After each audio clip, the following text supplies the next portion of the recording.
Neighbor, ule mwenye asubuhi alikataa kukuongelesha, mwambie MC amesema sasa utaniongelesha. So just turn to someone next to you and to tell them Happy International Day of Care and Support 2025. And so to everyone that is outside right now and you're able to hear me, we are kindly requesting that you make your way in here right now.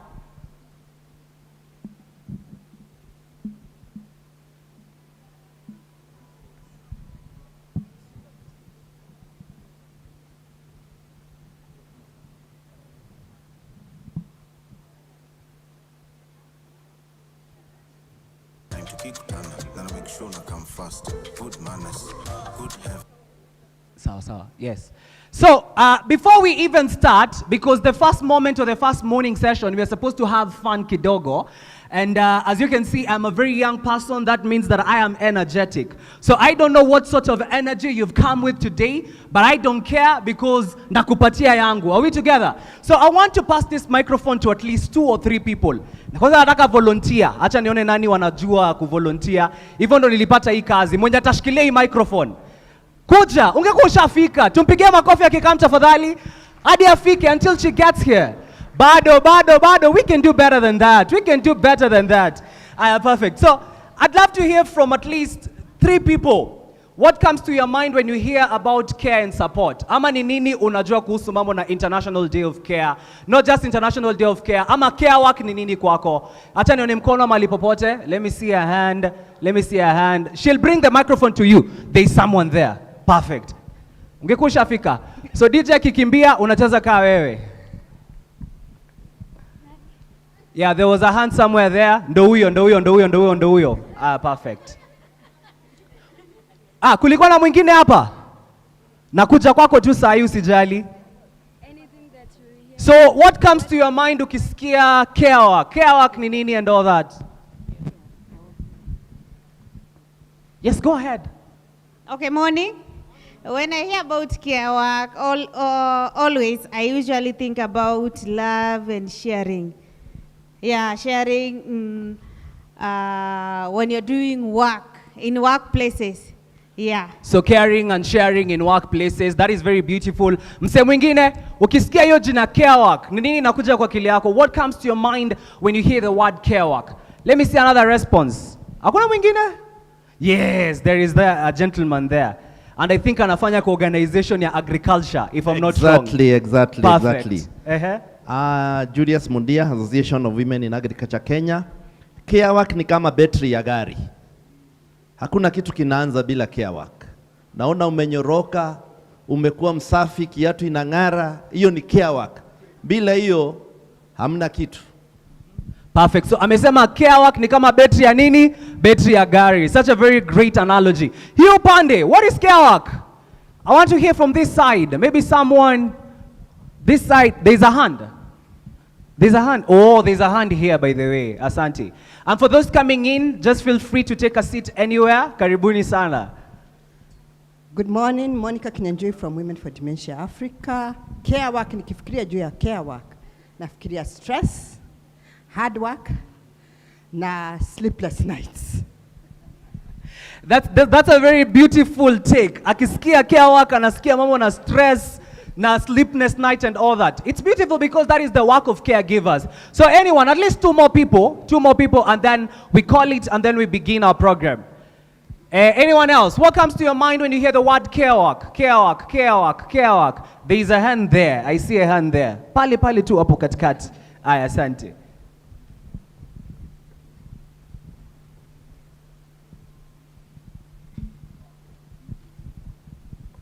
I'm James Kioko from Odhabiti. Whenever I hear care work, I think of advocacy.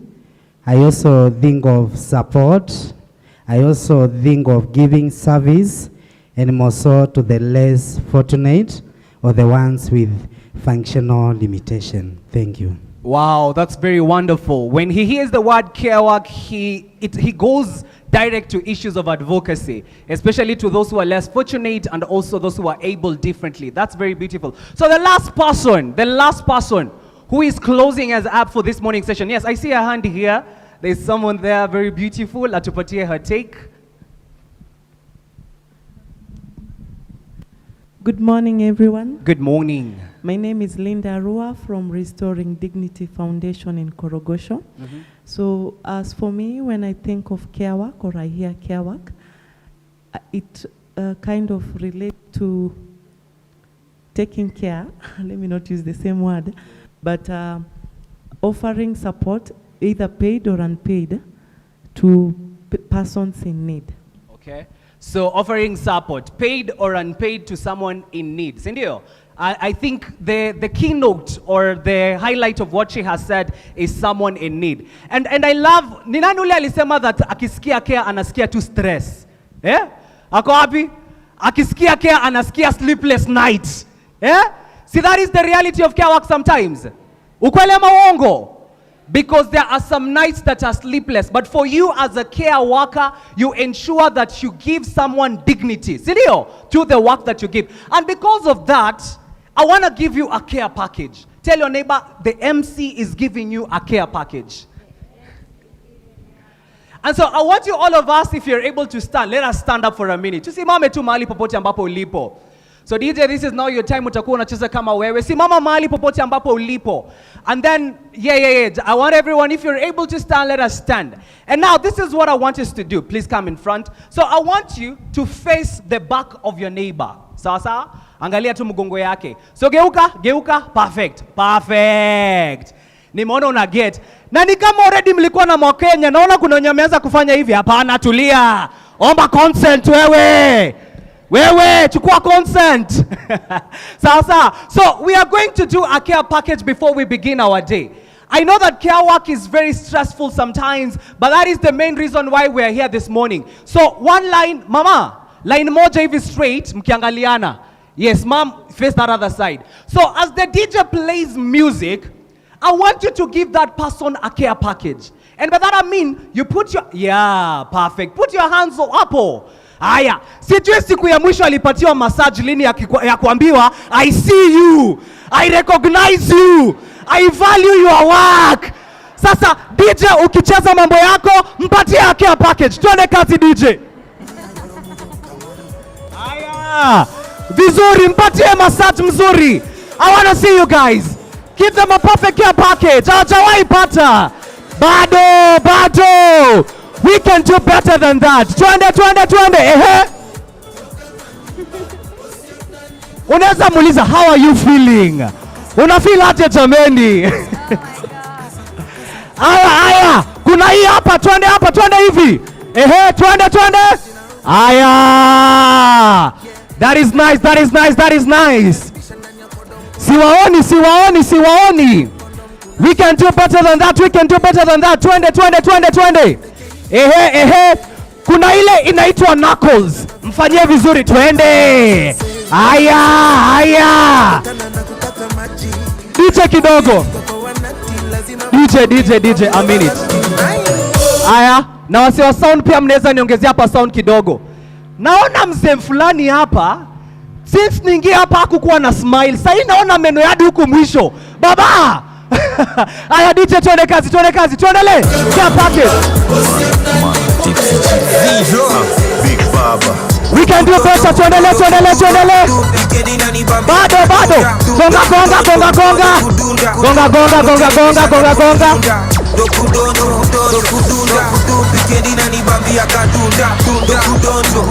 Aya. Bado. Aya, kidogo. 1 minute. Now, because you've already received your care package, mimi sijapatiwa care package. Sasa geuka. Si ndio? Twende kazi DJ. Aya, twende. Tenje natumia ni matunda, single sikai tena la tresuda, kule ni nani kokona akona mbu. Siwaoni, twende. Nipatie vizuri ya care package. Aya! Twende. Siwaoni. Twende. Mgongo. Perfect. Yes.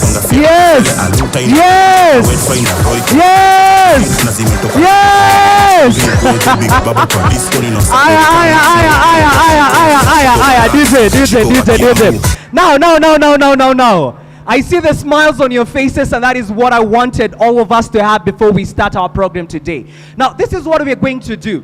You know, one thing I love about Care Conversations is because it always gives us a room to go back in those prime days. Watu wangapi wanakumbuka wakiwa nursery school, kindergarten and all that? Si ndio? Si mnakumbuka hizo enzi?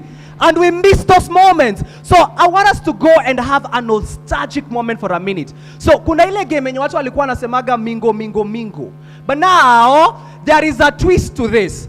The moment I say mingo mingo, I want you to just walk around. The moment I say stop, I'll say maybe a group of 2, a group of 4. In a minute, I want you to think of a nursery song. Tuelewana?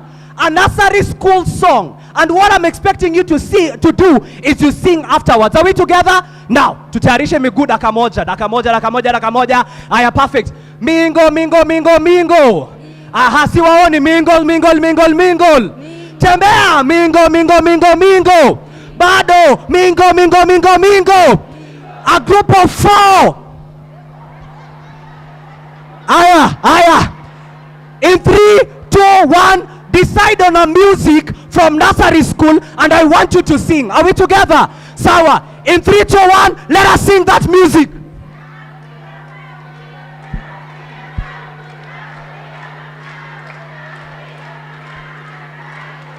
Ati.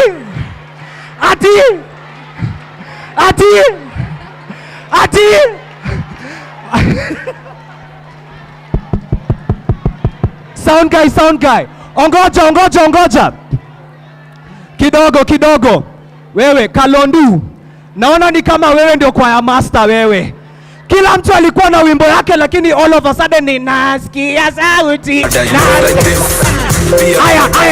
Aya. Again. Mingo, mingo, mingo, mingo. Mingo, mingo, mingo, mingo. Bado. Mingo, mingo, mingo, mingo. A group of 8. A group of 8. In 3, 2, 1, 20.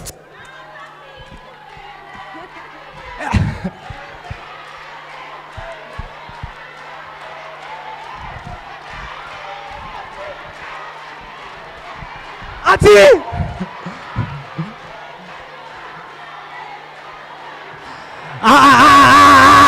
Wait. DJ.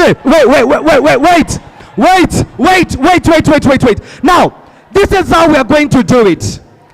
Can I hear some shouts from this side? In 3, 2, 1. Iko wapi kelele ya yu pande? Aya, perfect. Now, from here, this is one team. Are we together? And from here, this is another what? Another team. Now, I want to see which team will sing, and you sing crazily. I want to see you dancing and doing all that, okay? But now, one person will have to sing a song, and listen, you should not repeat a song that has been sung by the other team. And by the power bestowed in me, I will say who the winners are. Na najua leo hakuna lunch, lakini mkiniona kidogo kando, hatuwezi kosana. Are we together? So, now, which side is willing to start? Let me see. Najua hii side. In 3, 2, 1, twende hii side.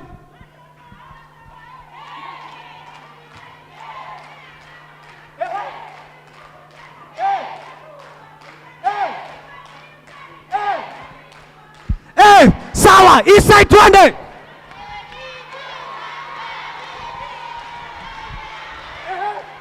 Hii side twende. Nasikia baby, Jesus baby.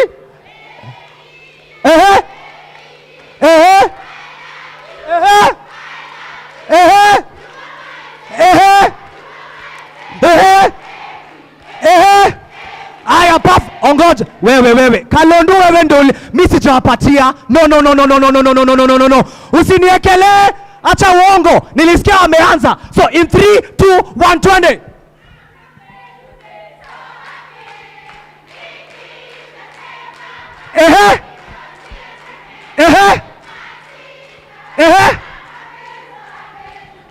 Aya perfect. Hii side twende.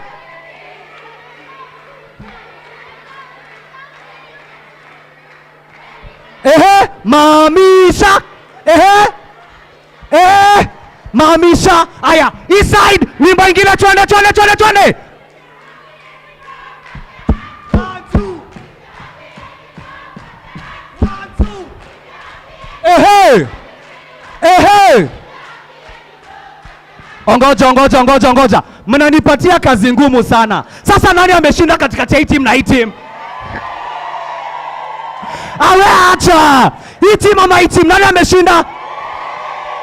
Ongoja. This is not the final one. Sawa? East side, twende kazi.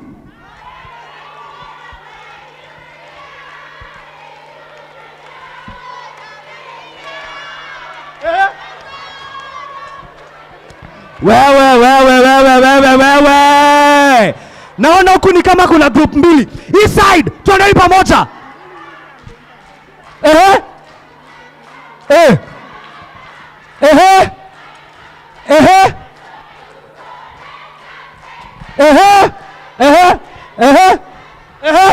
Aya. If you know you are the winner of this competition, can I hear some noise from you? Aya. Before we sit down, you know, we want the whole world to know the conversation that we are having today. Sindio? So, before I even tell you to take a selfie, there is something I want us to do shortly. Now, I want you to go and stand or stay or stand beside someone whom you feel they have the same height as you. Tafuta mtu. Let me see. Walk around the room. Stand next to someone whose height is similar to yours. Let me see. Chris huyu atoshani na wewe hapo, nimekataa hiyo. Uongo, nimekataa. Find someone whose height is similar to yours. Okay. Sawa. Ingine. I want you to stand next to someone whose shoe size, mguu yake ya viatu inatoshana na yako. Twende. Tembea. Wewe, acha uongo wewe. Hapana. Aya, umepata? Ako. Nani? Uongo. Okay.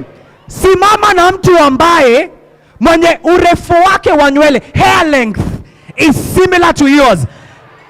Wale wakipara sijui watasimama wapi. That's beautiful. Yes, I see. Now. I want you to stand next to someone who looks like they have 50,000 on their M-Pesa account. Wewe, sitaki kuona mkikimbia pale, nimekataa. I don't want to see you all running there. No. Now the last one. I want you to stand next to someone you'd love to take a selfie with leo asubuhi. Sawa? I will also take my phone. Let us take our phones out. Take a selfie. Let us take our phones out. And I want you to take a selfie with someone. Sawa? I want to see your phones out. Let me see your phones out.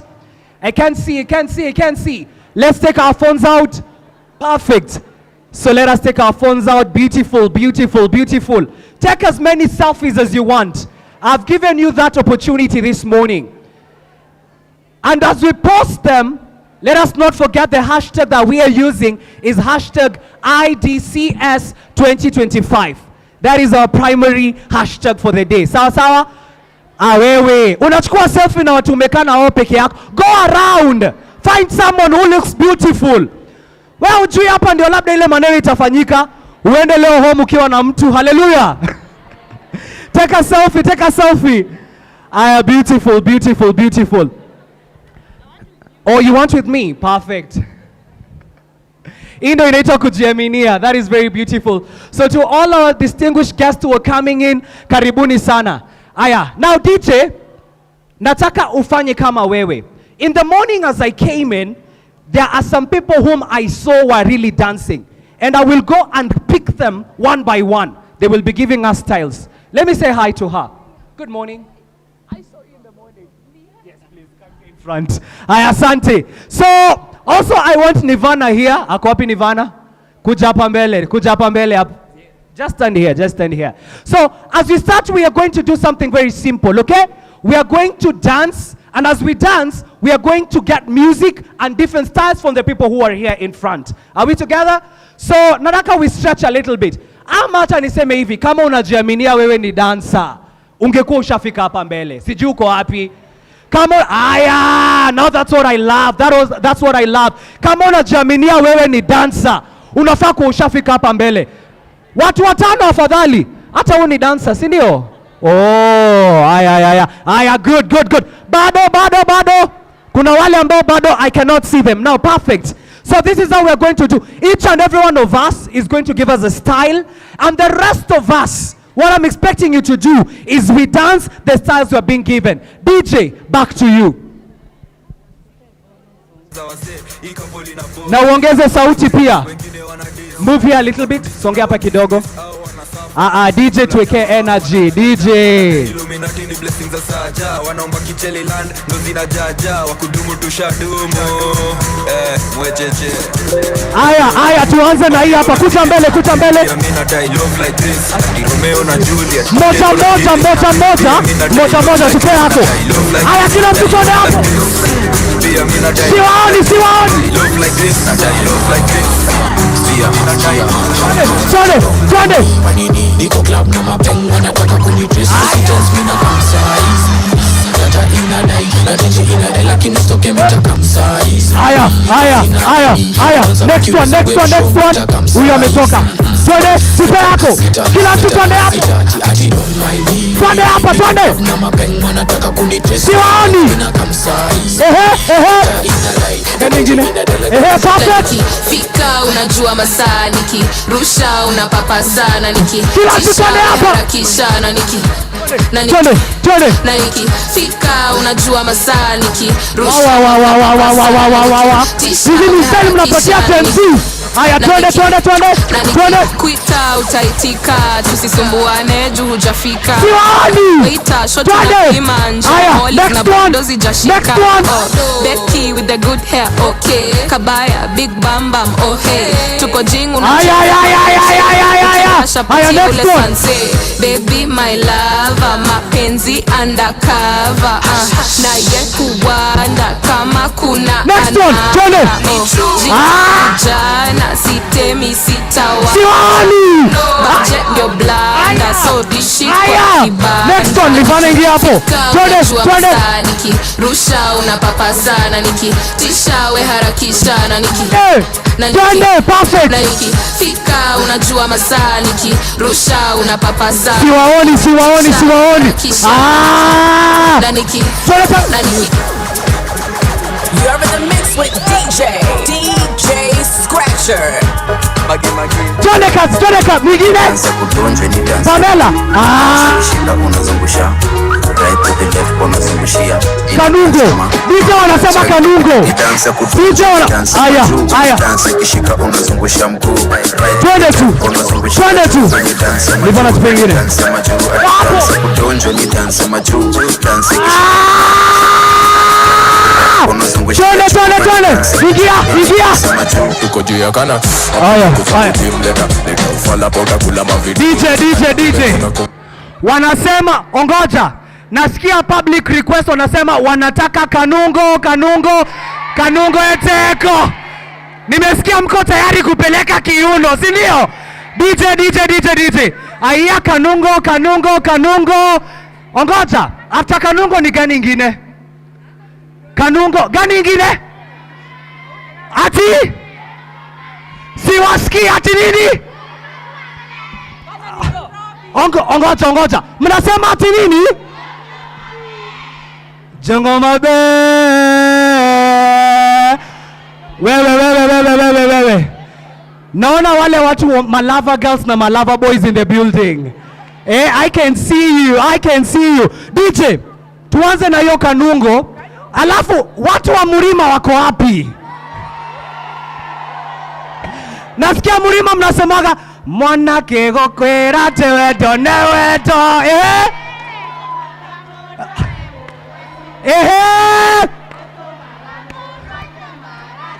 Orogatia. Niara.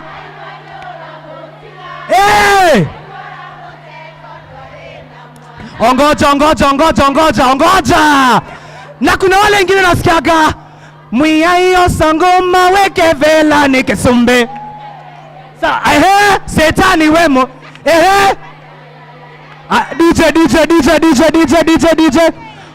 Na kuna wale watanichukia na they are very important people in Kenya.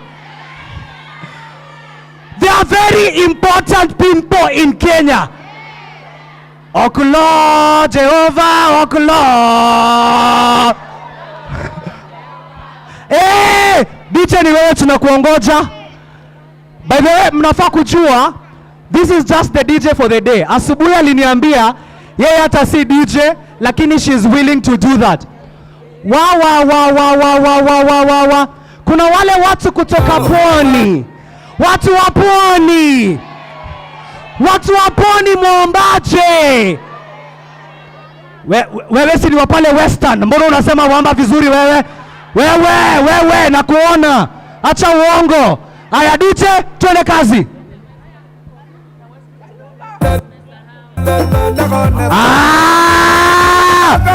Mbele. Hii wanasemaga ni mziki haina jasho. Siwaoni.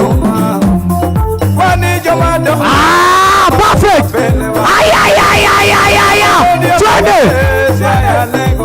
DJ ongeza sauti kidogo tafadhali. Siwaoni.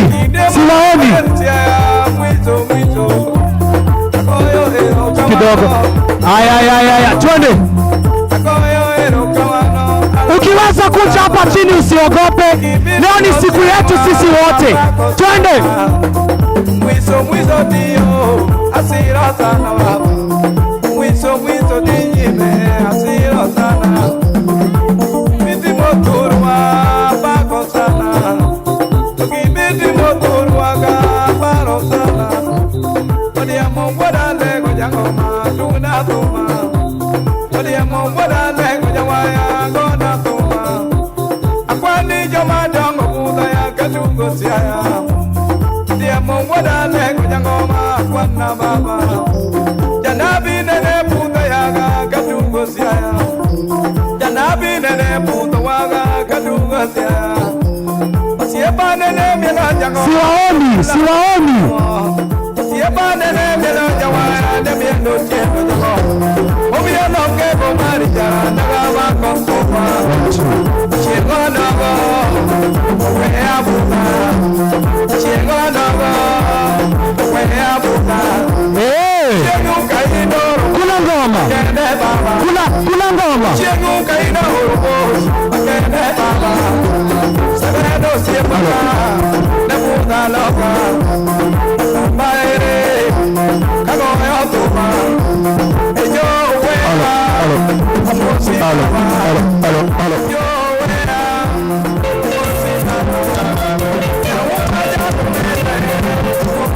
Hello. Watu wa Mlima. Aya. Twende.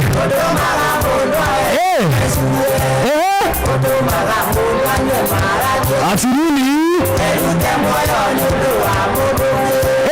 Nyararera. Ateke. Na mwana.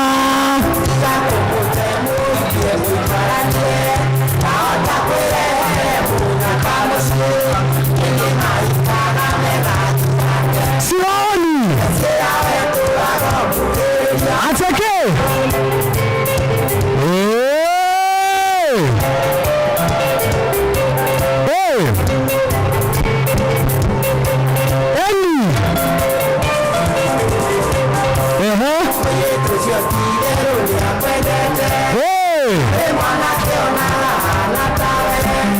It is time to care. Release all the burdens hapa ndani tafadhali. Zile kazi zote mnafanyaga leo ziache hapa. Wale wa Western. Twende. Ziko wapi za mabega. Twende. Mabega.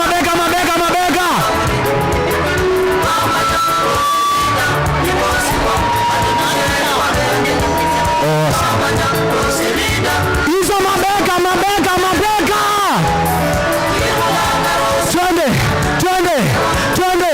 Twende. Okay, I'll tell you. Mkono hapa. Twende. Siwaoni. Aya. Twende. Siwaoni. Aya. Para. Hapo. Twende hapa kila mtu.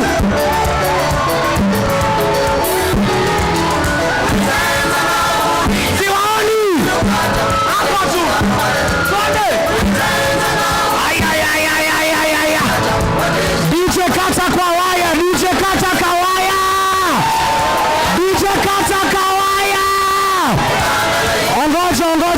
Ongoja DJ 1 minute. Msitoke hapa.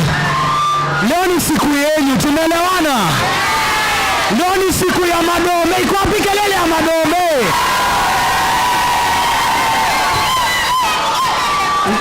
Ati wimbo gani?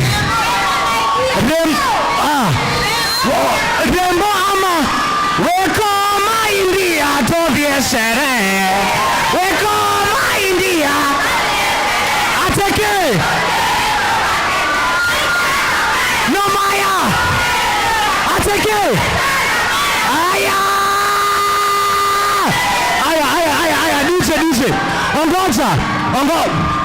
DJ. Ongoja. Nyinyi watu wa mlima mnajifanyaga sana. Nilisikia mnaona mlima ati Kenya ni yenu peke yenu. Watu wa mlima. Lakini DJ, nimesikia hata watu huku Mayakos wanataka wimbo. Na Wajaka pia, si ati sahau Wajaka. Ati Joey. Aya. DJ, back to you DJ. Acha tuone DJ anatupeleka wapi. Etela vanini, etela. Oh! DJ kidogo. DJ. Aya kiasi. 1 minute. Kidogo. DJ.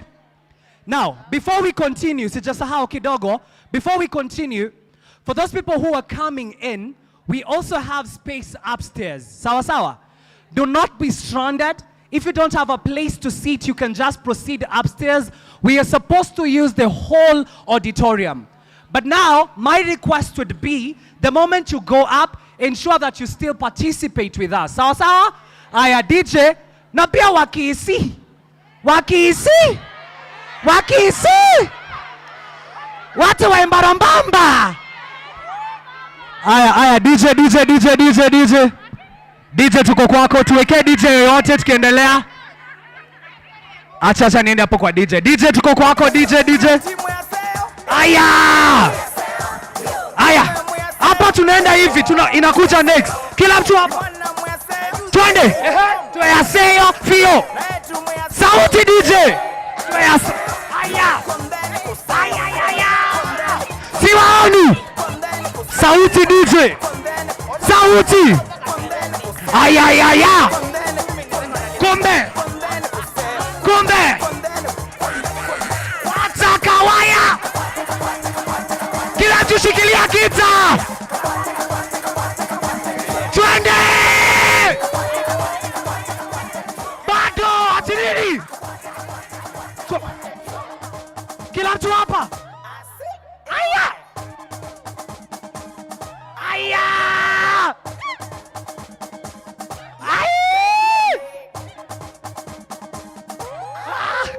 Iko wapi kelele ya watu wa Mayakos? DJ. Aya. Uko ni wapi? Uko ni wapi? Nimesikia unataka Vaida.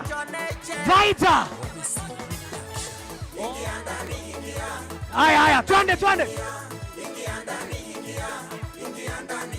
Tembea nayo. Aya.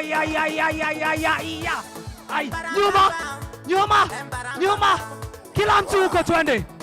DJ tuweke Vaita. Sijui Vainda. Vainda.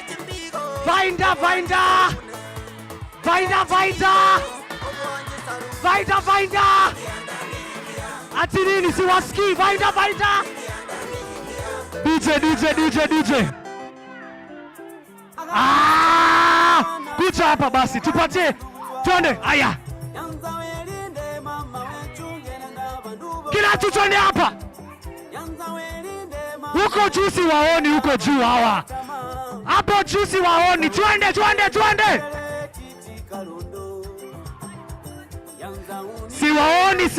Siwaoni. Twende. Ainda. Omwana mo. Ata nene.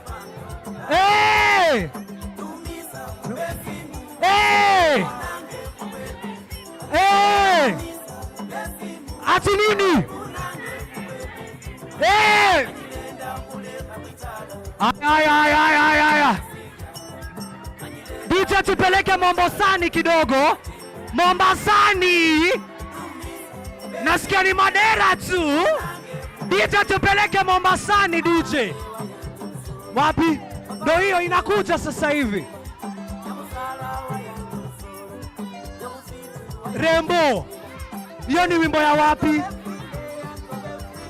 Ya Prisinda. Ati mnataka Prisinda. Luos. Professors. Aya, DJ. Aya, twende. Ndio hiyo. Kiuno tu. Sauti DJ wanasema. Hapo ni kiuno. Ambia jirani yako peleka kiuno kidogo.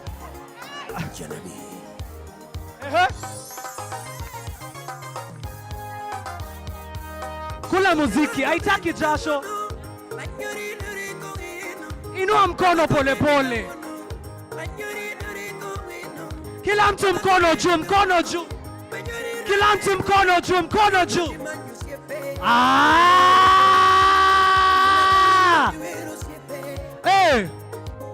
Aya. Kuna hii ya baba. Style ya baba. Baba Joey.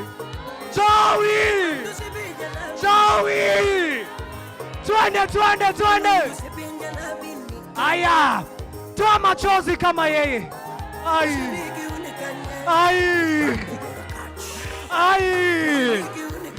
Toa machozi kama baba. Aya. DJ Mombasani DJ.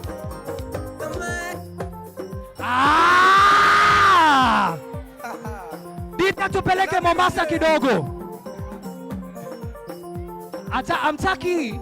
Mwataka kwenda kula upepo wa bahari. DJ kula ngoma. Niala.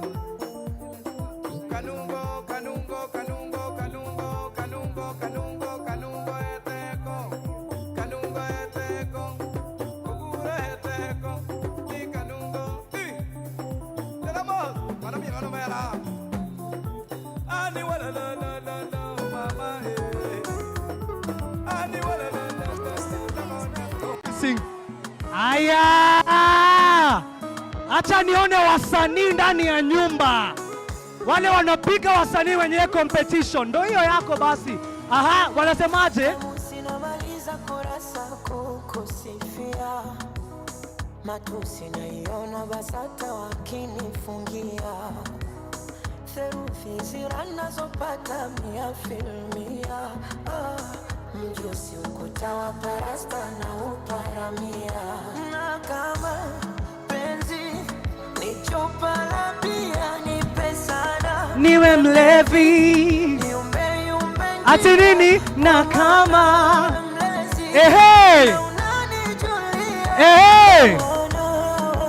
ati nini? Wafanya nini? Power. Aya. Ati nini? Wafanyeje? Ah! Ishiwa power. Ati nini? Aya DJ, endelea tu hivyo, mziki pole pole tu. Mziki pole pole tu.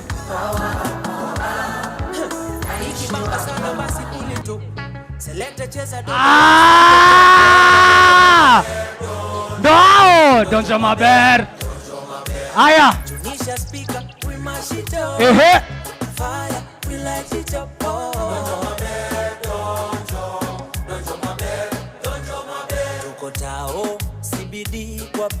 Siwaoni wale ma Gen Z in the building. Iko wapi kelele ya Gen Zs? Thank you, thank you, thank you. Tuendelee. Tuendelee. Tuendelee. Twende tu. Yeah, yeah, yeah, yeah, yeah, yeah. Ehe. Enda. Siwasikii ati nini? Hey. Ati wafanyeje? Aya! Wewe DJ, wewe. Twakuona wewe. Twakuona. Ati aya. DJ kidogo tu, DJ kidogo tu. Hata tunapoendelea with the conversations or with the music that we are having, I'm kindly requesting or telling each and every one of us, please let us not forget the conversation that we are having today. It is on the International Day of what? Apana, together let us say International Day of 2025. Amazing. So DJ, tunamaliza na wale Marastafaris. Exactly, Marastafaris. Na wimbo mnataka ni gani? Ya Rasta ati one love, one heart, let's get wimbo ya baba. Be alright. Everybody let us say, I wanna hear you shout. Hey, hey. Exactly. Everything they want to blame it on the Rasta. Aya, DJ kwako. DJ kwako. Ah! Twende. Ehe. Wewe DJ wewe. DJ utaenda home. Ataenda home. Aya, twende. Ehe. One love.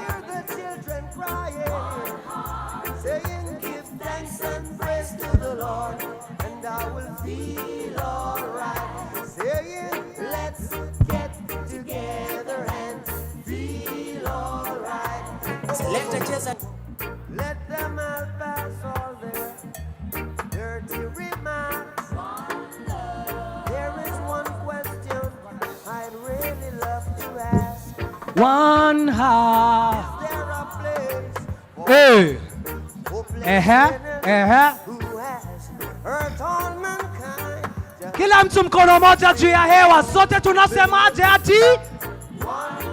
Siwasikii, ehe. Alafu together and feel alright. Ati nini siwasikii? We can do better than that. Hey. Together and whoa.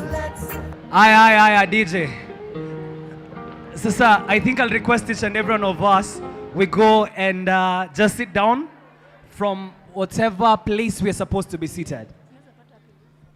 Gay and the sun shines daily on the mountain top. Why, Joey? I took a trip on a sailing ship, and when I reached Jamaica, I made a stop. But I'm sad to say I'm on my way. Won't be back for many a day. Siwasikii. My heart is down, my head is turning around. Uh-huh. I had to leave a little girl in Kingston. Yes. Sad to say. Aya, DJ. So, last week we had this conversation running from different places, still on the issues of care infrastructure. Sawa sawa. And I remember in a certain program I was in, I told people that this is something that I read from someone who had written that Baba was a progressive feminist. Mnaelewa hiyo? Was a progressive what? Kweli. Unajua kuna wale wakati Baba alikuwa anaingia mahali anaambia watu, wewe kama ni mwanaume usijaribu kufanya nini? Kupiga nani? Kupiga mama ama kupiga mwanamke. And so I think Baba is still someone that we will continue to do what? To celebrate. Si ndio? So kama ulikuwa unamsupport ama ukukuwa unamsupport, let me just tell you, he was a man that stood for issues of feminism. So for 1 minute, let us give him still a moment of silence as we start our program.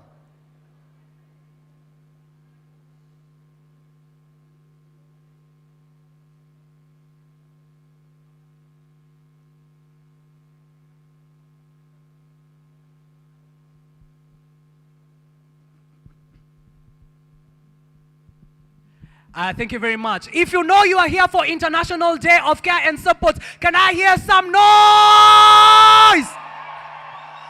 Bado, bado, bado. Iyo nimesikia kelele ya watu kadhaa. But if you know you are here for International Day of Care and Support 2025, can I hear some noise?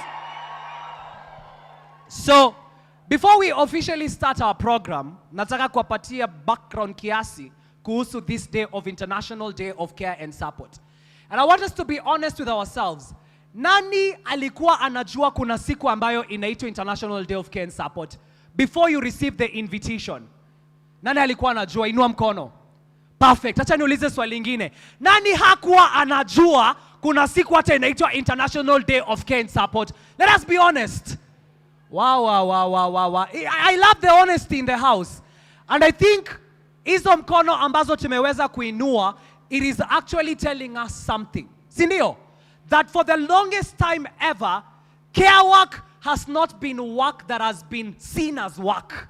Ukweli ama uongo? Wanaonaga ukifanya care work ni kama unafanya kazi ya usaidizi. Imagine.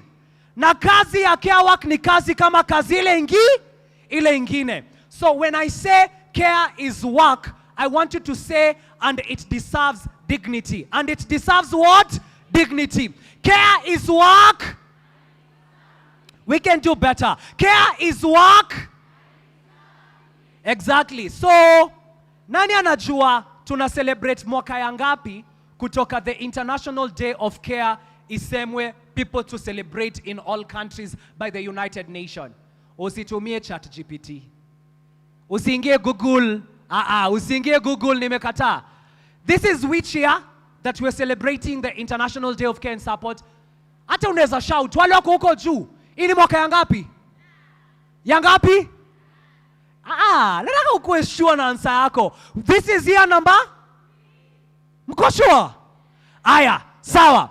The first time that the United Nations came in front and they said, we need a day to celebrate all the care workers. It was when? Which month was that and which year was that? Niko na 10,000 shillings nataka kupatia mtu. Mnanidharau, mnaona ni kama sina 10,000. 10,000 ni pesa mimi nakakukosa kweli? Wewe! 10,000 peke yake. Pesa kidogo hiyo. So, the United Nations ilisema lini? Let me see.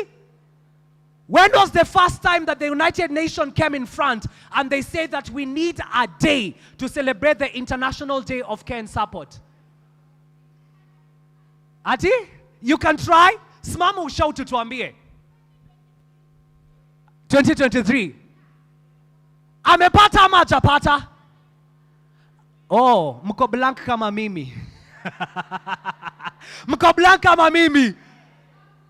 Wewe! Mmejificha huko nyuma mshari sat, si ndio?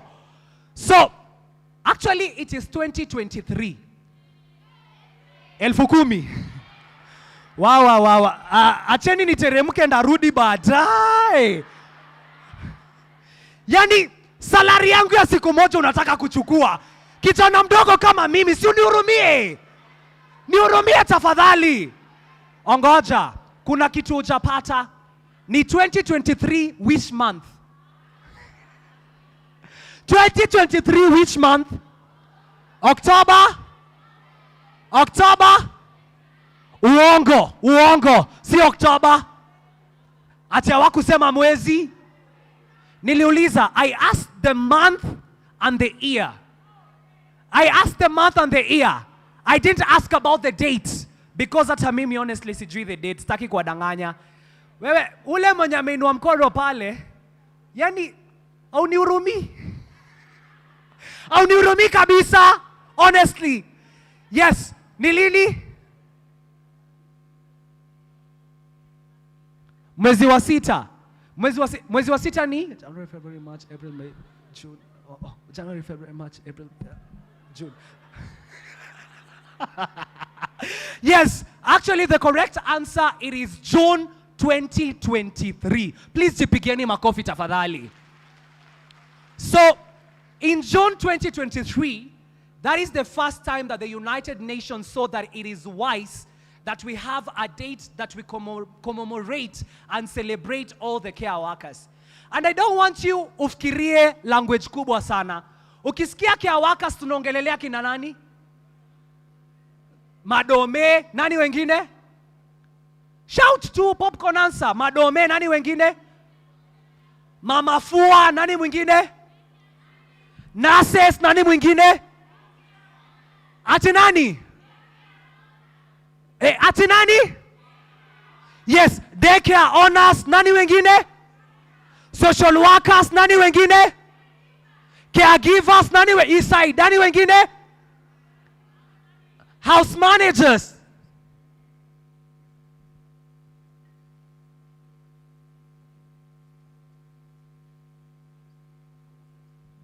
Yes. Umesema nani? House managers, nani wengine? Sasa yes please. Nani? Nurse assistants. Exactly. Alafu niulize, madome. Dome iko wapi kelele? Madome. Madomea. Madome, mnadhani mnalipwa pesa ya kutosha kweli? Mnataka kulipwa pesa ngapi? Ati 50,000. Mimi hata silipwi hiyo. Nani wanasema 50,000? Wewe. How much do you? Yes please. How much? Yes Pamela. Ebu simama utuambie. Ebu ongoja Pamela nikuje hapo nisikie unatuambia nini. Na unajua Pamela anakuaga mtetezi wa domestic workers. Iko wapi kelele ya Pamela? Nasema according to our work, we should be paid 50,000. By the time we wake up and by the time we go to bed, and what we do the whole day. So, those in the opinion that the domestic workers should be paid 50,000 say aye. Those out of the opinion say nay. Najua nay unaogopa, unaona utafukuzwa hapa. Usiogope. I am here to protect you. Those in the opinion the domestic workers should be paid 50,000 say aye. And now with the power bestowed in me, the eyes have it. Aya. So, tumeongelelea hawa watu wote wenye tumesema. We've said the care workers, we've said the house managers and all that. Na kitu ambacho tunasema ni ya kwamba care work, it deserves value. Si ndio? Ionekane kama ni kazi kama ile kazi ingine. Si ati kwa sababu unaonekana wewe ni mama tu, unaitwa mama wa kazi. Wewe si mama wa kazi. Wewe ni kazi imekupeleka hapo. You are a manager in your own field. Si ndio? Kwa hivyo, pesa ambayo unafaa kulipwa, it is amount of money that is expected or enye imewekwa. By the way, ni pesa ngapi mnafaa kulipwa according to the labor laws? How much is it? The basic salary, achani na 50k ya Pamela tafadhali dakika moja. Yes please, huku nyuma. Let me see. According to the labor, si ndio? Yeah. How much are you supposed to be paid? 16,100. 16,100. Watu wangapi hapa ni care workers na mnalipwa hiyo 16,100? Aya. Ongoja. How many people are being paid 16,100? Let me see. Mnalipwa kwani pesa ngapi? Ati mnalipwa pesa ngapi? Wewe, hebu niambieni ukweli. Ati how much are you guys paid? How much? 12,000?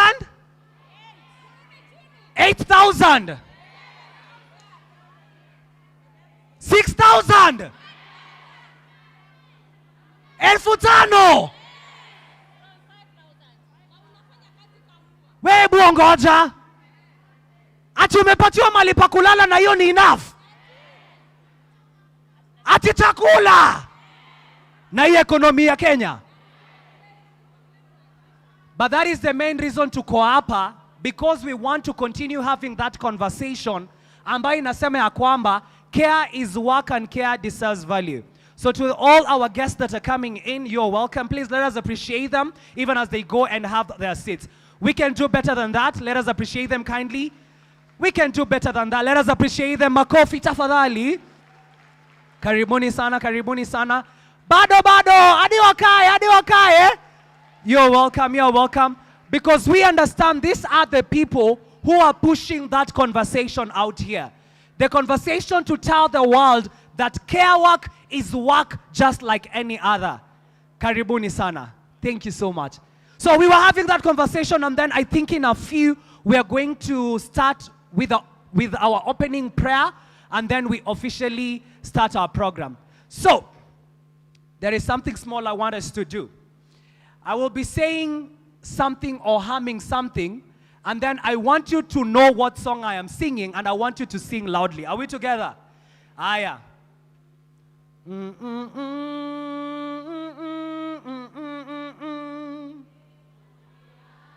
Ehe.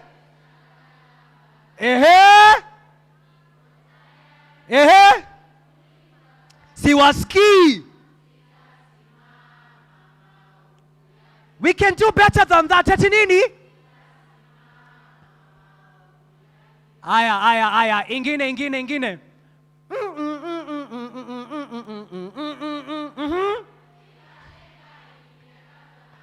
Siwaski.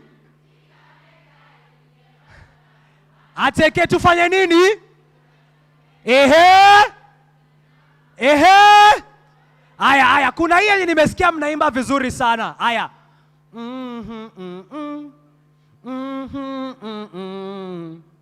Wow, mina ham vibaya, honestly speaking. Actually nilikuwa naimba power ati I did to take one song as we now wait for the guest of honors, and then we officially start the program. DJ, back to you. Put for us one song as we wait for the main guest of honors. By the way, today we will be having different people who are going to be represented here. DJ, back to you.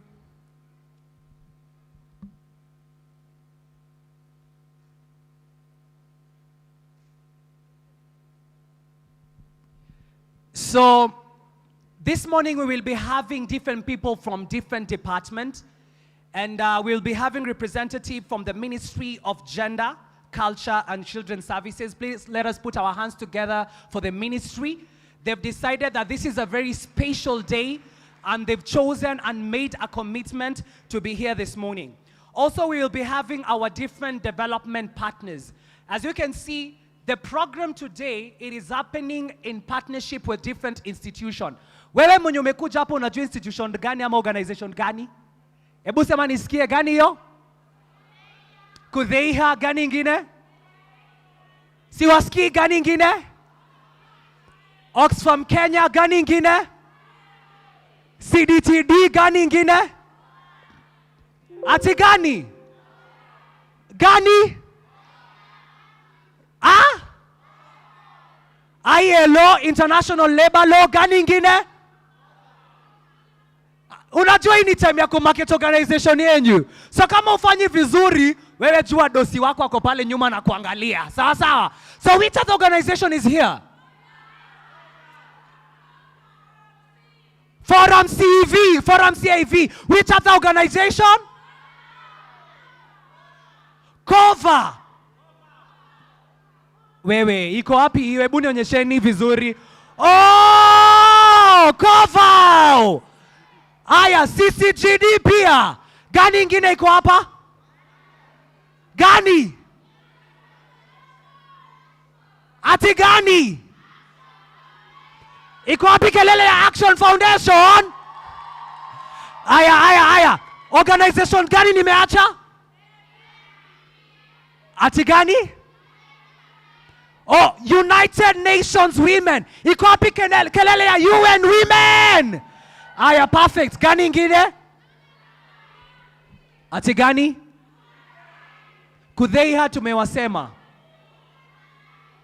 Oh, Youth Alive Kenya. Iko wapi kelele ya Youth Alive? So, those are the different organizations that have come together. We also have county government and different county government that we have. By the way, you need to know that there are some counties that have already given priority to the issues of care infrastructure. A good county is a county like Busia. Sawa sawa. There is also a county like Kajiado. There is also a county like wapi kwingine? Mombasa. In their ADP and their CIDP, they ensure that they allocated money for care infrastructure. And that is the main reason today all of us we are here, because we want to make one voice to the government, one voice to the nation.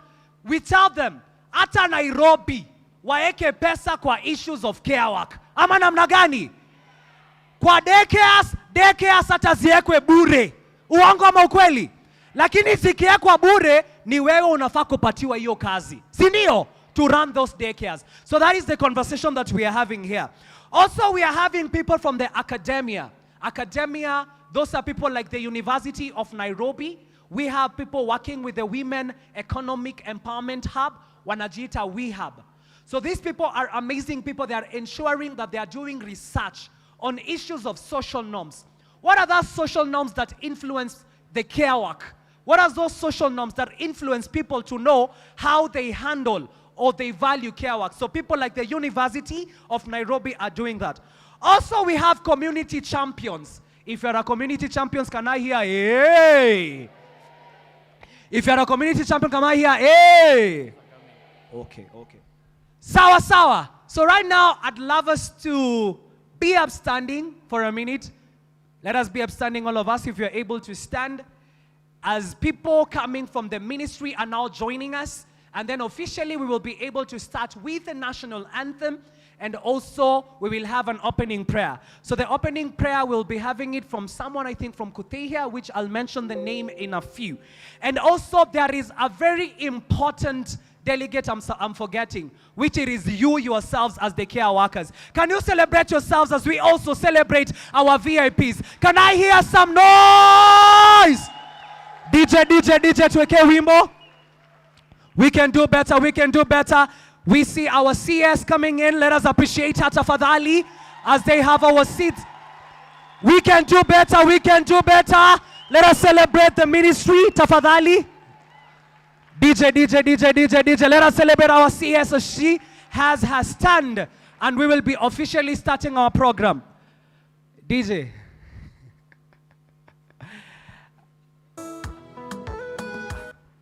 So thank you very much. So right now, I'd request, first and foremost, we will start our program. So as they take their stand,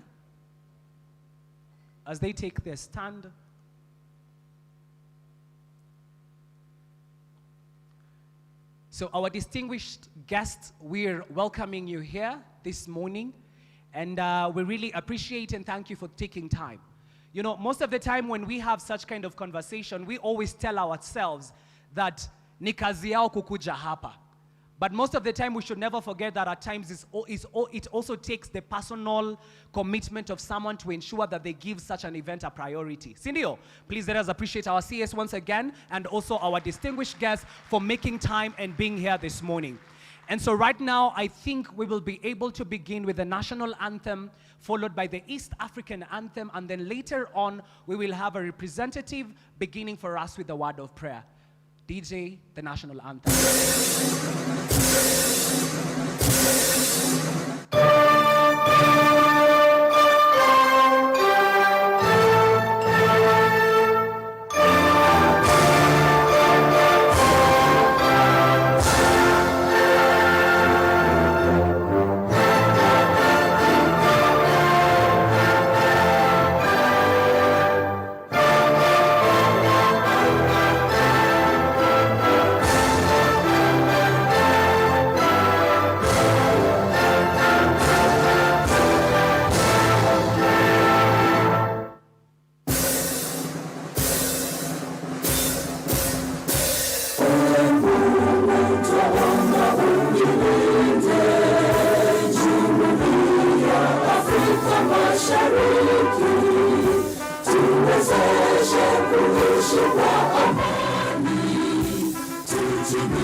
Perfect. And now, before we take our seats, I'd love to invite Gloria Joanne. She's going to start us off with a prayer. As we all understand, Kenya is a theocratic nation. Sindio, we have reverence for God. And so before we start our program, I think it is wise as well, we welcome the presence of God here. Please let us give our hands together for Gloria as she also prays for us. Let's believe and pray. Almighty Father, King of glory, we bow before you this moment. We thank you, Jehovah, for the gift of life today. Thank you, Father, for the gift of this day as well. You had planned it ahead before we knew it, my Father. This is a very beautiful day, my Father, to celebrate the most important yet vulnerable people in our community, in our households, in our places of work, my faithful God, who does the junk of work, my Father, that enable any other work to be possible, Jehovah. We honor your name for this. We worship you, Lord. We pray, God, that you enable those who are still on the way to reach here safe and sound. We invite your presence, King of glory, to journey with us in this day, my God. And at the end of the day, we shall glorify your name when we have achieved the objective of the day, my faithful Father. Thank you, King of glory. Thank you, Jehovah. Thank you, Father. May you take charge and take control. In Jesus' mighty name, I pray and believe. Amen. Perfect. And now as we have our seats once again, give yourself a very warm hug for just being here this morning and ensuring that wewe mwenyewe, you've ensured that care is a conversation that we are having here in this nation. So to start us off this morning with the first speech of the day, I would love us, we put our hands together for Magdalene Monoja. She is from UNDP. And I believe that her voice, it is a very instrumental voice that they are ensuring that the conversation we are having is not just a national conversation, but they are ensuring that care conversation is also a global conversation. Let us please put our hands together for Magdalene Monoja as she gives her opening remarks. Let us appreciate her, tafadhali.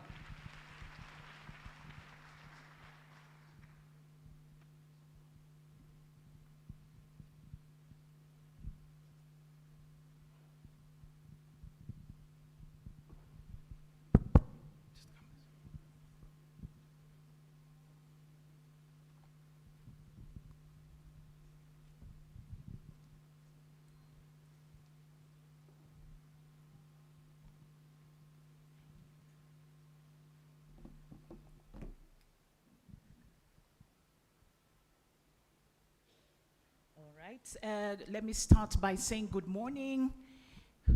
Good morning. Habari za asubuhi. Shikamoo kwa wakubwa wangu. Wonderful. Kwa wadogo zangu waambaje ama saseni.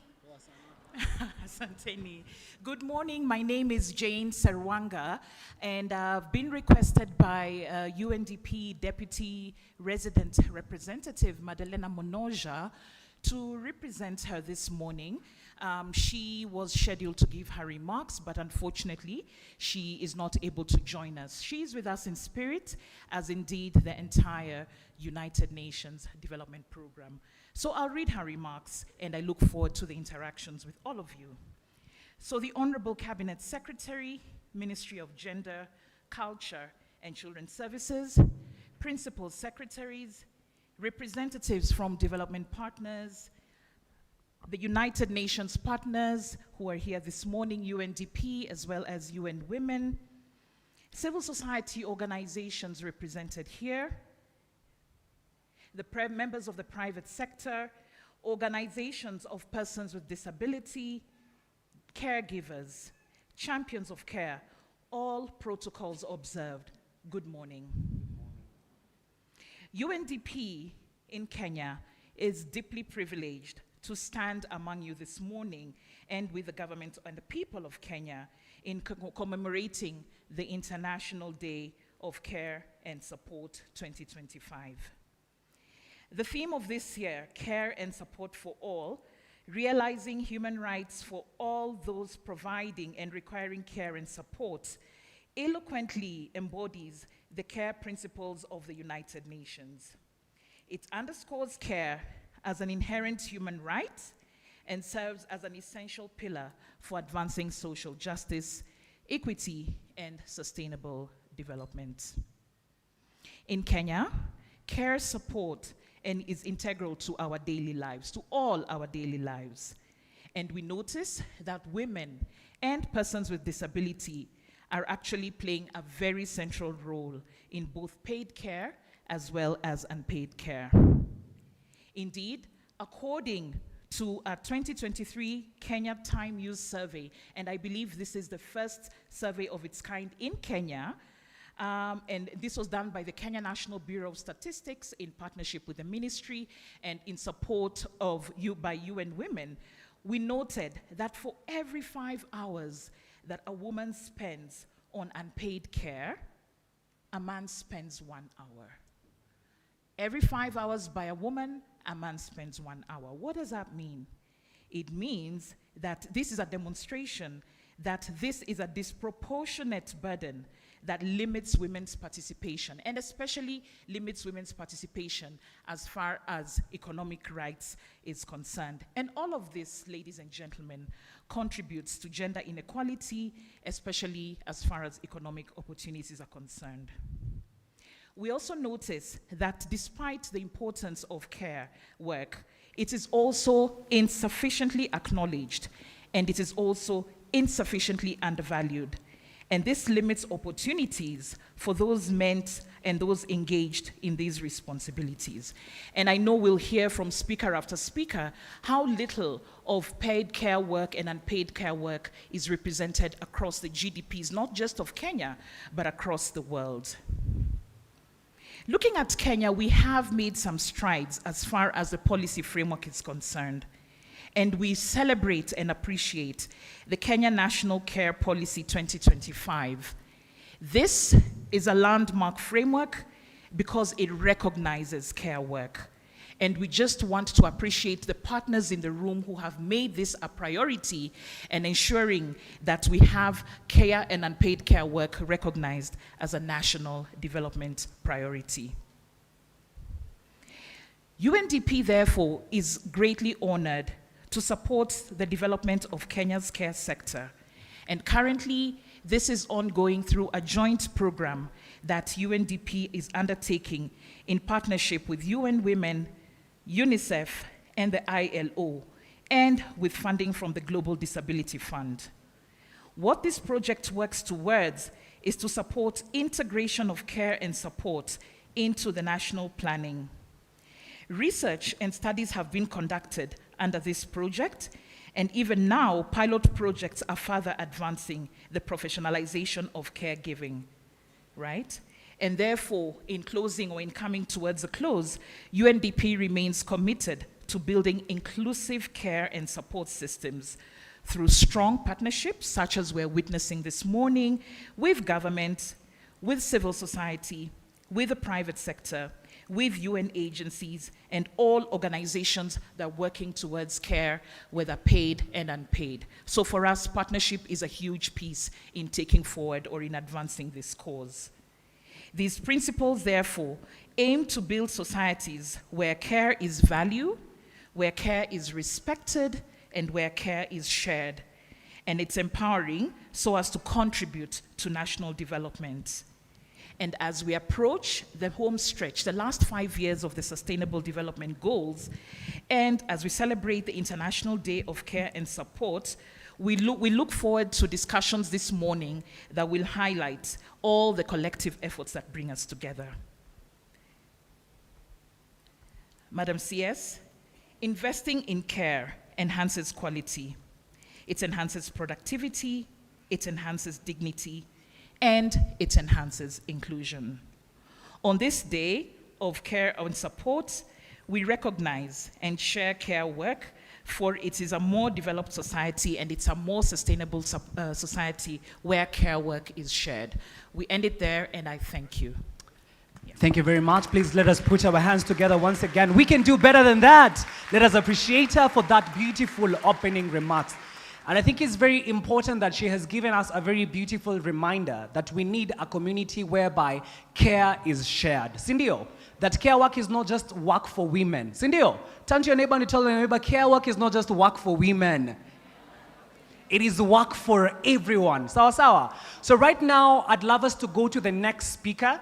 And the next speaker that I'd love to bring on board, there are people who are very key on women empowerment issues in our region.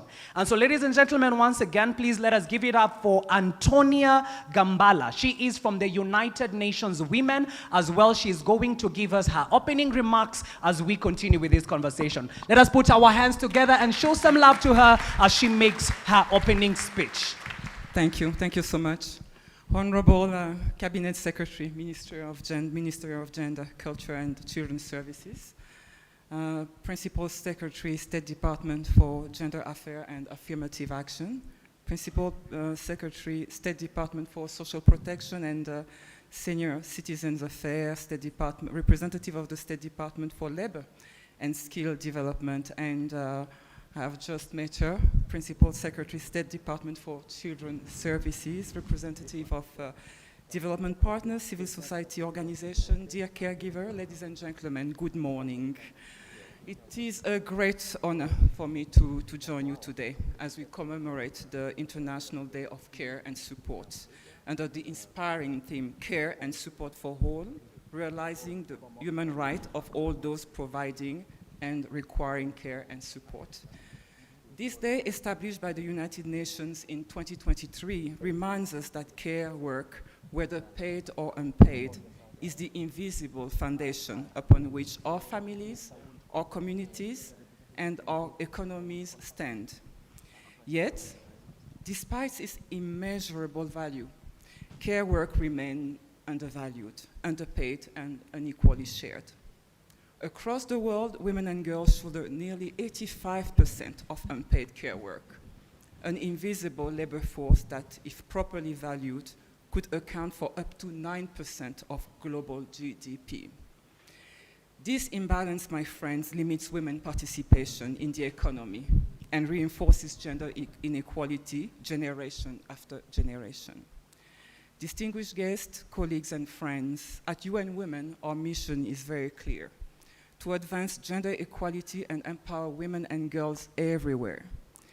Gender equality is not only about human rights, it's about unlocking the full potential of our societies and economies. Within this mission, the care economy is emerging as a cornerstone of equality and sustainable development.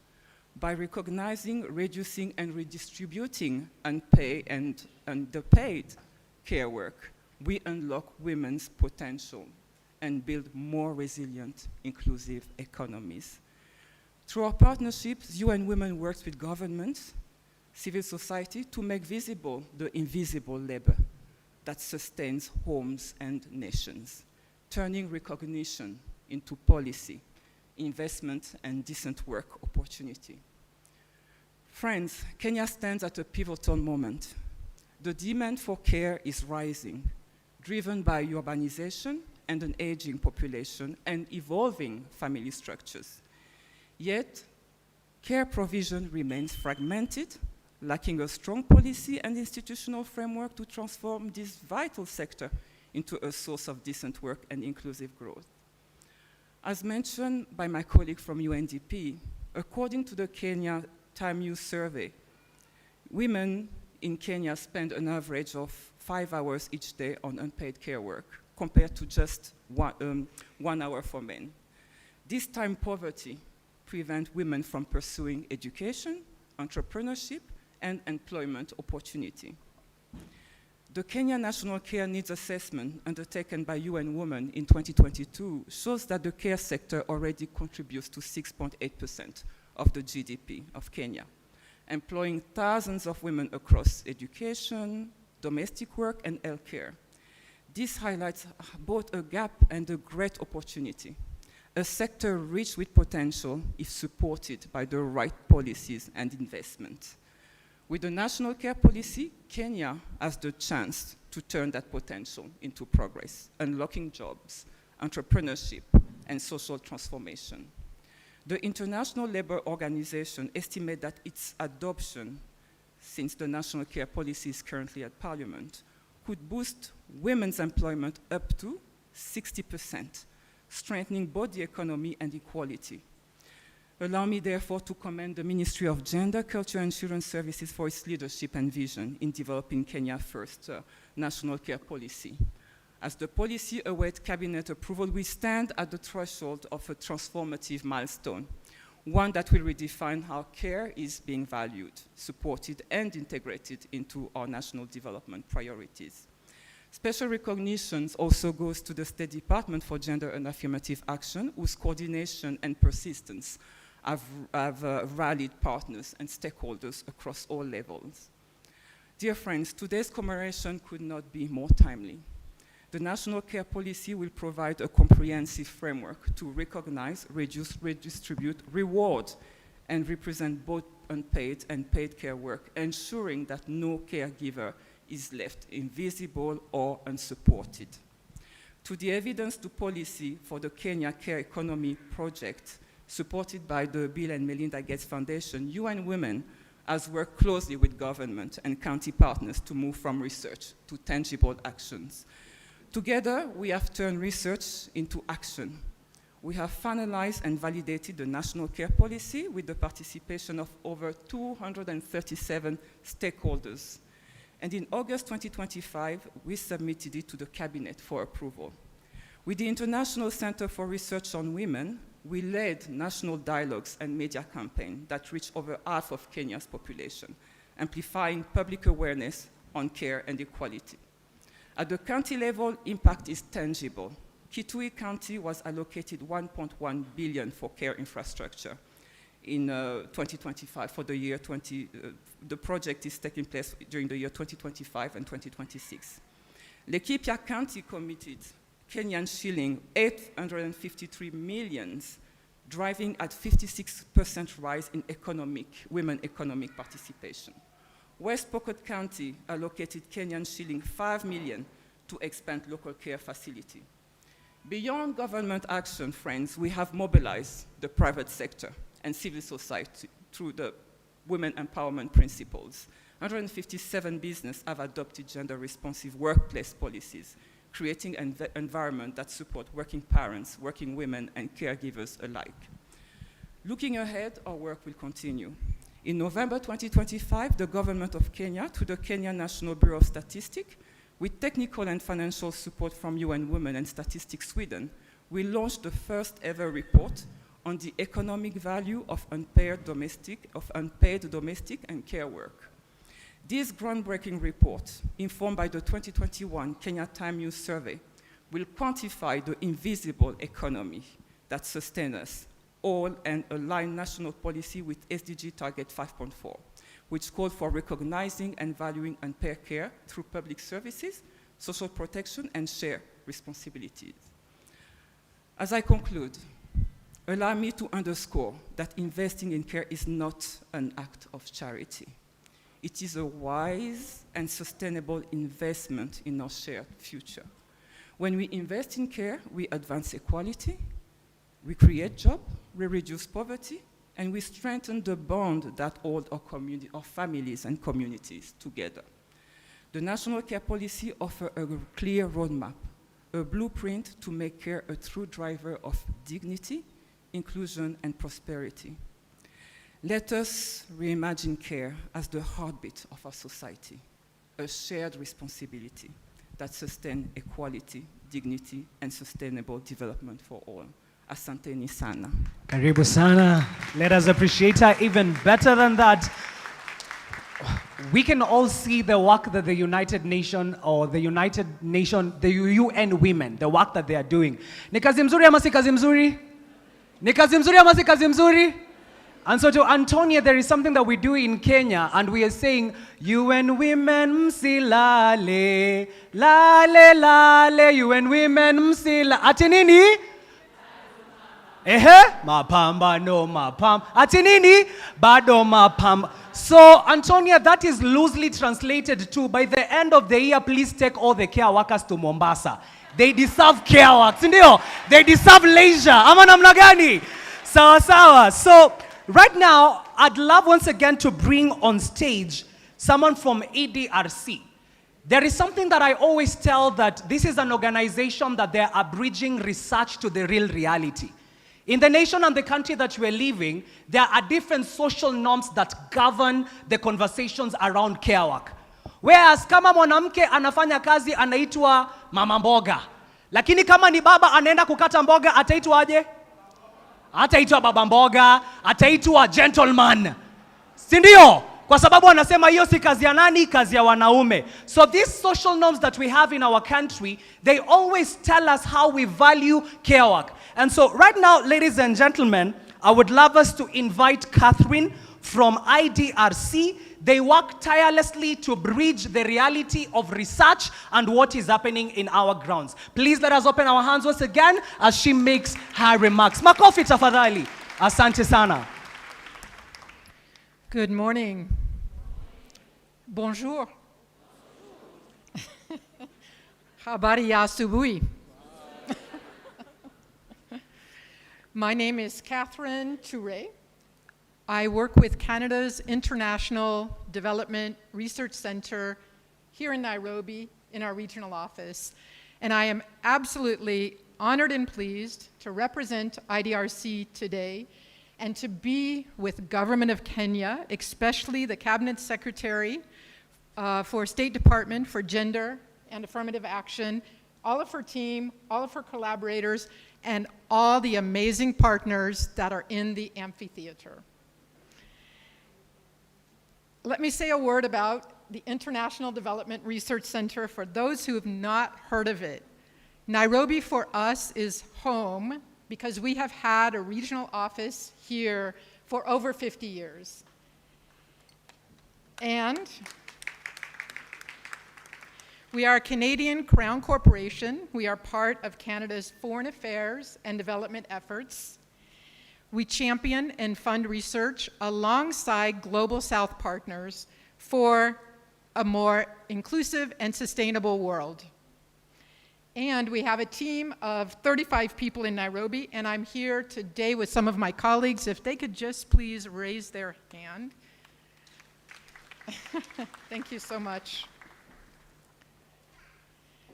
Unpaid care work is one of the most deeply entrenched barriers to gender equality and inclusive development in Africa, and we've heard about that from the representative of UN Women. Because of this, 2 years ago, IDRC created a partnership with Global Affairs Canada, and that partnership is called Scaling Care Innovations in Africa. Scaling Care Innovations in Africa is a bold initiative to recognize, reduce, and redistribute unpaid care work. In a few moments, I'll share a few lessons from that work that is currently undergoing in 15 African countries, and the results from a 5-year initiative called Grow East Africa that we funded with the Bill and Melinda Gates Foundation and the William and Flora Hewlett Foundation. But first, why are we here today? We gather to celebrate the International Day of Care and Support, to reflect on progress, and reaffirm our shared commitment to transforming care systems. I hope that today's energy will carry us forward in the months to come, especially knowing that a new evidence-informed national care policy is underway in Kenya. Care is central to rights and well-being. Each of us, every single one of us here, depends on care. Sometimes we receive care, sometimes we provide care. Just raise your hand if you've received care. Raise the other hand if you've given care. So we all receive care, we all provide care. Imagine a woman who wakes up for her contract job. She takes her children to work, one on her back and the other walking beside her. She puts in her hours and ensures the children have lunch and get to the toilet. Then she gets home, and we know what she does. She cooks and she cleans, and then she does the same thing the next day. Her unpaid care work often remains invisible and undervalued. Imagine if she had access to child care. Imagine how she would be more productive at work. She would get promoted, right? And the children would be happy around other children instead of being told, don't do this, don't do that at her work. So research on care and support is one way of informing the way forward, and this is the work of Canada's International Development Research Centre with our partners. I would like to share 4 lessons from recent research, one on male engagement, one on rural context, one on training informal daycare providers, and one on coalitions for policy influence. So first, we learned through research we fund about the importance of male engagement in care work. And I've already talked to men in this room today that are deeply involved in care work. Men's involvement challenges entrenched beliefs that care is women's work. Second, in rural areas, women's access to land, water, and energy is necessary for the redistribution of care responsibilities. And labor-saving technologies like clean cook stoves help in reducing care work. Third, quality and affordable child care does make a difference for families. And child care models vary. They include social franchises, community-based care, and publicly funded early childhood centers. Initiatives in Kenya have attained transformative impact by training informal daycare providers, and this leads to better health outcomes and increased revenues for families. And fourth, policy influence has been achieved through organizations working together in coalitions. Coalitions translate evidence into government action, and they help ensure that unpaid care gets recognized within social and economic structures. Having shared lessons from research that IDRC funds, I would also like to share 4 quick stories of change from our work in Kenya. First, an organization called Wow Mom set up childcare centers in markets in Nairobi. I think my Wow Mom colleagues are over here somewhere. Can you raise your hand? Wanjiku, there they are. So Wow Mom set up childcare centers in markets in Nairobi. This boosted productivity for women traders who can leave their children in trusted care environments. Sustained partnership and support from the Nairobi County government is essential for scaling the effort to more markets and more women traders. Then we have Tiny Totos and Population Council. I don't know if they're in the room, but feel free to raise your hand if you are. There we are. They set up childcare in informal settlements, and they have shown that training childcare managers in service quality is key to scaling affordable and quality childcare. However, as we all know, and as we've heard, care extends beyond childcare. The University of Nairobi, and I know we have several colleagues from the University of Nairobi, including the representative of the Vice Chancellor. So the University of Nairobi has shown how community healthcare providers need compensation and support. Supporting community caregivers is fundamental to building resilient health systems. And finally, and I don't know if we have our Aga Khan University colleagues in the room, but they have worked with pastoralist communities in Isiolo. The communities co-designed with the government care models that serve their on-the-move lifestyle. So I hope that these stories can inspire ongoing innovation to ensure that care models are adapted to the needs of all communities in Kenya. For Kenya to continue to lead, as we know, care must be a public sector responsibility. And this aligns with the Johannesburg goal of the International Labor Organization to allocate at least 10% of national income to care systems. So I hope that today's dynamic celebration in Kenya will deepen solidarities and help ensure that care is at the very heart of development. Thank you. Merci beaucoup. Asante sana. Asante sana. We can do better than that, guys. Tumpatie makofi mzuri. Asante sana. So, thank you very much, Catherine, for painting to us a very vivid picture of those realities that are actually happening in our homes. And I think from the research and the first point that she said, it is very important to have even men in these conversations of around care work. Sindio? So, there was a session that I attended and someone said we are not supposed to appreciate them because it is actually their role even for them to be part of this. But I think just for them even deciding to step up into this conversation, it is something that we really value you. So celebrate yourself if you are a man here. Please clap for yourself, tafadhali. That you have decided to break the social norms, and finally all of us, we are able to champion for issues of care work. And if you're a woman and you are here, please celebrate yourself. Can I hear some noise?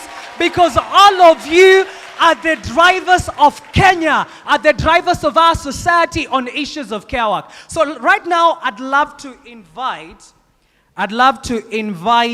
Faith Kasiva. She's from the Gates Foundation. So we all know the work that Gates Foundation is doing, and they'll be here once again also to paint an image to us on what care looks for them in where they're operating. Let us appreciate Faith Kasiva as she gives her opening remarks as well. Makofi tafadhali.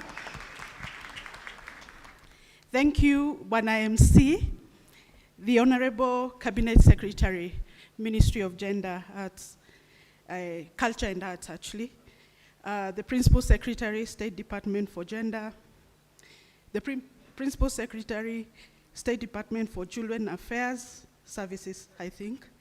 Kindly allow me to ride on the protocols that exist. All care givers and care supporters, good morning. Wamama hi. Wababa hi. It gives me great pleasure to be standing here today on behalf of Samburu Washiko, who is the East Africa representative of the Gates Foundation. Let me begin by commending the leadership of the government of Kenya through Madam CS and Madam PS for convening us here today to shine a spotlight on the importance of the care economy.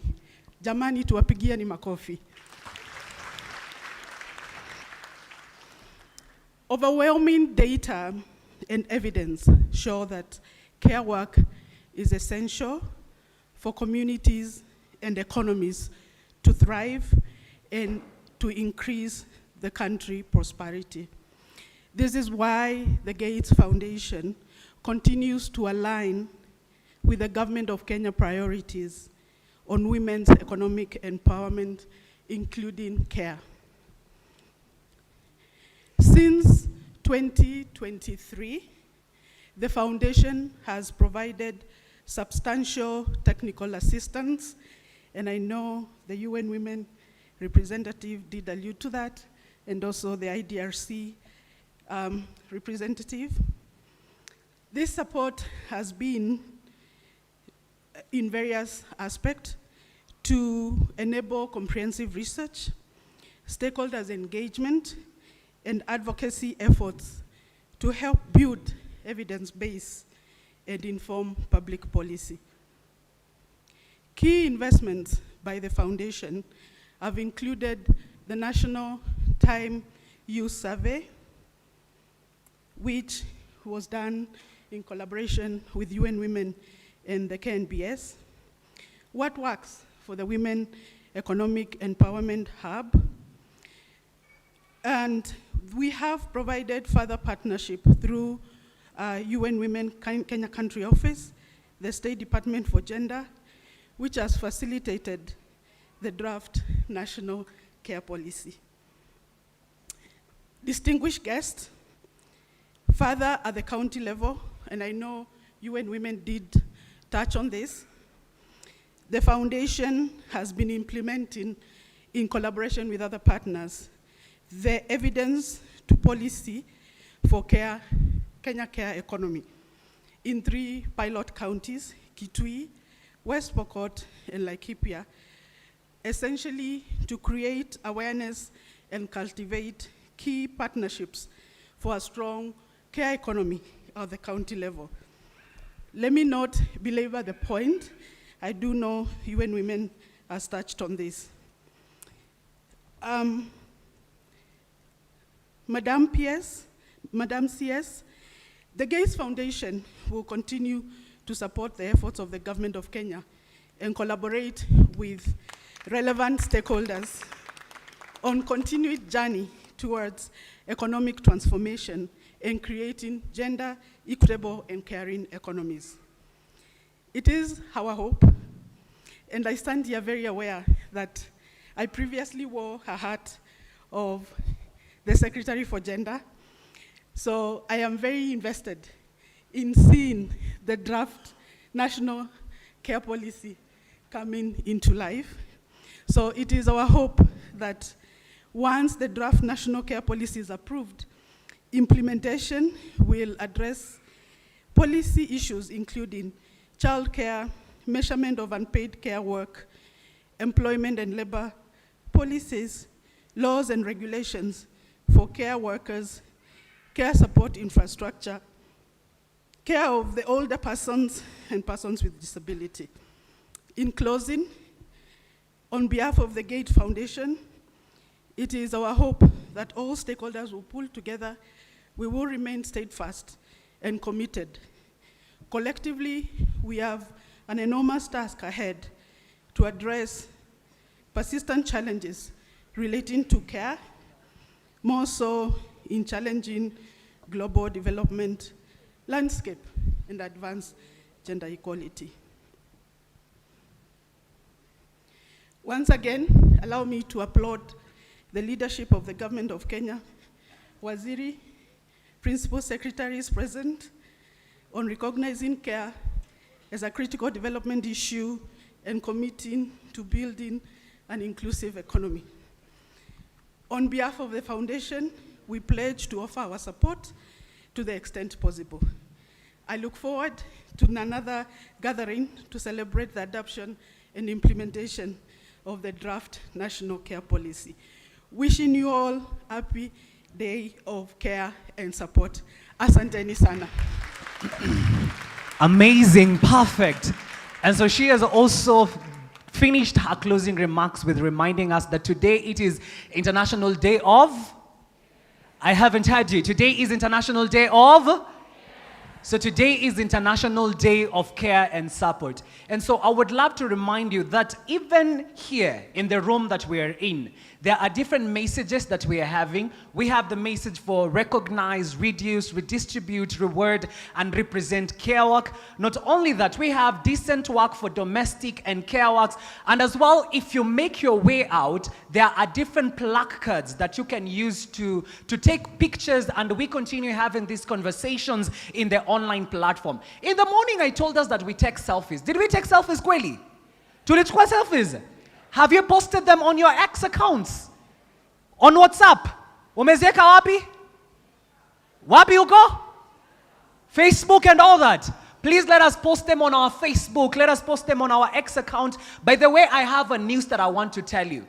On Sunday and yesterday, we were trending on X. The first trending. For the first time, we were able to make the conversations of care work trend on the X platform. Please appreciate yourselves for that.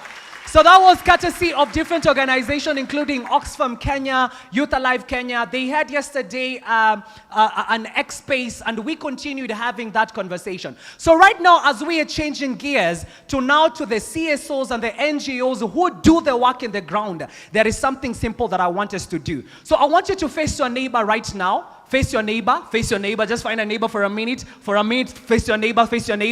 And this is what I want us to do. Nataka uweke mkono zako mbili hivi. Put your hands like this. Sawa sawa? Please come, mom. Come for a minute. Tupigie mama makofi akija hapa mbele tafadhali. Aya. So as she makes her way. So as you face your neighbor, this is how I want your hands to be. So like this. Do you like this, everyone? Yes. So your hands to be in the middle. Let's put our hands like this. So we are going to do a very simple exercise. Amsha huyo jirani. If you're happy and you know, clap your hands. If you're happy and you know, can I hear yeah? If you're happy and you know, can I get some noise from all the care workers? Aya. So we are doing a very simple energizer. So eka mkono hapo. So this is what I'll be saying. I'll be saying fa. If I say fa, unapeleka mkono mbali. Sawa sawa? If I say near, you take your hands, karibu. If I say clap, you have to clap. Ushike huyo, but we hakikisha usishikwe. Are we together? Let us do a trial. This is a trial. Let me see you. I want to see people in the room. Sawa. Put your hands. Fa again. Near. Clap. Wewe usishikwe. Ensure that they don't grab your hand. Are we together? Ensure they don't get. Okay, let's do it again. Aya. Eka karibu. Nia. Fa. We acha kuiba. Wewe. Stop. Okay. Fa. Nia. Clap. Okay, the last time. Okay. Nia. Fa kidogo. Nia again. Clap. Aya, thank you very much. So right now, ladies and gentlemen, to start us off with a speech from different CSOs that are championing for issues of care work around the country, we'll be having Charity Munyi. She is here speaking on behalf of the acting executive director, Frida Wawira from Kovau. So please put your hands together for Charity Munyi. She is the senior program officer at ACT Project. Makofi yake tafadhali. Cabinet Secretary, Ministry of Gender, Culture and Children's Services, Principal Secretaries, Councils of Governors, Vice Chancellors, representatives of the UN and other development partners, members of the civil society, distinguished guests, partners, friends, and our dear caregivers, good morning. It's a real honor to join you today. Please receive warm greetings from our Acting Executive Director, Madam Frida Wawira, who is currently away on an assignment. This year's theme, Care and Support for All, recognizes human rights for all, those providing and requiring care and support. So this reminds us that care is essential, is a very essential thread that holds our communities, our families, and the entire economy together. Today, we celebrate the people who keep our society running. They are the caregivers. These are the women who nurture our children, tender for the elderly, and even hold our households together every single day. Yet, despite this essential nature care work, still, whether paid or unpaid, is still profoundly undervalued, often invisible, and rarely supported as it should be. This imbalance is not accidental. It just reflects the deep gender inequalities that we are aggressively addressing if we are to achieve true equity and social justice in our nation. As the Action for Paid Childcare Transformation Project at COVAL, this is an initiative that drives towards the change of this reality.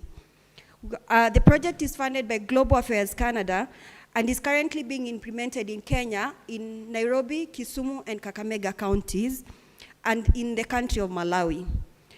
The project is being implemented by World Services University Canada as our lead partner, and in Kenya it's being implemented by COVAL, and in Malawi by WAREC. Its core objective is to transform the paid childcare sector into a thriving, equitable industry that offers genuine economic opportunities, improves the quality of childcare services, and advances the rights of the care workers. The project seeks to achieve 4 key goals. One is to recognize and enhance the value of paid and poorly paid childcare, strengthen the voice, rights, and representation of the childcare workers, as well as improving the working conditions, policies, and professional standards, as well as promoting inclusive, equitable, and sustainable childcare services. As a project, we conducted a baseline in 2024, and there are issues that need our urgent attention for transformation to happen. We noted that there is low pay, that is majority of the childcare workers in Kenya, 75.8% and below 10,000 shillings monthly. This is significantly below or under the minimum national wages of 16,113. They also face abuse and harassment. And there's a growing concern in that 35.9% reported to having faced gender-based violence, unfair treatment, including heavy workloads, poor pay, discrimination, and sexual harassment. 36.1% reported to have limited professionalism. And as we mark this important day and reflect on these findings, I invite us, the government, the partners, the civil society, to renew our collective commitment to the 3 R's, that is, recognize, represent, and respond. When it comes to recognize, let us recognize the vital economic and social role that a caregivers play. Their work it must be visible, valued, and fairly rewarded. When it comes to representation, let's ensure that the care workers are represented in spaces where decisions are made. I'm very happy that a majority of our attendees for this celebration are the care workers. Their lived experiences must shape the policies that affect their lives. And when it comes to responding, let us respond by investing in fair pay, decent working conditions, and gender-responsive policies that promote dignity and the empowerment of all care workers. We therefore call on the government, on behalf of all the CSOs, the private sector and communities to join us and make sure care is a national priority. Part of this commitment means taking concrete legislative steps. We specifically call for the ratification of ILO 189, which is, the convention is crucial as it promotes decent work for domestic care workers globally. And the ratification of ILO 190, which is vital in ending violence and harassment in the world of work for our caregivers. This commitment also means fast-tracking the rollout of the NITA childcare curriculum to rapidly improve training, certification, and professionalization professionalization in terms of standing of childcare providers across the country. As I conclude, let us build a Kenya where care is valued, where care providers are empowered, and where care and support is not just a dream, but it is a lived reality. And at Kovawa and Wusk, through the ACT project, we stand shoulder to shoulder with every caregiver today. Together, we will build a nation that values care, protects caregivers, and uplifts women in the paid childcare sector. Thank you very much. Thank you very much, Charity. Let us show her again some love. So right now, as we continue hearing all these speeches, right now I'd love to invite an organization, and I believe most of us, we know the next organization, which is Oxfam Kenya. They've been working closely with different organizations in localizing the issues of care work in our nation. So please open up your hands as we appreciate and welcome Purity Jabor from Oxfam Kenya. Tumpatie makofi tafadhali as she takes her stand. Thank you so much. I'm happy today and I received greetings from Oxfam Kenya, from our Executive Director, Mongera, who's not able to join us. He's on another work assignment.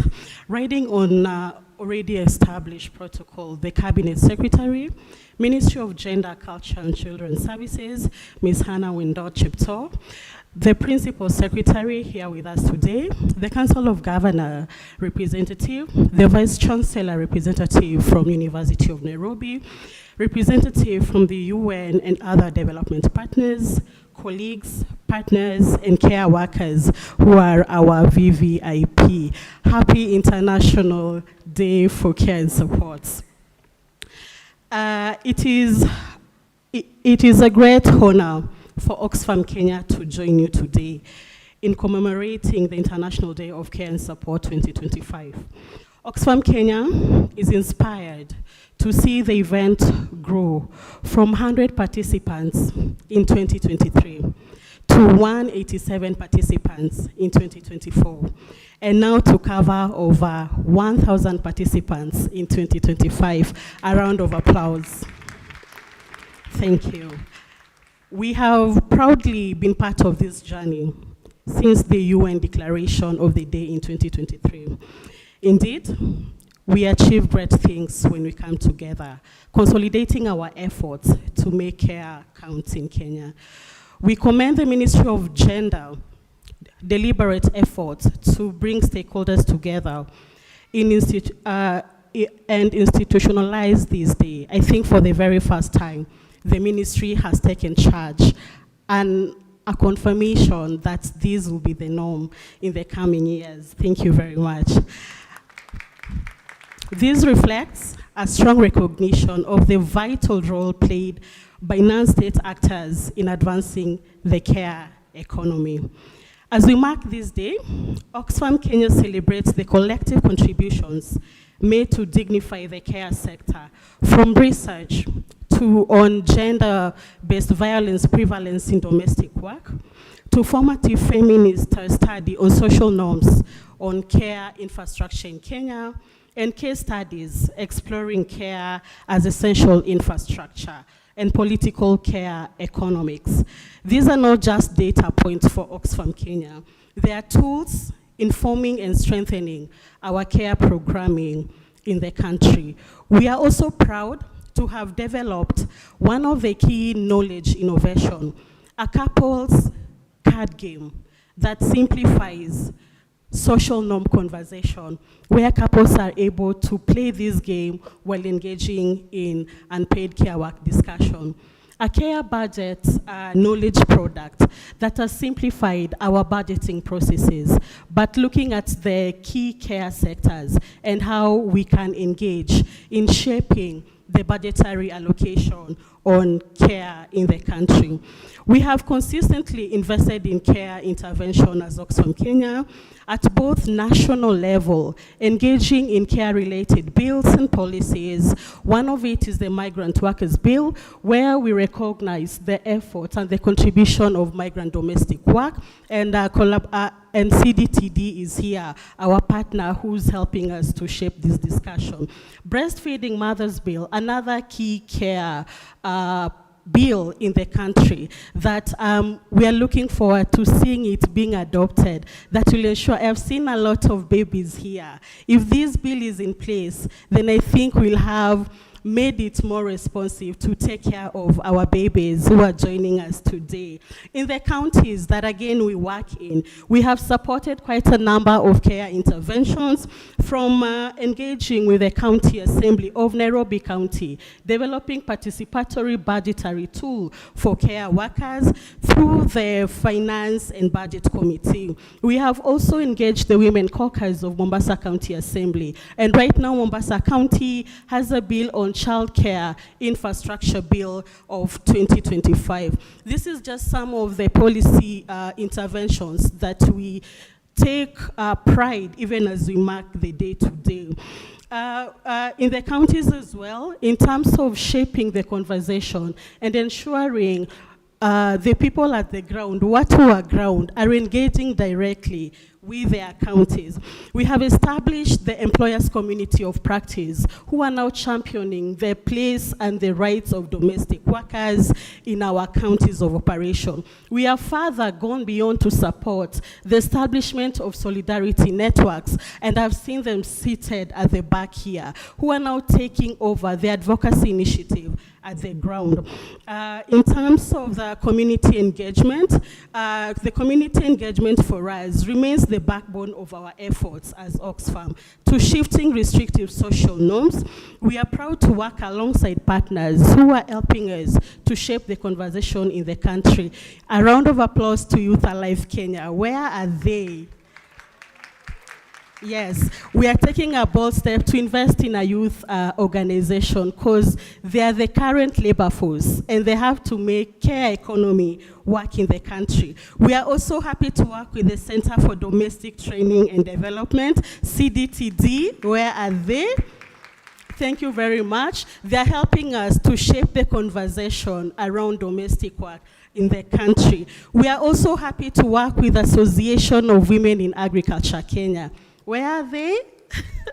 Thank you so much, Mr. Julius and team, shaping the care conversation in agricultural sector, because this is where majority of women are also employed. We are also happy to work with Mombasa young mothers who are not here today, but they are holding a similar conversation in Mombasa, working with other like-minded organizations like the Collaborative Center for Gender and Development and Kiambu County Empowerment Network. I think I have seen them seated here.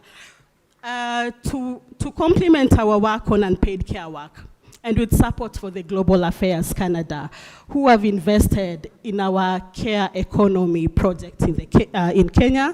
And one of our colleagues from Global Affairs Canada is here. Please wave, Linda. Thank you so much for joining us today. And the Hewlett Foundation. Oxfam Kenya has taken bold steps to demonstrate the social economic dividends of unpaid and paid care work in the country. We are equally proud to partner with the Ministry of Labor and Social Protection in the Kenya's journey towards ratification of ILO Convention 189 and 190. Domestic workers, are we happy about that? Thank you. For us, unpaid care work is not just work. It is an economic sector that values women's work and creates opportunities for women economic empowerment. It must be recognized, valued, and invested in as a critical part of our national economy. The national care policy that is at an advanced stage is a step towards formalizing this commitment. Ladies and gentlemen, as I conclude, I wish to acknowledge the invaluable role that care workers continue to play in sustaining households and contributing to our national economy. It is our collective responsibility as government, as civil society, private sector, and development partners to ensure that their rights are upheld, their voices are amplified, and their work is treated with dignity and respect it deserves. Together, let us continue building a society grounded in fairness, equity, and justice for all. To our care workers, thank you for powering our nation, and we celebrate you today. Once again, happy International Day of Care and Support from Oxfam, Kenya. Asanteni. Perfect, perfect, perfect. Let us give her a better clap to Fadhali. So one thing I know about Purity is that she passionately speaks about issues of care work. And I think she even deserves now to have a nickname or a surname mahali hapo ya care work. Mmekubaliana na hiyo kweli? Sindio? So right now, as we finally conclude the remarks from the CSOs and the non-governmental organization, please help me invite on stage Faith Suma from ICRW. So let us please appreciate her as she makes her remarks. Makofi tafadhali. Thank you so much. Cabinet Secretary for Gender, Culture, and Children's Services, Ms. Hannah Wendot. Principal secretaries present, county governments, development partners, representatives of civil society, and the private sector. And most importantly, the caregivers and care workers who anchor our communities. Good morning. Thank you for the honor to stand with you on this year's International Day of Care and Support. We are many and diverse from all corners of Kenya, friends beyond borders, yet we share one conviction. Care is a collective and public good, essential to a just, resilient, and inclusive society. ICW's message today is very straightforward. If we seek faster, fairer growth, we must treat care as infrastructure, recognize care work as professional labor, and anchor care systems in law, budgets, and accountable institutions. That is how we unlock women's economic power, expand decent jobs, and strengthen families across generations. Kenya has already demonstrated leadership through market-responsive care solutions, employer partnerships and initiatives, and important expansions in social protection. Building on this progress, we respectfully propose 3 accelerators: a clear legal anchor, dedicated and visible budget lines, and a strong coordination unit to sustain interministerial and county implementation over time. When care is financed and coordinated, everything else works better. Farms will retain talent, informal workers will have stabilized incomes, children will thrive, and older persons will live with dignity. We warmly commend the government for prioritizing this agenda, and with humility, note that timely approval and adoption of the National Care Policy would enable counties and ministries to plan and ring-fence the necessary resources. We also recognize the important step in the Social Protection Act 2025, which acknowledges unpaid and unsupported caregivers as beneficiaries. As implementation advances, we encourage inclusive social insurance designs that reach the very workers who provide care, especially domestic, childcare, and migrant workers. Around the world, the rights framing is gaining clarity. The right to receive care, the right to provide care in dignified conditions, and the right to time and resources for self-care. Translating this into practice in Kenya calls for clear entitlements, accessible grievance and redress mechanisms, and measurable standards, from safe ratios in childcare centers to water, energy, and transport investments that reduce the time tax on women and girls. A rights approach makes delivery the responsibility of government and society. Care jobs are skilled jobs. We must say it and pay it. This means competency frameworks, portable certification, recognized career pathways, and coverage in labor law and social security. It also means bringing home best and center-based providers into formal registries with training, occupational safety, and pathways to better wages. Principal Secretary for Labor and Skills Development, we appreciate the efforts of your department, NITA, and partners on caregivers curriculum development. With continued collaboration, we can professionalize this workforce, making it dignified, attractive, and rewarding. Current estimates suggest that nearly 2 million Kenyans are engaged in caregiving. A nationally coordinated survey would really help refine these figures. Colleagues in the room stand ready to support. We must also keep rural realities in view. In our counties, the invisible infrastructure of care is found in water points, reliable energy, feeder roads, safe transport, and markets. Prioritizing these reduces unpaid care time and supports livelihoods, especially following climate shocks. Time use evidence can guide these choices. If an investment does not reduce the time burden on women, of course, it's not yet truly pro-care. As I conclude, the following are ICRW's practical commitments for the year ahead.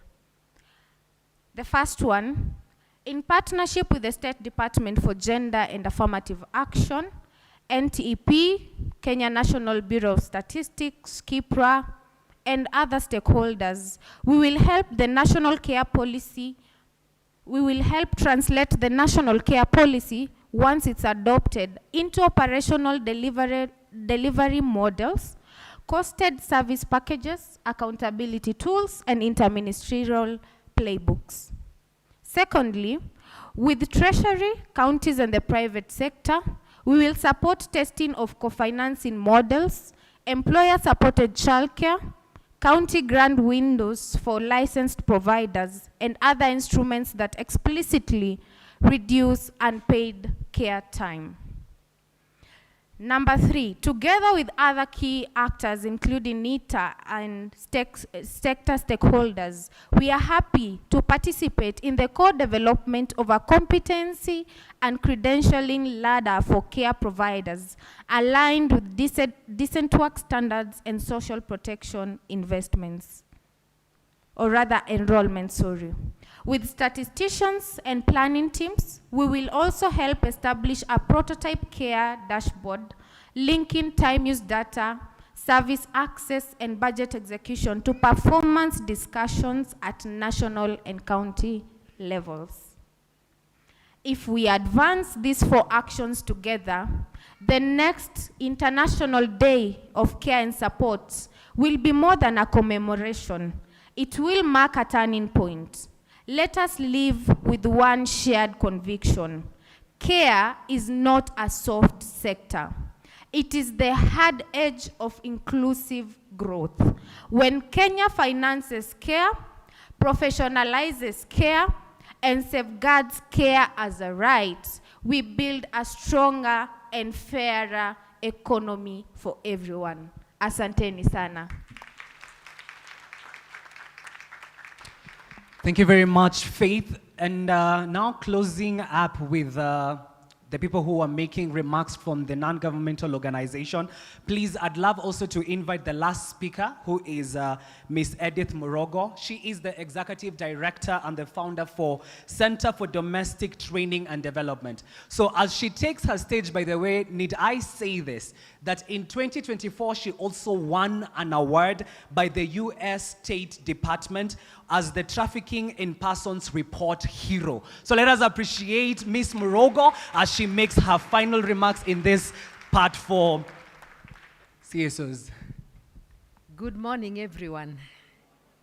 Yeah, our esteemed and honorable Cabinet Secretary for Gender, Culture, Children's Services, and Children's Services, Principal Secretaries are represented here, Council of Governors, academia, members from the development partners, CSOs, business partners, and our care workers, both paid and unpaid, honorable guests, distinguished colleagues, ladies and gentlemen, good morning once again.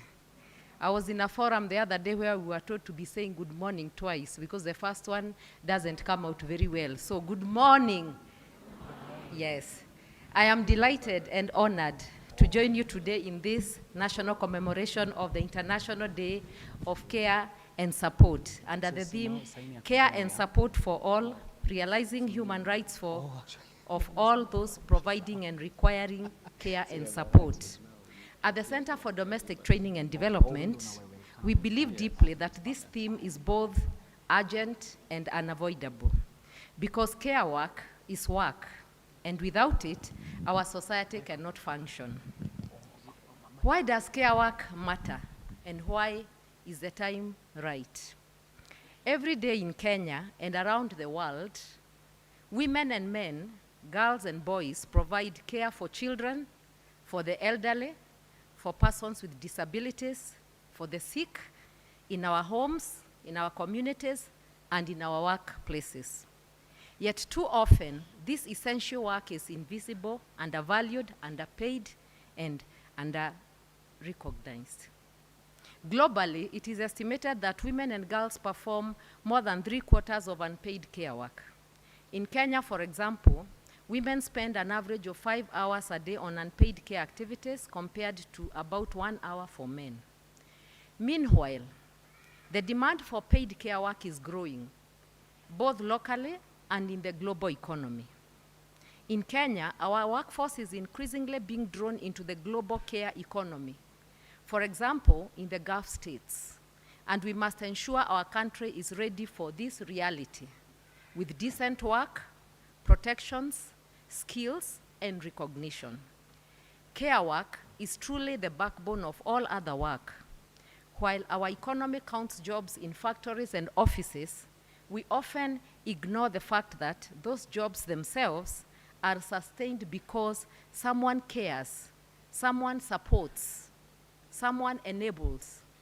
Without child care, without elder care, without home care, many informal employment would be unable to participate in the national economy. At CDTD, we have over 20 years experience working with domestic workers and caregivers, both in paid and unpaid contexts.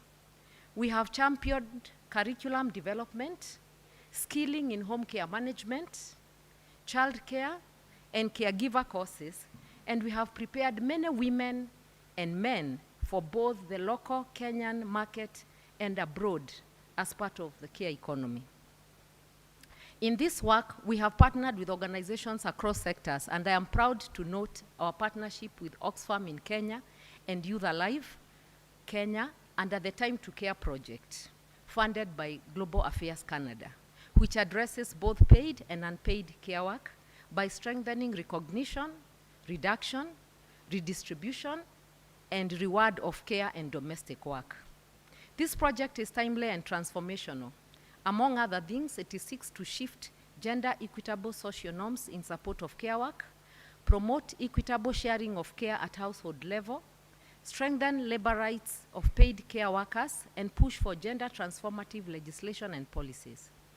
More work is also being done under the Jasiri Consortium, which is funded by the MasterCard Foundation and is led by the Center for Rights, Education and Awareness crew and its partners.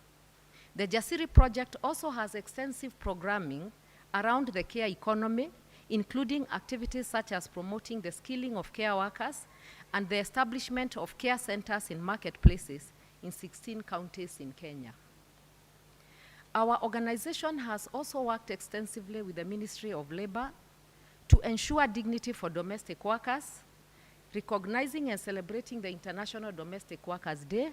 And I would really take this opportunity to really thank PS Mr. Mwandime for that support. Through these partnerships, CDTD has been able to deepen our work, reaching caregivers, employers, unions, policymakers, and community actors, and helping to position care work as a central piece of human rights, labor rights, and economic policy. But what are the key issues in Kenya? The burden of unpaid care often falls disproportionately on those already marginalized. Poor women, informal workers, single mothers, rural households. This care burden can trap people in poverty, limit their ability to participate in education or the formal economy, and deepen inequality. Again, many households face dire care needs. We have the elderly, persons with disabilities, and also illnesses. And in these situations, women and girls are often held back from economic participation because they are required to provide care.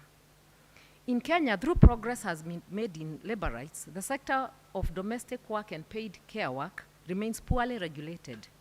For example, Kenya has not yet ratified the international ILO Conventions 189 and 190 on violence and harassment at work, and the Convention on Decent Work.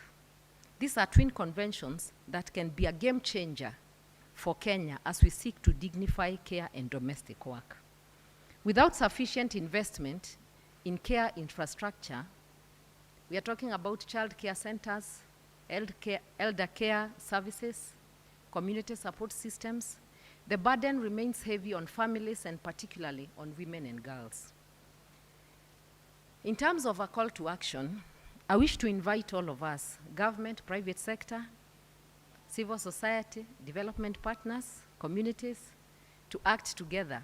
Here are key forward-looking steps. Research and evidence. We need robust data on care. How many hours unpaid and paid? What are the care needs across households? What is the value of the care economy in Kenya? And what are the gaps that exist? What do these figures look like for Kenya? Investment in care and care systems. Government and private sector must invest more in care infrastructure.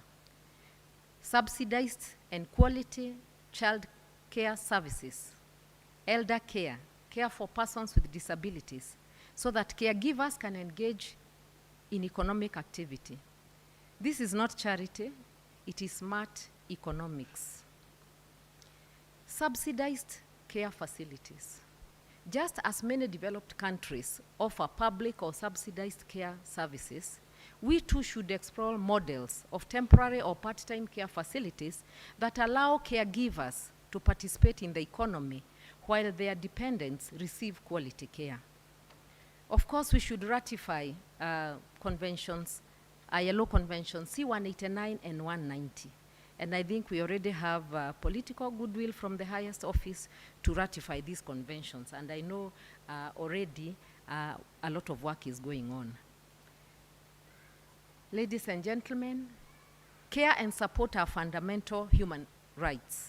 The people who provide care, whether in the home or as paid workers, are crucial to our society's functioning and to our economy's realization.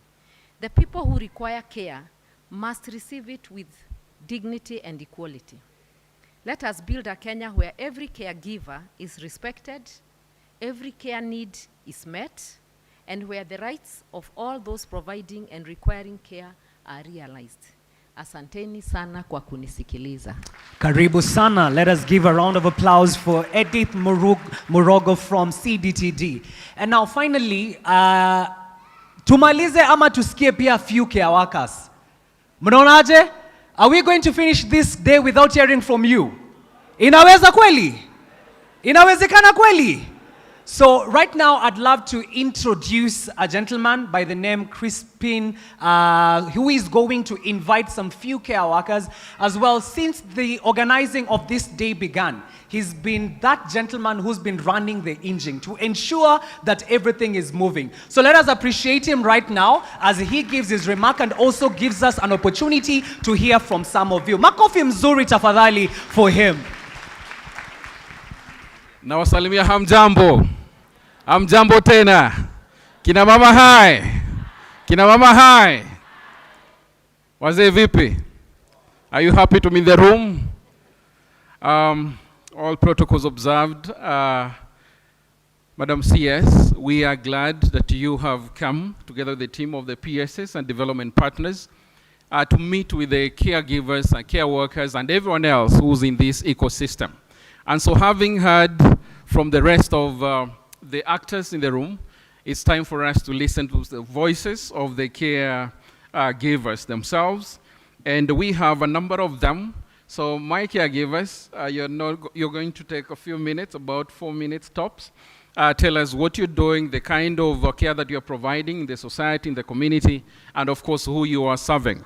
And the order in which you will be coming, we will have Immaculate Njati, who leads the Little Angels Mungano Daycare, handling children of 0 to 5.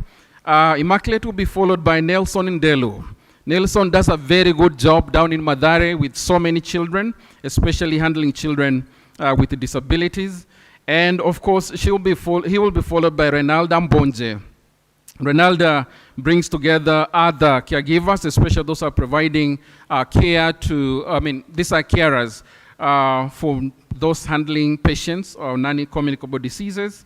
And of course, Renalda will be followed by none other than Rose Kielu, and then we shall have Robert Maine close that. And of course, at the end of the day, we shall hear from Kudehia, which represents a lot of domestic workers. So let's have, let's applause Immaculate as she comes. Immaculate, where are you? Please come.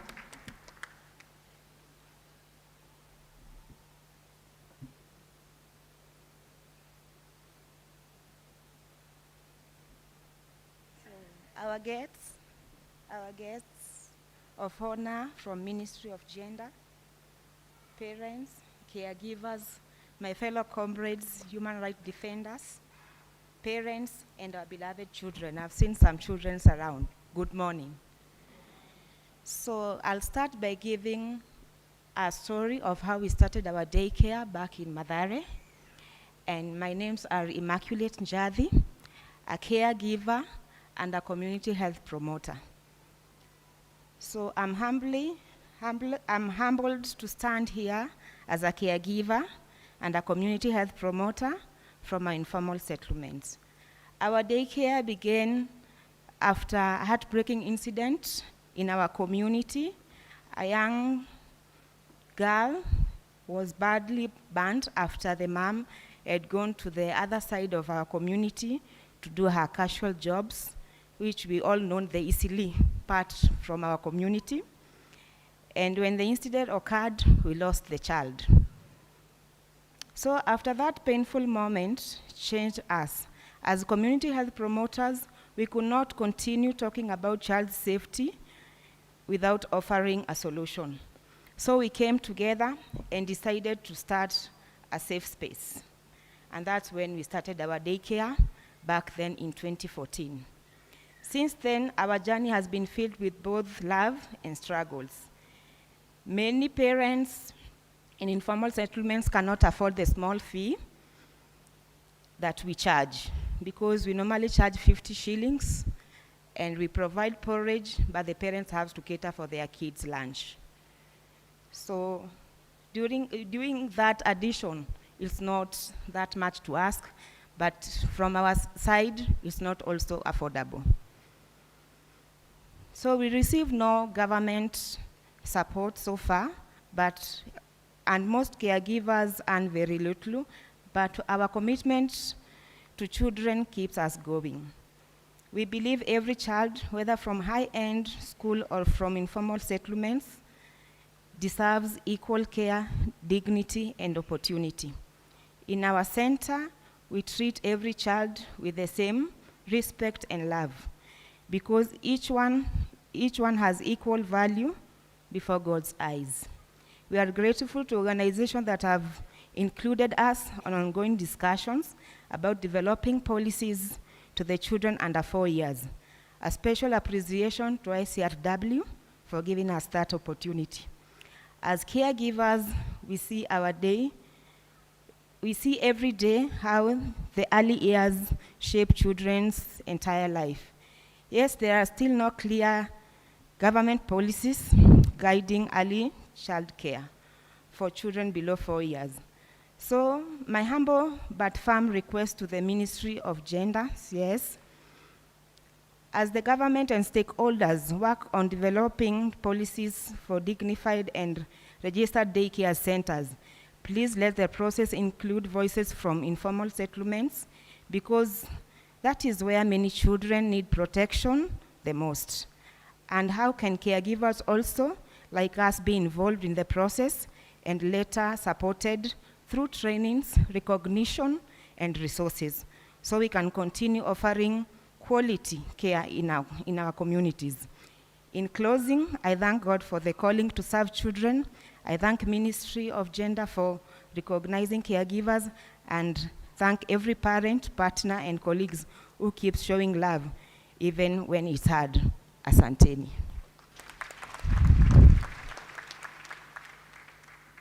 Can we appreciate her one more time? She's taking care of many children down in Madari Valley, and so thank you for the great work you're doing. And next on line is Nelson. Nelson, where are you? Good morning, ladies and gentlemen. My name is Nelson Otieno.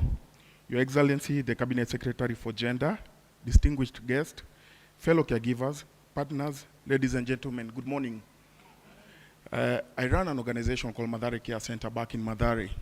We provide daycare and physiotherapy to children with cerebral palsy, Down syndrome, delayed milestone, and autistic children. We have about 260 children back in Madari that we provide physiotherapy every Tuesday and Friday. We have a daycare that provides a safe space for children with disability, where we provide porridge in the morning, then lunch in the evening, evening snacks. So this is a safe space where children can come and stay with us while their parents are working. At Madari Care Center, we have witnessed firsthand how care transforms lives. We see children who once could not sit, walk, or speak, now smiling, learning, and playing. We see mothers who once felt isolated, now finding sisterhood, strength, and purpose. These are not small miracles. They are the fruits of love, commitment, and resilience. Yet, Your Excellency, behind every story of triumph lies another story of struggle. Caregiver, especially those that caring for persons with disability, face immense challenges. Many of us operate with limited resources, inadequate assistive devices, insufficient therapy support, and little or no access to mental health care. For caregivers ourselves, the physical exhaustion, emotional strain, and financial burden can be overwhelming to some of us. Moreover, the policy and regulatory frameworks that guides our work remains fragmented. Many centers like ours lack clear guidelines on recognition, licensing, or financial support. Care work, though essential, often remain undervalued and unprotected. Caregivers who dedicate to serving others are rarely given the respect, training, or incentives we deserve. Your Excellency, this is why today is not only a day for celebration, it is a call for action. We urge the Ministry of Gender and all stakeholders to work towards streamlining regulations, ensuring that caregivers are formally recognized, trained, supported, and a unified national care framework. We envision a Kenya where every care worker, whether in a home, daycare, rehabilitation center, or a community facility, is empowered, respected, and protected. We also appeal to the inclusive policy that considers the unique needs of children and persons with disability. Policy that promotes accountability, accessibility, education, healthcare, and inclusion. Because when we care for the most vulnerable among us, we build a society that truly values humanity. As we commemorate this day, let us remember that care is not a burden. It is a foundation of our humanity. Every act of care strengthens our social fabric, nurtures peace, and builds a more compassionate nation. To all caregivers present today, I say thank you. You are the unsung heroes of our society. You give of yourself daily, often with little recognition, yet your impact is unmeasurable. And to you, Madam Cabinet Secretary, I say thank you. You are unsung heroes. I say thank you for your leadership and urge you to continue championing care and support as a pillar of national development. Together, we can create a Kenya where our care work is not just appreciated, but prioritized. Thank you very much for your time. Have a good day.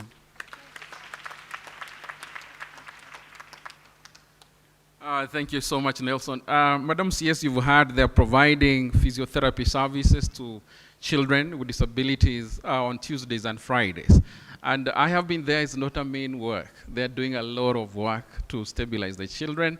And so your support, your commitment, and of course the Minister of Labor is here that is doing so much in terms of extending the social protection benefits. These are the people that deserve those benefits.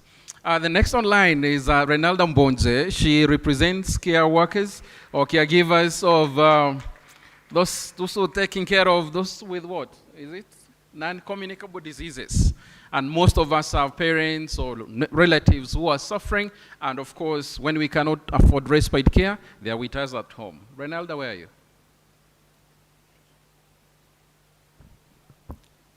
Madam CS, all protocol observed, ladies and gentlemen, good morning.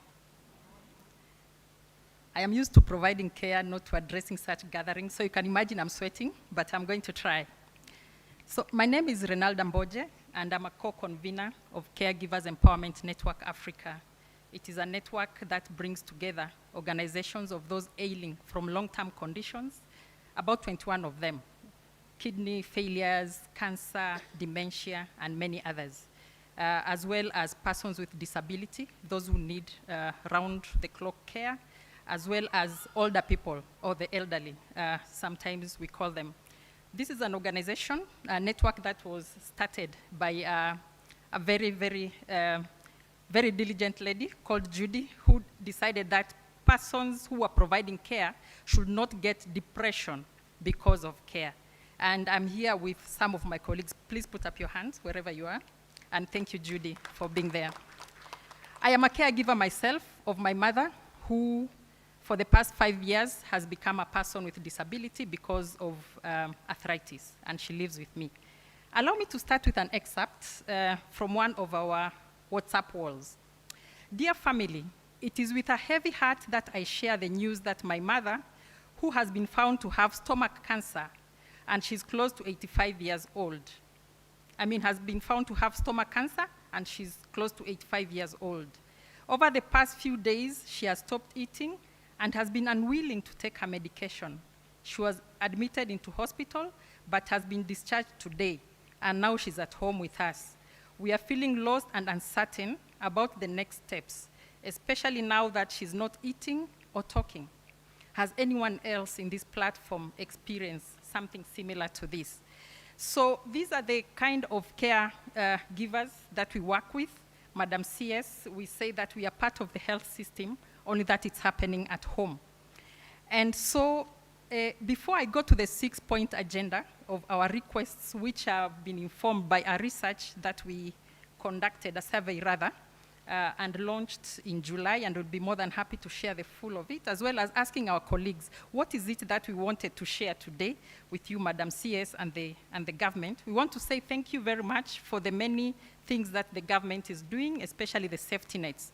We take note of Inua Jamii, which has really helped many people, especially the older persons, as well as those with disability, and many others. And we are very grateful to that, and we are looking forward to the national care policy, which we are sure will even take that further. At the same time, we have these 6 urgent things that we are kindly putting before you today. As we've seen, the caregivers, especially those with long-term conditions, persons with disability, as well as older persons, really are part of the healthcare system. These are people who are taking care of the sick at home from 6 months up to a lifetime. They take nikupima pressure or whatever it is. Look at the sugar levels and all that. So we are kindly requesting that they should be recognized as part of the health system, just the way we recognize community health providers. If they are being trained, then they should also be trained. If there's a stipend, they should also get it, and many other things. And we have that data, and we are more than happy to provide it. The second point is kindly include family caregivers in the safety nets. The Inua Jamii is great, but it takes care of those who are receiving the care. That is the persons with disability, the older persons, but does not recognize the caregiver. So it should also take care of the caregiver, who most of the times are not even employed. So if this Inua Jamii is giving some little money to the care recipient, can also the caregiver also get a bit of that? So that if they go to hospital, they also get, they also use it for their own needs because they also have families. The third one is no one should lose income because of caregiving. Madam CS, we have some of our members who have actually lost jobs because of caregiving. And that is because the HR policies currently do not recognize caregiving. Somebody takes their person to hospital, perhaps it takes longer than expected, and all of a sudden they are noted for USTA. So that should stop, and what we are requesting is that the HR policies, human resource policies that is, should be flexible enough to give even caregiving leave, just the way we have paternity leave and maternity leave. The fourth one is the supportive devices, especially wheelchairs, as well as other essential drugs, extremely expensive. Could they be zero rated, please? And I think this story does not end without me mentioning the issue of dignity products like adult diapers. For those who care recipients use adult diapers, one diaper is about 100 shillings, if you are very lucky. So if this person needs 3 or 4 in a day, you're done for. So could they be zero rated or even be provided for free according to, on case-by-case basis? The other one, number 5, is respite care facilities, which has been mentioned well, so that caregivers can actually take their person for about 2-3 hours or a day so that they do something else. This is public respite services. The last one, very important, is medical insurance for both care recipients and caregivers. We have some counties doing great work, of course, and the national government, but unfortunately, most of the times, the medical insurance takes care mainly of the care recipient. And we find that caregivers then have to go look for painkillers instead of seeing a doctor. And so they stand the risk of becoming care recipients themselves. So we are kindly requesting that the medical insurance should be designed to take care of both. So I could go on and on, but allow me to say thank you so much for this opportunity. Special thanks to ICRW, Forum CIV, IDRC, and University of Nairobi, as well as all organizers for this opportunity. Thank you so much.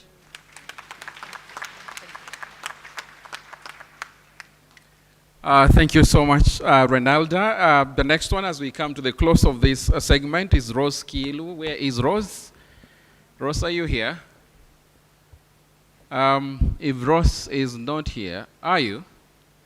All right, looks like Rose is not there. Robert Maine, where is Robert?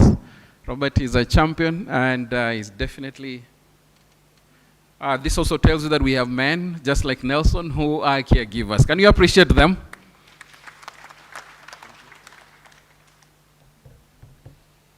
Honorable Cabinet Secretary, PSS present, development partners, distinguished guests, ladies and gentlemen. Robert Marine is my name. I'm a childhood cancer survivor. I was diagnosed with non-Hodgkin's lymphoma, which is a blood cancer, in the year 1986. So I have lived 39 years of survivorship.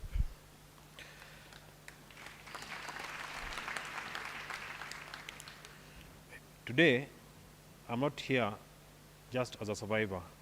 I'm here as a caregiver, because that is the space that I found there is a lot of need in our society and in our community.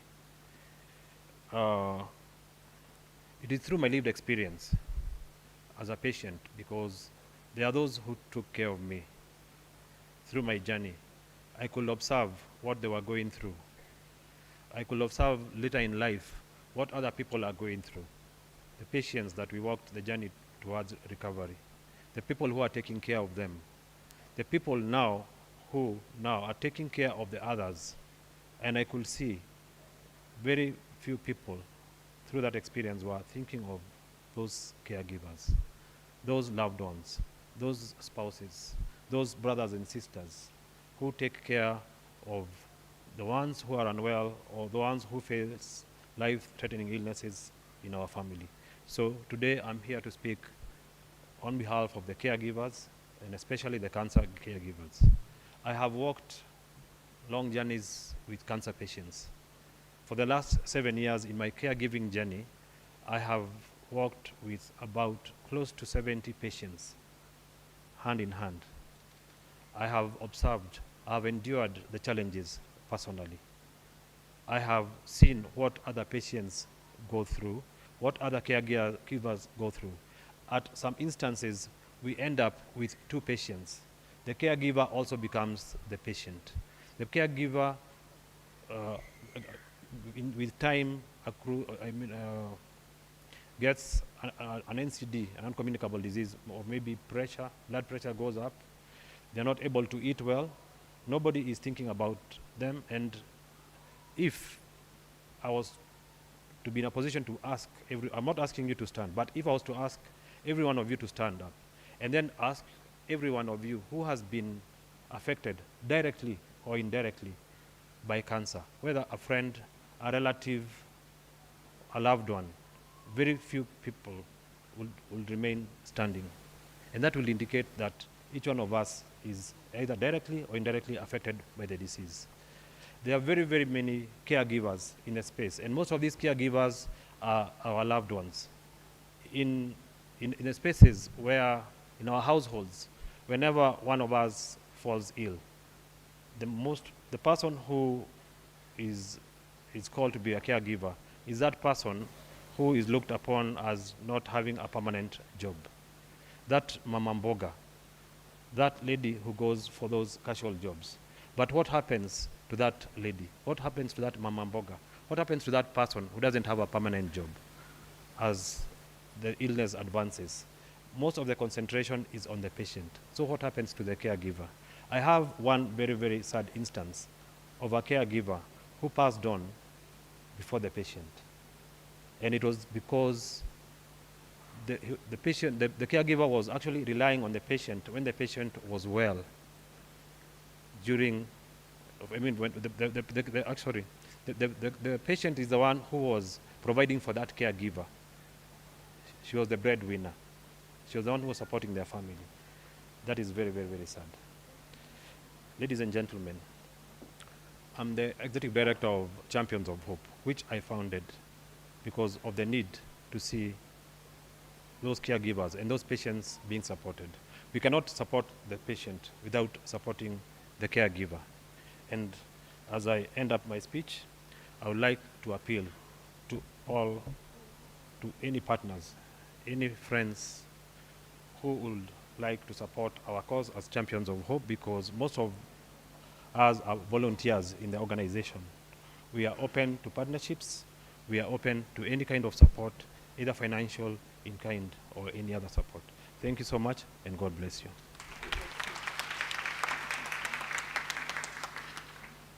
Thank you so much. We coming to the end of this. I have 2 last ones, and they will be brief. Collaborative action for childcare. Where are you, Jennifer? And then Joan, you'll be close here to speak on behalf of Kude here. Jennifer, where are you? Or who's closer? All right, Joan, where are you? Kindly come quickly. All right, looks like even Joan is not around. Where is she? Oh, you are seated so far. Kindly come up. I know, Rosemary, you okay. As John gets here, the steps are many. She does amazing work with engaging men and boys in care and the care economy, and she's transforming lives in Nairobi, Kiambu counties. Just 2 minutes, Rose, while I'm standing right next to you. Good afternoon, everyone. Our great CS, PS development partners. My name is Rosemary Kinuthia. I'm the chairperson of Kiambu County Empowerment Network, which is a convergence of CBOs and NGOs. And part of our members actually do a lot of work on care economy. And like I said, I'm a member of KSAN, and I run an NGO called African Boy Child Network. And I've had a lot of people mention issues of male engagement. And one of the things that I've actually realized in this space, We talk about care work, we talk about distribution, we talk about reward, we talk about representation, we talk about redistribution. But do you know what? How do you expect someone who doesn't know how to cook to help you cook? How do you tell a wife who knows traditionally, I'm supposed to cook for my husband, and is like, why do you think it's a problem? How do you tell women, break the barriers, and they know, I'm proud to cook for my husband, I'm proud to take care of my husband? How do you tell men, we need to come in, we need to help, we need to bring up our sons to help in care work, and they have no clue of how to do it? I think this space needs to start changing the focus, bring boys and men on board. We discuss this the most honest way, because even them, they have their own pressures. Rent, school fees, you are the man of the house, you're supposed to take care of us. So anashindwa, I take care of you, help you cook, na rent inanigojea, school fees inanigojea. You see, we need to balance. Let us try to have honest conversation, bring boys and men on board, and let us take care of each other for a progressive nation. God bless you.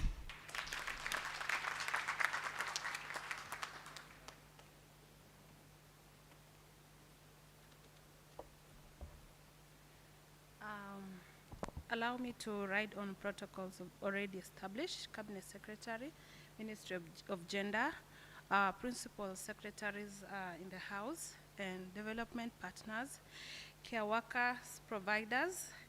Ladies and gentlemen, good afternoon. Good afternoon once again. Solidarity. Solidarity. Yes, if I make that noise, you will realize where I come from.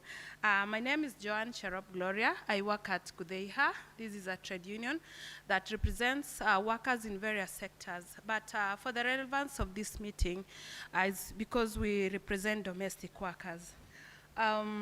Receive greetings from our Secretary General, Brother Albert Njeru, and from Kotu, Kenya, our umbrella body. As I can see, we are the only affiliates in the house. So care work is inevitable. It starts from our households to the whole world. This is work that makes all other work possible. Why do I say this? If today care workers, domestic workers were to down their tools, I believe most of us would have not made it to this day. Are you in agreement with me? Are you? Therefore, this means this is a very important sector, right? It makes all other work possible.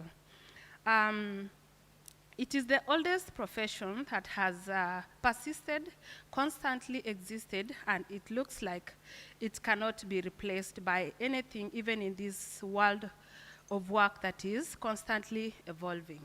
We hear about technology, digitalization of many sectors. Many professions have been taken by the technology. But can we really say that care work can be taken up by anything that can evolve? No, I don't think so. Even if it can be taken, then it's just a small percentage of it. Care work have all the time never been recognized as work. This is why it is undervalued. For us at Kudeiha, we say domestic work is pillar of care workers, because as I said, as I began, it starts from the household. We are glad to join the world in marking this very important day. The theme is very relevant to our mandate of advocating for the labor rights of domestic workers, which are all human rights. The theme, which was saying, realizing human rights of all those providing and requiring care and support. So, for us, we say all labor rights are human rights. But not all human rights are all labor rights. So that one, so if we realize all human rights, we have also recognized the labor rights of those providing and those requiring care and support. We appreciate the Ministry of Gender taking up the mandate of convening this event to commemorate and celebrate the care worker sector. We also appreciate other partners in the care space for coming together to make this day a memorable one. We are looking forward to the approval of the National Care Policy by the Ministry of Ministry of Labor, sorry. And I'm glad to say that as a trade union, we are a social partner with the Ministry of Ministry of Labor. And I'm glad that Ministry of Gender has always involved us most of the time, especially in the development of the National Care Policy, which have taken up the issues of care workers, including domestic workers. And this is our joy, seeing that trade unions are involved in such important policy formulation. This means we have already also have another social partner, which is the Ministry of Gender. We are looking forward to the approval of the National Care Policy, which will guide on achieving decent work for the care providers and the recipients, both of them.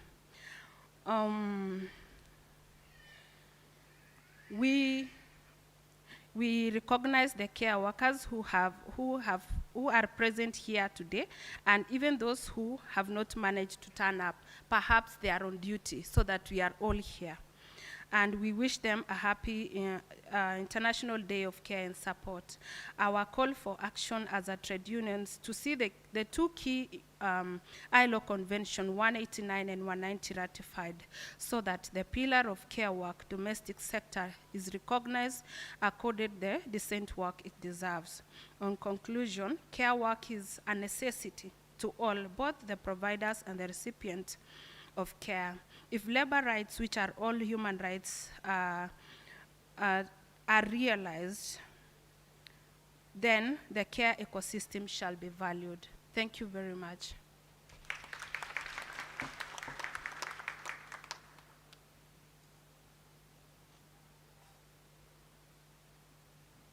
Hi, good afternoon.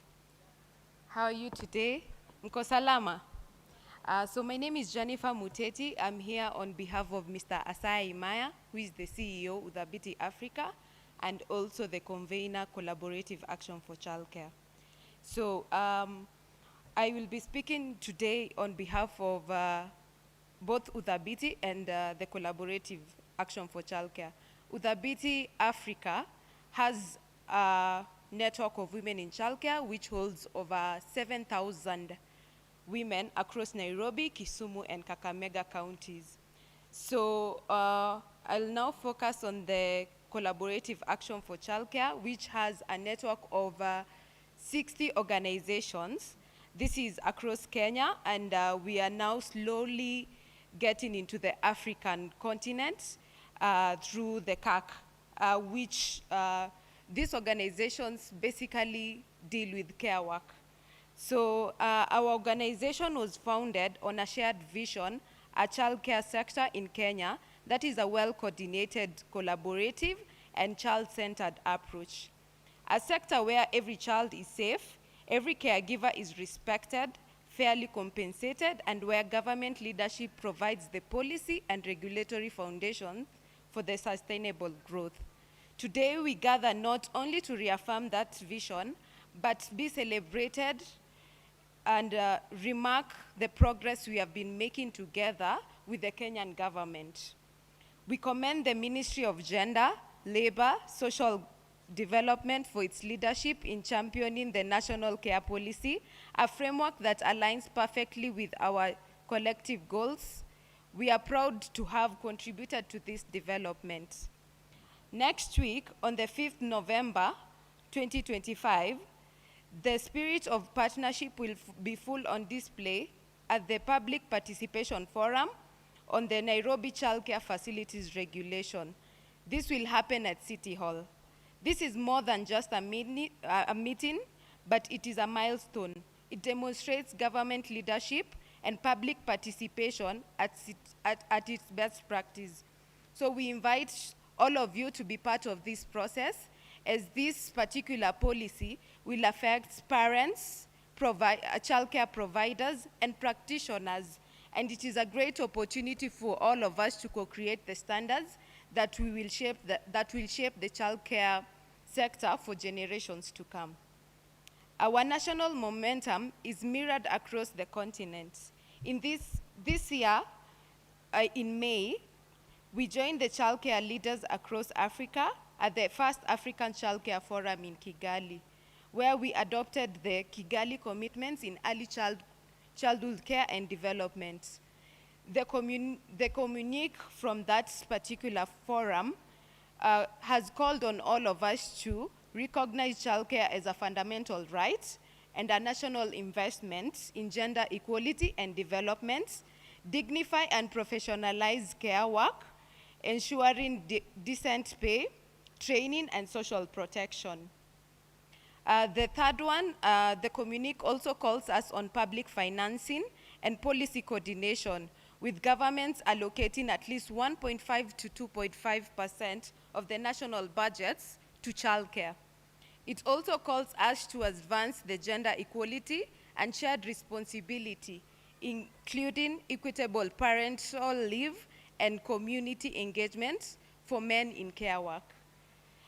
These commitments mirror Kenyans' own journey and affirm the leadership in driving care transformation in Africa. As we look ahead, we are also thrilled to announce two major events, the Women in Childcare Forum and the Caregiver Awards, that will happen in Nairobi at KISE. That is from the 25th to the 27th, 2025. This particular event, we will honor our childcare heroes and spotlight women's leadership in the Kenya economy. And then, in preceding next year, September 2026, Kenya will host the second African Childcare Forum that will happen in September in Mombasa. This will show our progress and innovation to the continent. For national care policy to county regulations and community practice to continental collaborations, these pieces of transformative childcare ecosystem and coming together as Kenya, we celebrate this. On this International Day of Care, let us celebrate how far we have come and recommit to the road ahead, working hard and hand in hand to make quality, affordable childcare a reality to every Kenyan child and every caregiver and every community across Kenya. Thank you all. Asanteni sana. Thank you so much, Jennifer. Madam CS, you'll notice that our care work cuts across the young, the old, and even the young people, the Gen Zs, are part of this movement. And so can we appreciate these young people who are in the care economy space? Now, we're going to break the protocol a little bit. Our CPS gender, Anne wants to leave soon because of another appointment. We want her to speak now, then we shall continue after that. And so, Madam PS, kindly come. Can we appreciate her until she gets here? Until she gets here to the mic. Thank you so much, Mr. Fifo. They say that it takes a village to raise a child. But I think we can also say that it takes a village to raise an adult. Why am I saying this? To be honest, who among us hasn't been kept afloat maybe by a kind word, or maybe a neighbor who maybe delivered some food, or maybe a neighbor who decided to take your children out to give you an hour to rest? Is there anyone? So, it takes a village also to raise an adult. We need each other from time to time. Now, I'm going to be very, very brief. So our Cabinet Secretary for Gender, Culture, and Children's Services, Madam Hannah Wedot, In the interest of time, allow me to lie down established protocols, but of course to recognize our two PSs, PS Mwadime and PS Karen. Let me say good afternoon. Okay, of course I'm very delighted this morning. It's already afternoon. Because we are marking a very important day. This is the Day of Care and Support, an international day, which was declared by the United Nations to remind the world of how important care work is to every society.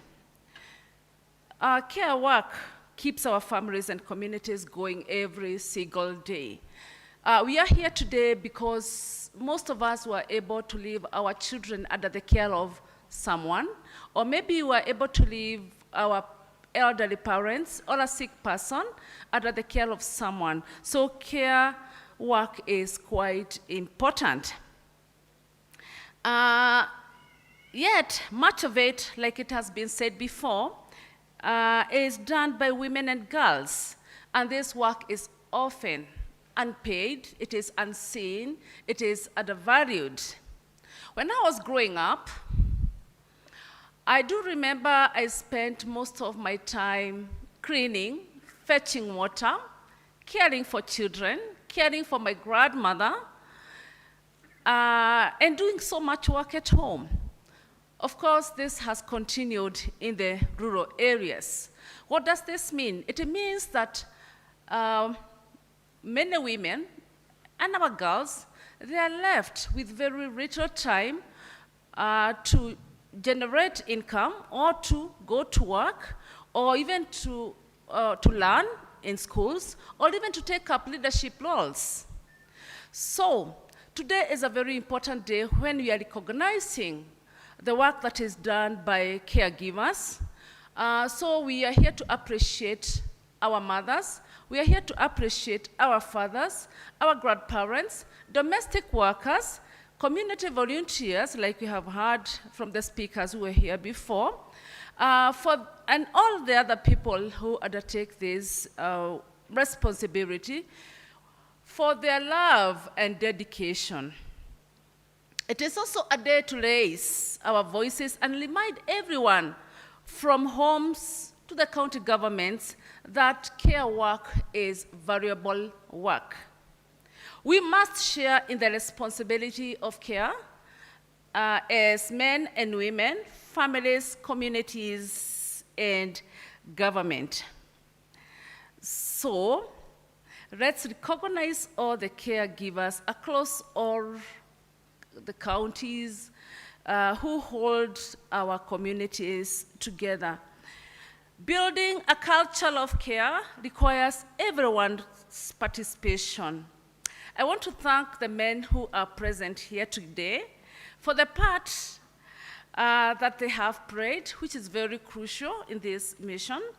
Your contribution as caregivers, as allies, and as supporters is deeply valued. Can we clap for our men in this room? In conclusion, I want to say this, that care is the currency of a connected world. Let us make a wise investment.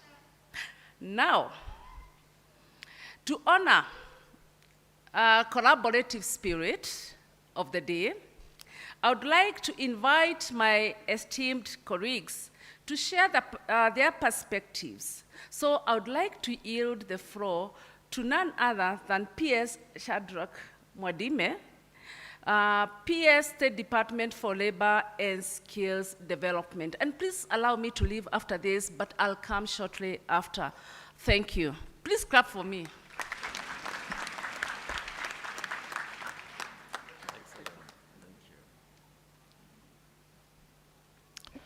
Thank you very much, PS. Our guest today, the Cabinet Secretary, Gender, Culture, and Children's Services.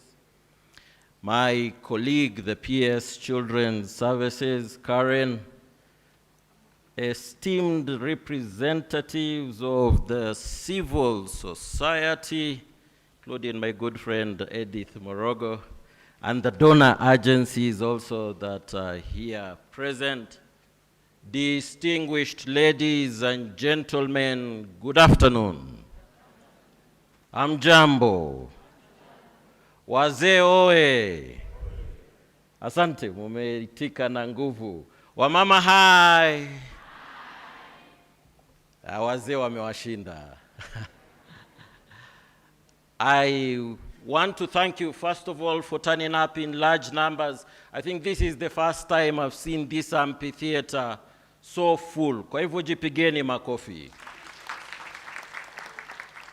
You've done extremely well. This is a critical and important day celebrating caregivers and supporters, and indeed going forward, there is need for us to ensure that the national care policy is established and launched and operationalized. There is no question about it.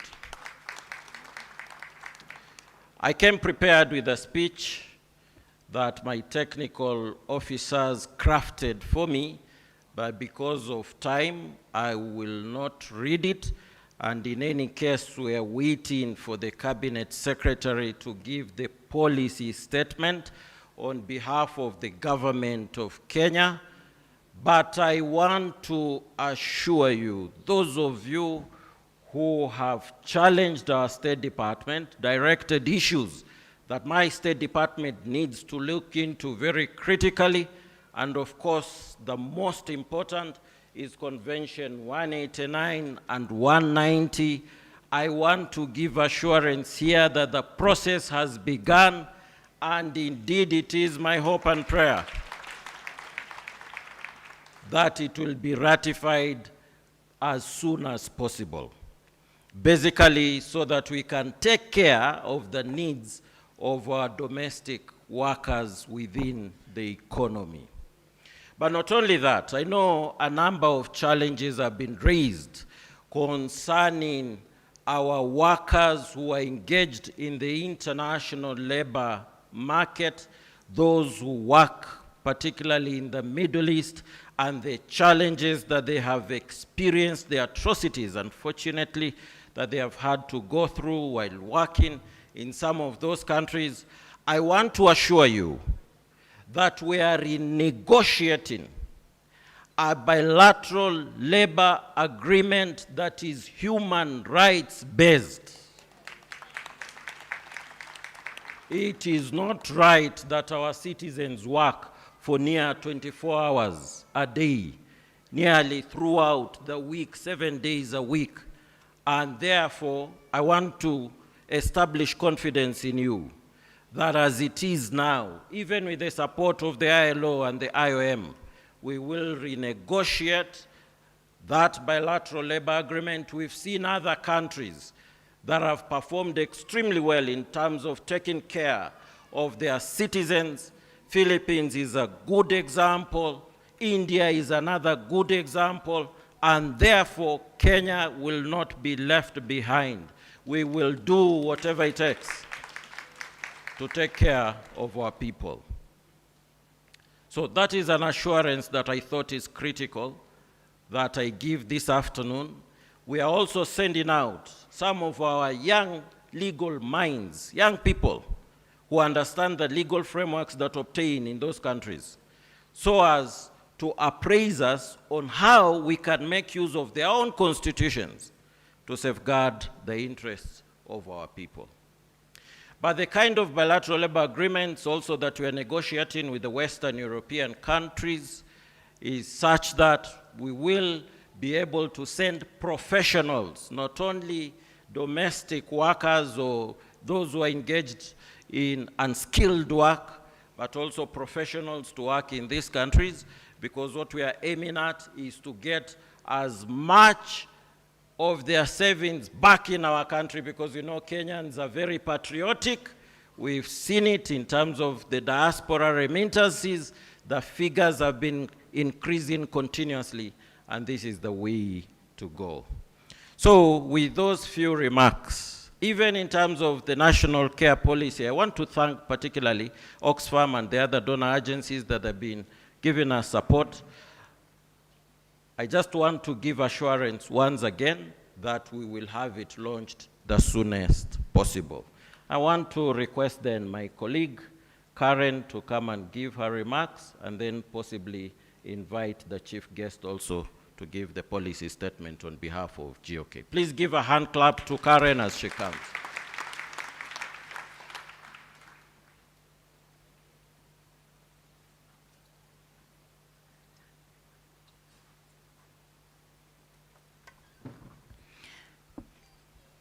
Thank you very much, PS Mwadime.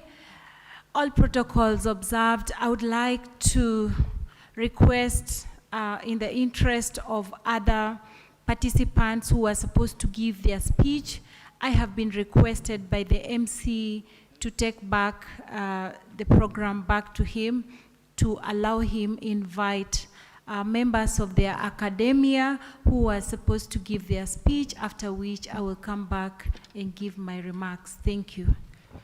Thank you very much. Please let us appreciate them for those beautiful remarks.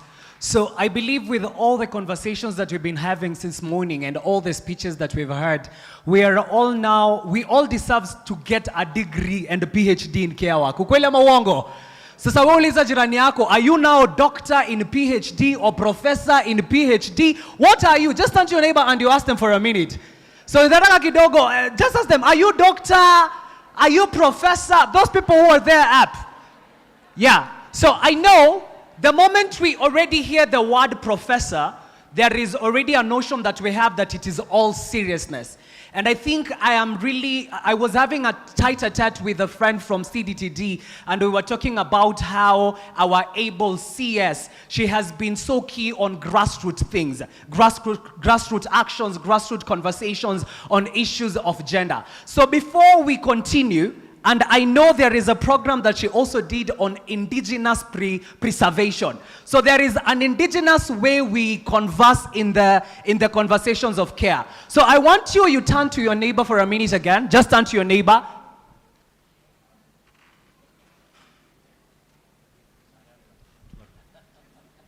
Sawa sawa. So look at your neighbor. What do they look like, what they got in their KCSE in mathematics? Waangalie tu vizuri. Wanakaa walipata nini pale shuleni wakati ambapo walikuwa wanafanya hesabu. Tumesema we are going now to the academia language, right? So look at your neighbor. Do they look like they got an A, a B+, ama wako kama mimi? Sisemi nilipata D+ ama E, hapana. No. I haven't said that. So I want us to use our 10 fingers. So raise your 10 fingers. Raise your 10 fingers. Raise your 10. I want to see those uko juu. Raise your 10 fingers. Perfect. So we are going to use our fingers to do addition. Are we together? So I will be saying 3, 2, 1. What I'm expecting you to do, you need to raise a different number of fingers than your neighbor. So your neighbor might raise 4 and you raise 2. So what you're supposed to do is you do the calculation, addition, as fast as possible. So 4 plus 2 is? 4 plus 2 is 6. So what you're supposed to do is you raise different number of fingers from your neighbor. You shout the answer. If you shout the answer ahead of your neighbor, we know what you got in mathematics. Now look at your neighbor once again. Look at them once again. And you ask them, unaka uneza nishinda kweli? Just look at them. Waangalie vizuri. Even the CS uko juu. Just look at your neighbor. The dignitaries over there. So are you ready to start, guys? Can I hear you? Are you ready?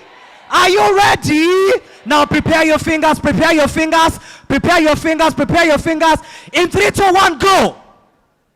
You shout the answer ahead of your neighbor. The numbers that have been raised, you do an addition. Are we together? Melewa, now perfect. 3, 2, 1, go. Again the last time. 3, 2, 1, raise the number of fingers. Do the addition quickly. 3, 2, 1, go. I am perfect. Now, let us stand up for a minute. Tusimame dakika moja. Tusimame dakika moja. Tusimame dakika moja. Just a minute, let us stand up. Just a minute, let us stand up. Now, we also have people from the St. John's who are there outside. Also people from the Nairobi County Ambulance. So if you have any sort of emergency, maybe you're feeling you're having a headache, you're feeling you're having an headache or all that, please take your time. You can visit their ambulance. And also there are those who are represented in here. Do we have representatives from the ambulance, St. John's in here? Or the Kenya Red Cross? We see them? Yes. So their ambulances are outside. So in case you have a medical emergency, ensure that you see them. Now, as we are preparing the first professor to come and make his remarks, I want you to take a pen, place it on the table. A pen, you place it on the table, and again you look at your neighbor. This is the language of the conversation we use uko kwa ground. And so because today is the International Day of Care Workers, we have to use our language. Sindio? So kuna ile wimbo tulikuwa tunaimbaga, head, shoulders, knees and toes. You remember that song? Do you remember that song? So we will be doing that. And the moment I say stop, you need to grab the thing that you placed in between you two. So you need to grab a pen or a book. So put something in between you two. Put something in between. Look at your neighbor and you put something in between. Yes, it can be a book. It can be a pen. It can be a kofia, whatever. And so together we are singing that song. But the moment I shout the word stop, you need to grab that thing ahead of your neighbor. Are you guys ready? Can I hear some noise from all the care workers? Care workers, hey! Aya, perfect. So together, mimi siimbi, nyinyi mnaimba. Kazi yangu ni kusema stop. So I want to see those who went to group of schools and kindergarten. So in 3, 2, 1, we say head, shoulder. Ehe. Siwaski. Ehe. Ehe. Aya. So that was a trial. But I want us to go faster than that. Are we ready? So together we say head, shoulders, knees and toes. Knees and toes. Stop! Grab that thing! So the moment I say stop, you grab that thing. Are we together? The last round. In 3, 2, 1, we say head, shoulders. Head, shoulders. Stop! Grab that thing! Aya, let us have our seats. Thank you so much. We can have our seats. So right now, I would love to invite Professor Jack Othiambo from the Dean of Faculty, Arts and Social Sciences from the University of Nairobi. He will also be making a remark on behalf of all the academic institutions. Wale watu wa the University of Nairobi. Let us appreciate Professor as he makes the stand. Makofi yake tafadhali.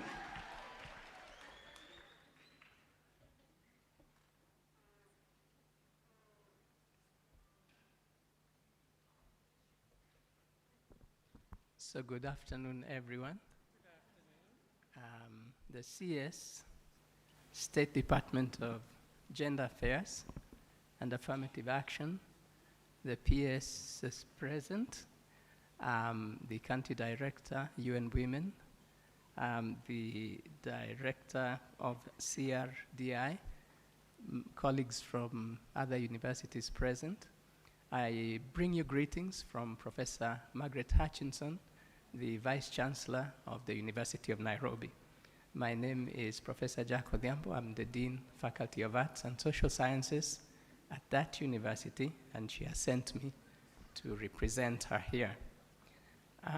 Professor Hutchinson would have really loved to be here. In fact, she is a pioneer in research on matters of gender and women's rights that proposes and seeks solutions to matters that affect women, and there are very many positive solutions that the research that she has carried out has brought up. So I will proceed directly to her speech. It is a great honor to be here today as we mark this year's International Day of Care and Support convened by the State Department for Gender Affairs and Affirmative Action. Today, we join the global community in commemorating a day that calls us to recognize, reduce, redistribute, reward, and represent the essential role of care in building inclusive and resilient societies. Care work constitutes the infrastructure of our daily lives, enabling productivity and growth, its struggles for visibility and recognition notwithstanding. This day reminds us that care is more than a social responsibility. It is a foundation for economic resilience and gender equity. It is central to unlocking women's economic potential and nurturing sustainable development. By elevating care, we elevate families, communities, and nations. The Women's Economic Empowerment Hub, a flagship initiative of the University of Nairobi, was established with a bold vision to be a thought leader in cutting-edge research that advances women economic empowerment in Kenya and beyond. The Hub's work spans a wide array of thematic areas, from entrepreneurship and employment to social protection, affirmative action programs, and the care economy. Its research is not only rigorous, but also purposeful. It is designed to inform policy, guide practice, and catalyze change. One of the Hub's most transformative initiatives has been the piloting of an innovative child care model through the establishment of the Child Care Center in Busia County. The facility targets women, cross-border traders who can now leave their children in nurturing spaces of professional caregivers as they engage in income-generating activities with a peace of mind. Findings from this pilot study show that after accessing the childcare facility for 1 year, for 1 year's period, women traders who were beneficiaries increased their time spent on their business by 12%, increased their sales by 40%, and increased their profits by 65%, and increased participation in networks by 25%. Family relations were also reported to have improved, this leading to reduced gender-based violence. The success of this initiative has inspired replication, leading to the establishment of 2 additional care centers in Machakos County. Notably, this model has been taken up by other partners and is being implemented in other counties. Through such efforts, the Hub and its partners are not only supporting women's economic participation, but also redefining how care work is valued in our society. Each of you present here today, as stakeholders in the care ecosystem, has played an important role in advancing this mission.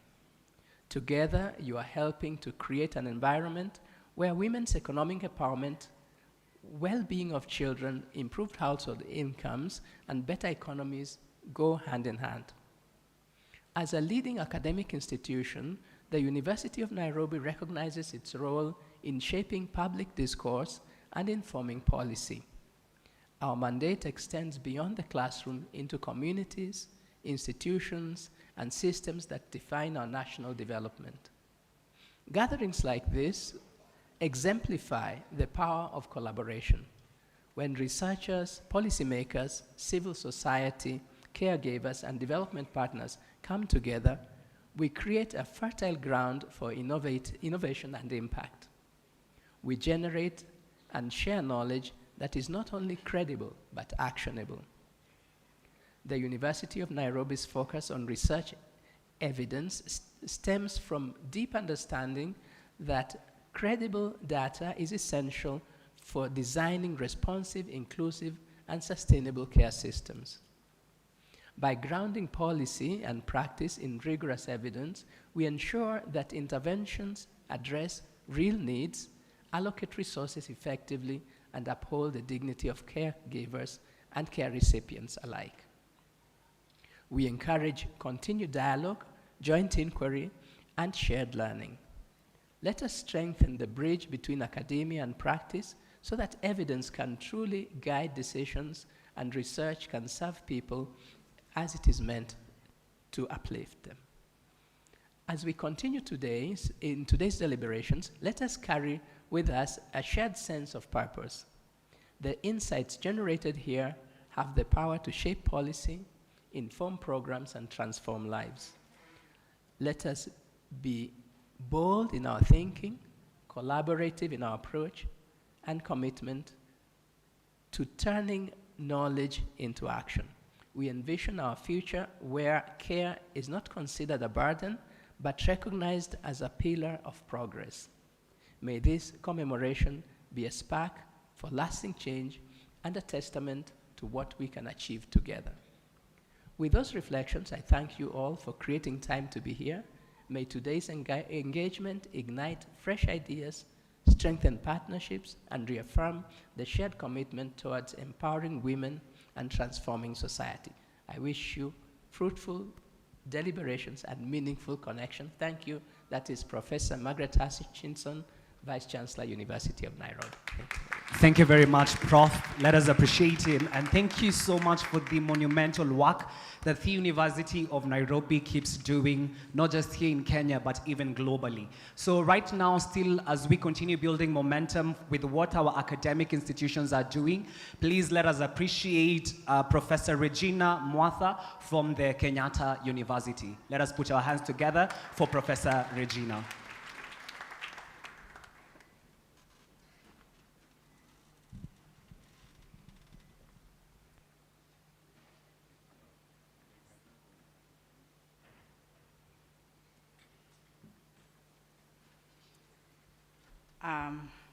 Our chief guest, Honorable Anna Wendot, the Cabinet Secretary, Ministry of Gender, Culture, and Children's Services, our principal secretaries present. I want to ride on all protocols that have been noted earlier. Now, as scholars, we occupy a unique space in shaping the care and support economy, not only to produce data, but to generate gender equality and social inclusion GESI data that gives visibility to lived realities behind these numbers. At Kenyatta University Women's Economic Empowerment Hub, our ongoing research shows us that women are exposed to inequalities in unpaid care and domestic work. Real life experiences are findings from our partnership with Oxfam, where we find that those women who work in low-income employment significantly find more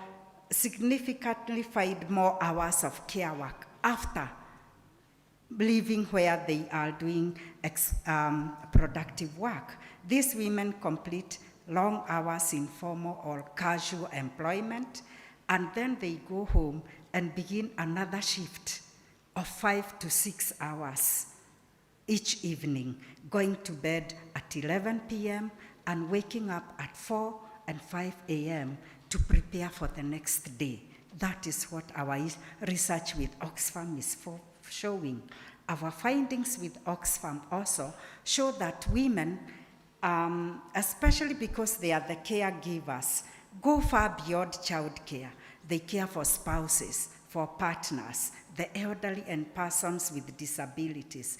Over the weekend, they are traversing to the rural areas to actually take medicine to the sick or to connect their children with the elderly so that they can have a relationship of grandchild and grandparents. Women repeatedly tell us, I have no time to rest. They describe the kitchen only, as a revolving belt where dishes never end. This is followed by laundry, which consumes 3 to 5 hours. And they are telling us that they also supervise homework. And what are they saying about their spouses and partners? They say, I would like my husband to help me with children's homework. I'll bathe them when I'm working late. Even just washing utensils makes a big difference. That's what women are saying.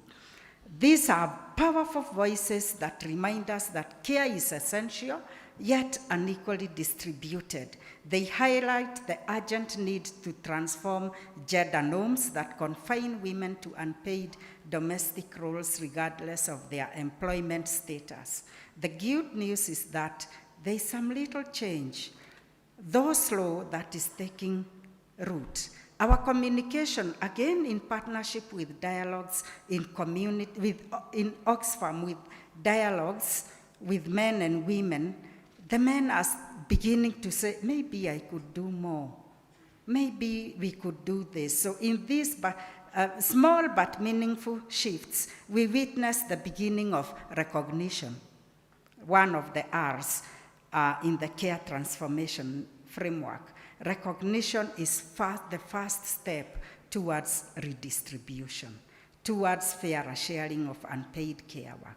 Our research also raises critical policy questions about care, child care and early childhood support systems. When women go to work, they are telling us that they leave their young children, the ones not going to school, with neighbors, and they have to give out 100 bob to the neighbor so that the child can be given food. But sometimes the child is not even fed.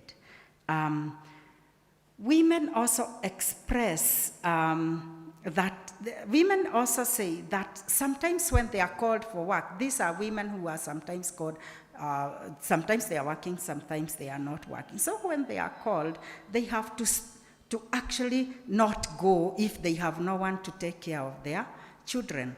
Our other research at the WeHub actually shows in the public service, women choose not to be promoted so that they can stay with their families. So these are the sacrifices women are making in order to do care work.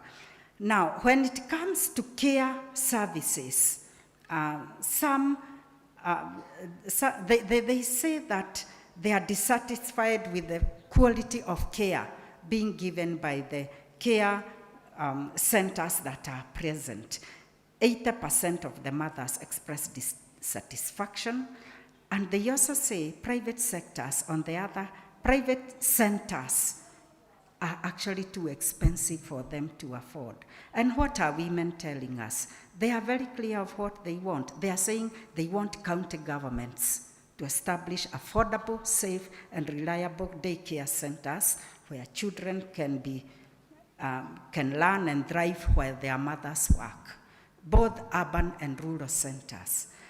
Our work in Tharaka Nithi, again, in partnership with Tharaka Nithi County and the Bill and Melinda Gates Foundation, we have seen firsthand that when unpaid care and domestic work is reduced and redistributed, women gain time to engage in productive and income-generating activities. Further, we observe that the children who go to the daycare centers in Tharaka Nithi County, these daycare spaces are in the public schools because they are run by the county. The young children, as young as 2 years, 2.5, 3 years, learn to play in groups, learn to communicate effectively, stay organized, and take responsibility for valuable foundations for lifelong learning. So as scholars, we are not very sure how to, particularly when women say they want flexible hours and public care systems. We are not very sure how to go around this. We are still being kept awake by this thinking on how we are going to advise on policy.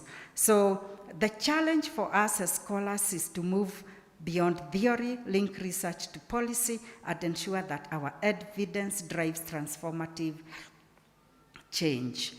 As we mark the International Day of Care and Support, we reaffirm our commitment to amplify the voices of caregivers, generate robust data, and advance the time to care agenda to recognize, reduce, redistribute, reward, and revalue the work. At KU, we believe that knowledge must not only interpret the world, it must transform it. Thank you. Thank you very much.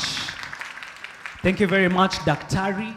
And so as we finally take the last stretch in university setup, kuna mtu sahi anaweza kuambia hujawahi enda university kweli? Niambie, kuna mtu atakuambia you've never gone to university? So there is someone that said that without data, you're just another person with an opinion. That's right? Without data, you're just another person with what? With an opinion. So who is going to give the last remark in the academia field is none other than Dr. Patricia from APHRC. So please let us show some love as we welcome her to the stage for the final remark in the academia department. Makofi yake mzuri tafadhali.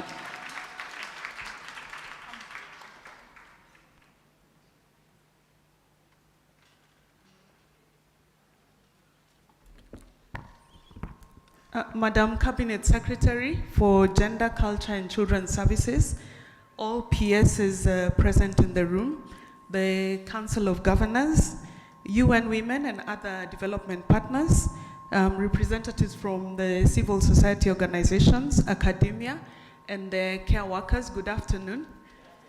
I'm doing this on behalf of our Executive Director, Dr. Catherine Chobutungi, from the African Population and Health Research Center, which does a lot of work in various areas, including childcare and long-term care. Under childcare, APHRC conducts research to inform policies and interventions that improve child health and well-being.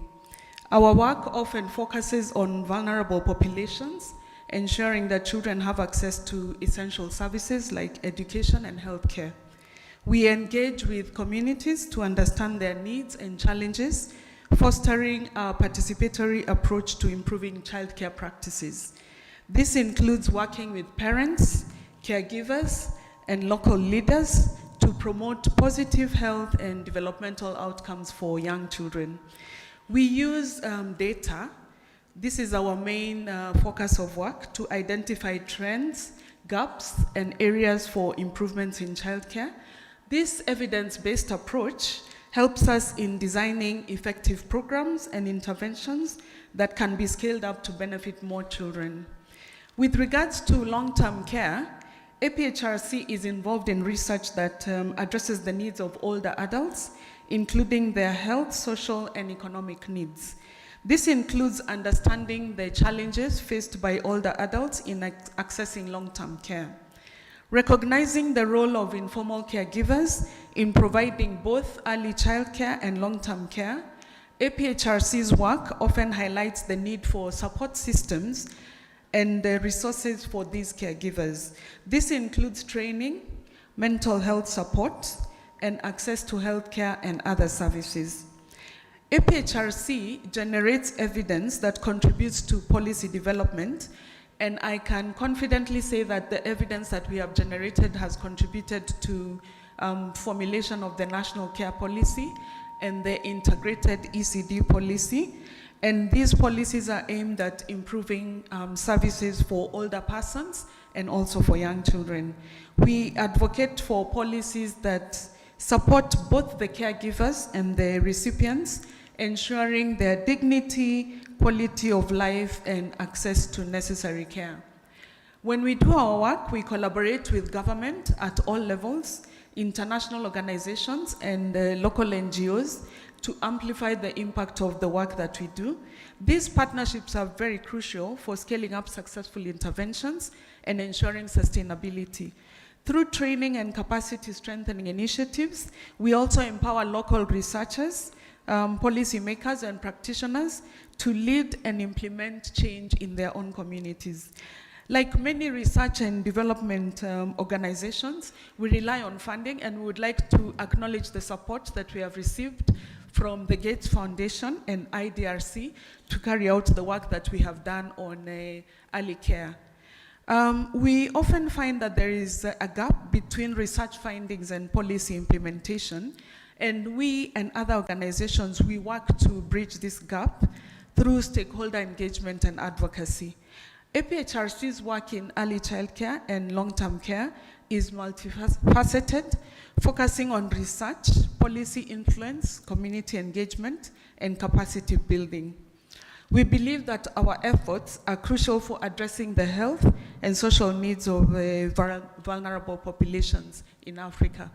Based on the research that we've carried out and building on the presentations that the earlier presenters made, we would like to recommend that governments invest in care infrastructure training and support to alleviate caregiver burden and promote economic participation. We also need to encourage more men. I know we've been talking about male involvement from the very beginning.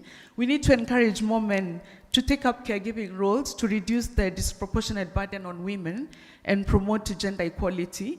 And then we need to develop care systems that account for Africa's unique cultural, social, and economic context. I wish you all a happy International Day of Care and Support. Thank you very much. Thank you very much, Daktari.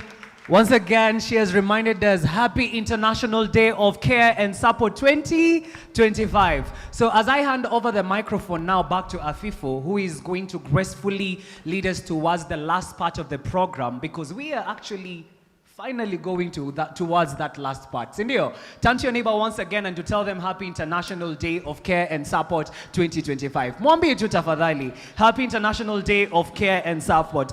And by the way, I am looking on Facebook and I have already seen some few people who have posted. If you hear your name, utanitafuta after lunch nikupatie sweetie. Are we together? Yeah. So I see Kalen Breeds amepost. Tupigie Kalen makofi pale tafadhali. Amepost na akasema she is here at KICC. Back to you, Afifu. All right, thank you so much, Daniel. Can we appreciate the work Daniel has done since morning? He has kept us energized. And I want to promise that next year, same time, it will be us seated on the other side and you, caregivers, speaking back to us. Will that be okay? For now, we want to, you've spoken from the research perspective, from the caregivers perspective, and everyone else that has come up front here. Now we want to hear the responses and the speeches of the government representatives. We have heard already from the PS, State Department for Gender, and Wangombe was left. We've also heard from the State Department for Labor and Skills, Mwadime, and now I want to invite Mr. Peter Ochieng, who will speak on behalf of the PS for Labor, that is PS Motari. Kindly come, Mr. Peter, in the interest of time. Then you will invite the PS Children's Services and the protocol continues. Let's appreciate him as well as he comes. It's a way of energizing ourselves.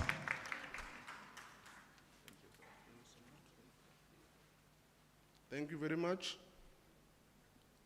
The Cabinet Secretary, Minister of Gender, Culture and Children's Services, the Principal Secretary, State Department for Gender Affairs and Affirmative Action, the Principal Secretary, State Department for Children's Services, and the Principal Secretary, Department of Labor and Skills Development. I stand here on behalf of the Principal Secretary for the Principal Secretary, Mr. Motari, State Department of Social Protection and Senior Citizens Affairs. He was supposed to be here, but because of other busy schedules, he's not been able to attend. And I want to say that our mandate is to empower vulnerable groups such as the elderly, persons with disabilities, families, and communities to participate in social change for improved livelihoods. One of them is that we are the ones who come up with policies that are supposed to protect citizens, such as social protection policies. We are also the ones in charge of group registrations. We are also the ones who provide vocational rehabilitation centers, and we are also the ones who ensure that we combat risks such as ageism and promoting family strengthening and disability inclusion and volunteerism. Because I am given a speech to read on behalf of the Principal Secretary, my duty will be very simple. I now go straight to the speech, and I will be as fast as possible because of time. So, ladies and gentlemen, it gives me great pleasure to join you all to this national celebration of the UN International Day for Care and Support. The National Day General Assembly was proclaimed on 27th July 2023 that 29th October every year shall be observed as the International Day for Care and Support. This annual observance underscores the importance of investing in care and economy and creating a robust, resilient, gender-responsive, disability inclusive, and age-sensitive care and support systems with the full respect of human rights, with a view of recognizing, reducing, valuing, and redistributing unpaid care and domestic work and support. This topic is close to the mandate of the State Department of Social Protection because it relates to persons with disabilities and older persons. This year's theme, Care and Support for All, realizing human rights of all those providing and requiring care and support, resonates strongly with the global shift towards right-based, inclusive, and gender-responsive care systems, as well as Kenya's evolving social protection and disability inclusion frameworks, which is domiciled in our ministry.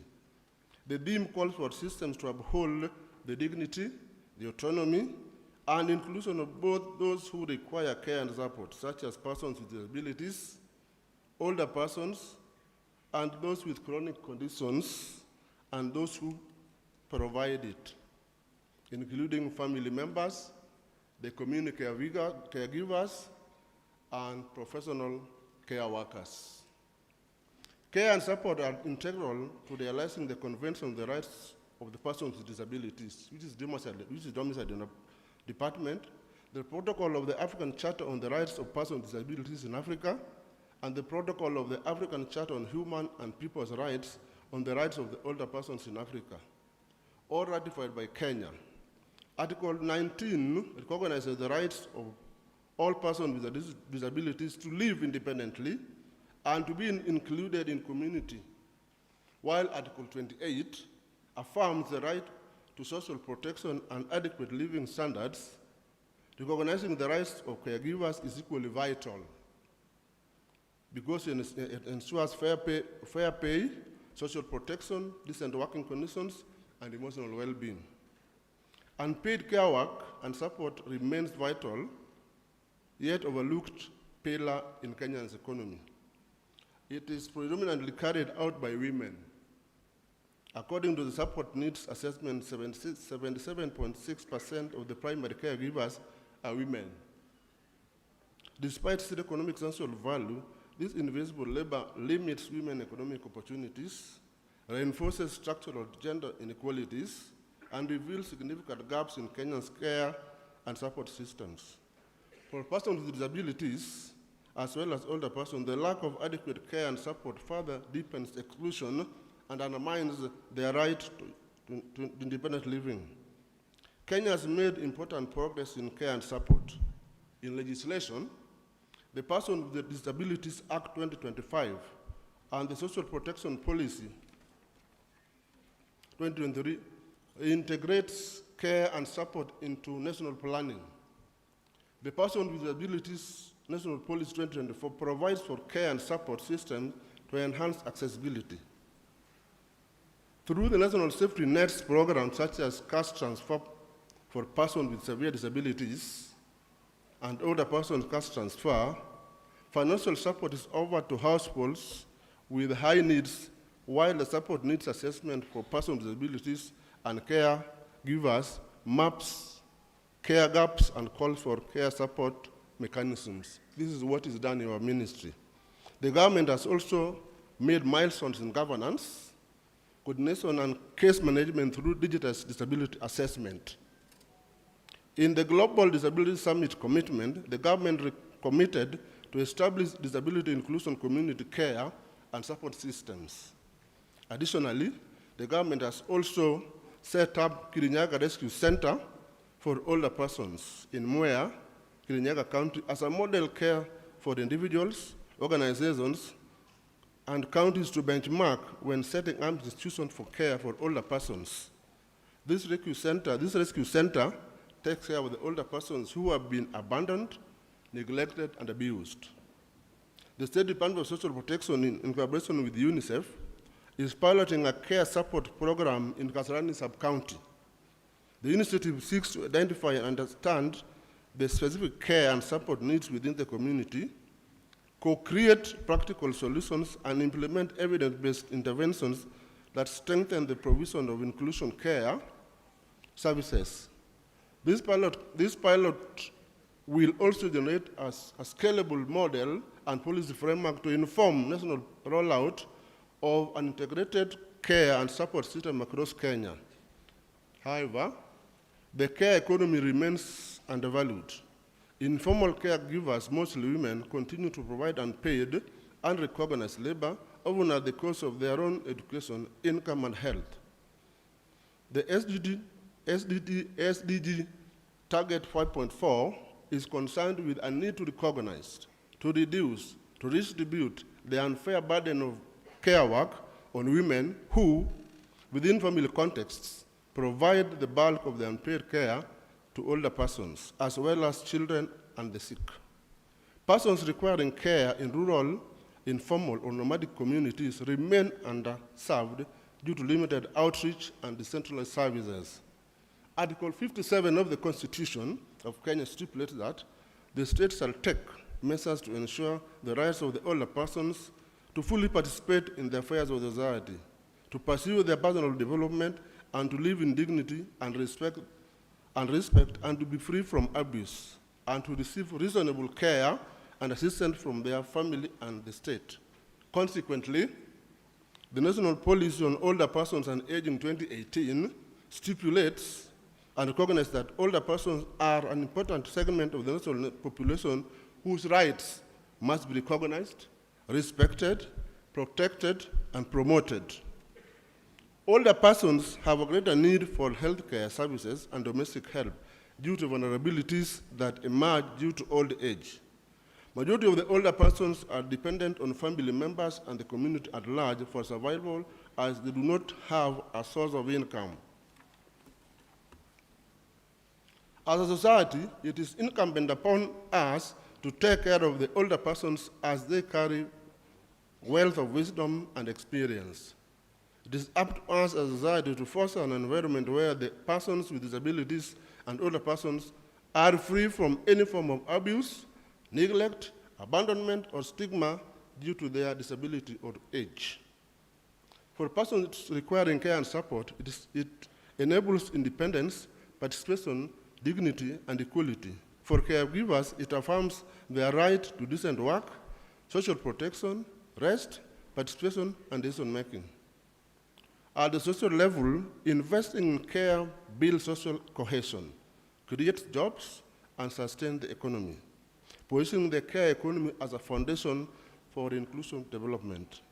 For government, strong care and support systems enhance national resilience, improve health outcomes, and reduce poverty through inclusive and well-coordinated social protection mechanisms.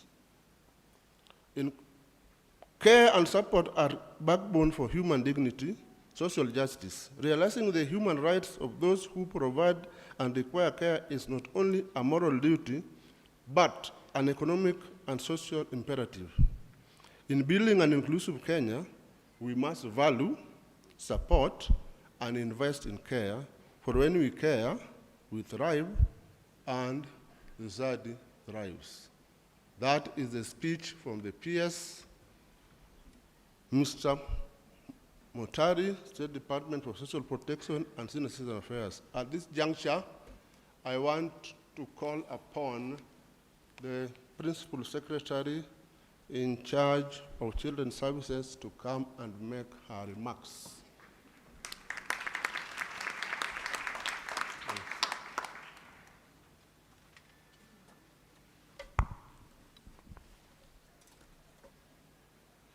Thank you very much. The Cabinet Secretary, Ministry of Gender, Culture and Children's Services, Honorable Anna Wendot, Director in charge of State Department of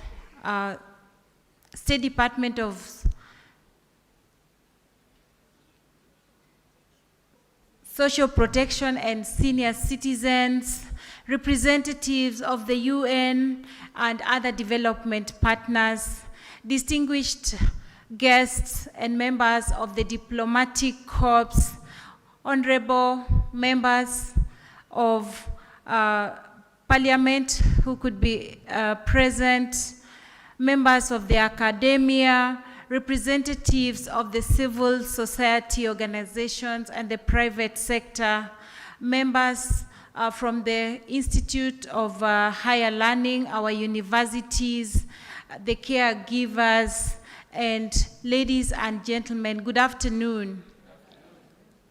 For those who do not know me, my name is Karen Agengo, and I'm in charge of State Department of Children's Services as the Principal Secretary. Ladies and gentlemen, it is my great honor and privilege to join you this afternoon as we mark this special day, which is the International Day of Care and Support. A special day which is set aside by the UN through the resolutions of 2023 to recognize the critical care of, the critical role of care work in serving the vulnerable in the society, and in so doing, sustaining our societies and economies. Today, as we celebrate this International Day of Care and Support, it is not only just symbolic, but it is a day that we are using also to call for action to improve on the welfare of the caregivers. Across the world, and of course in Kenya, millions of women are involved in care work compared to the men, and often the women are hardly recognized. And so today, as we celebrate this day, I want us to call for an action to recognize the women who are accounting for 90% of the global GDP as they contribute to the care giving. And so this contribution remains undervalued in our formal economic system. So it is important that we clap for the women who are here and also the women who are not here, who are actively involved in caregiving. Let's clap for the women.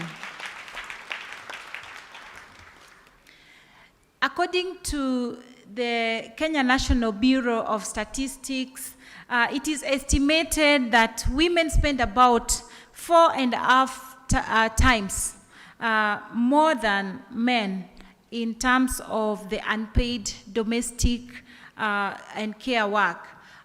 If you go to various families, you'll find the woman is more involved in the domestic work, and the man could probably be doing an hour in a day in care work.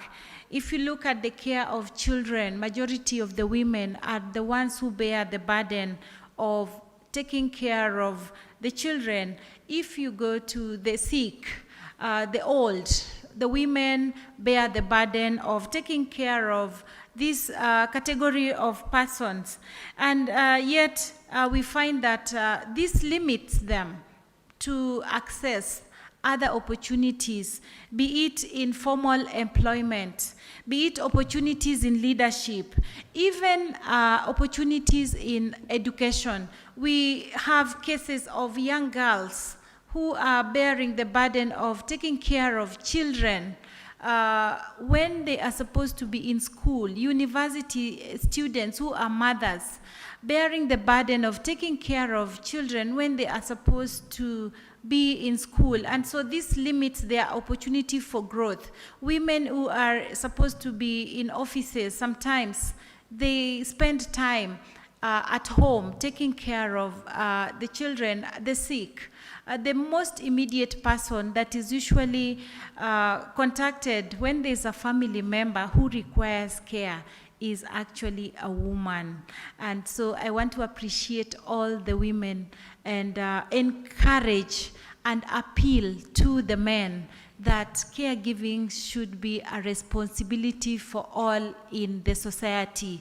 It is high time that we bring on board men to take their space in caregiving, because as the PS in charge of children's services, we feel that if men are not involved in the care of children, then the growth and development of those children will be impaired.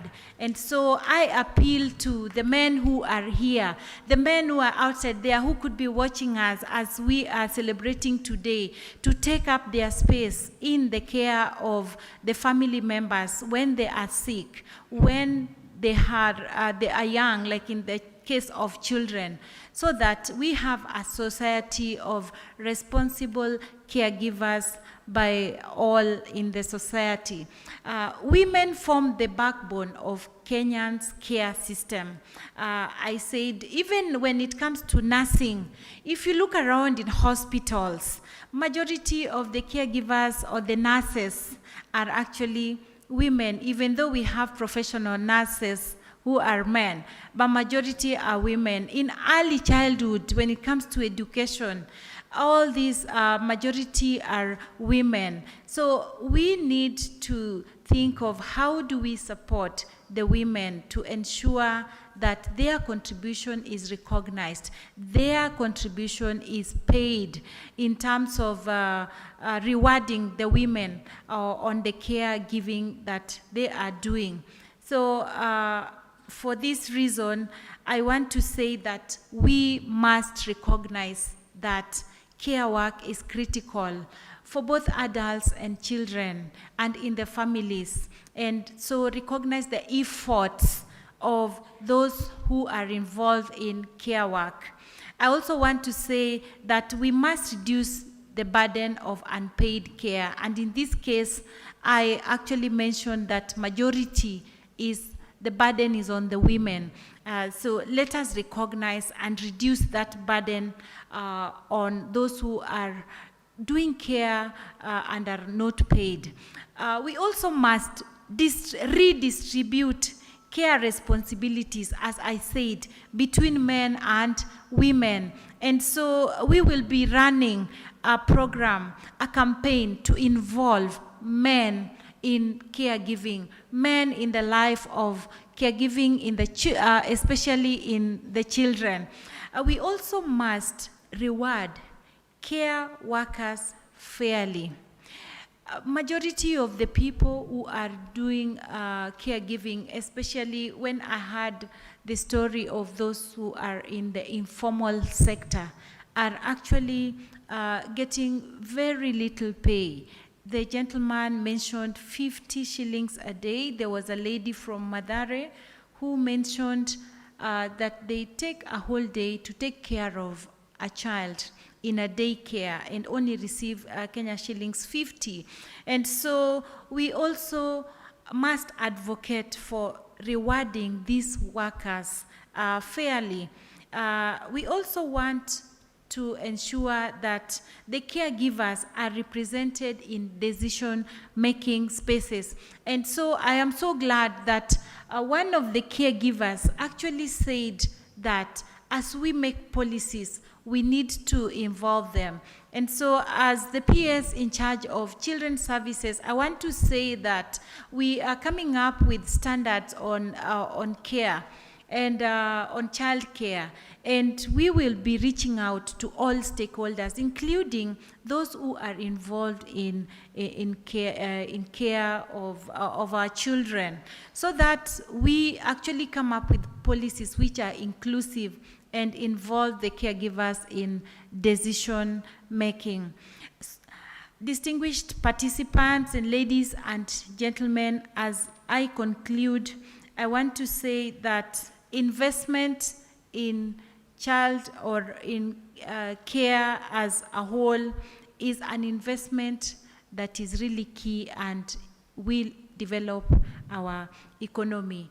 And so we need to call for more investment in social infrastructure, such as the child care and the elderly care facilities, because these people who are being taken care of are people who are really key in our development. And if we do not invest in such care facilities, then we will have a cost in terms of people will become sick, go to the hospitals, and we will spend even more. Therefore, it is important that we increase public investment in the social infrastructure for the care of children and also the elderly. We also want to call for incentives for the private sector. As the government, we may not be able to do everything.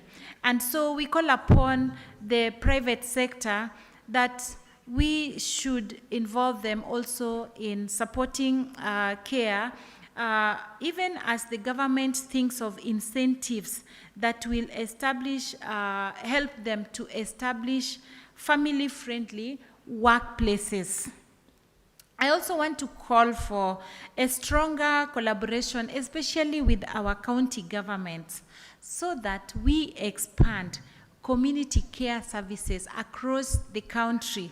Because if we expand the community care services, the old, the young, the children, the sick, all these category of persons will be able to access these facilities, and so they will live also in a comfortable environment.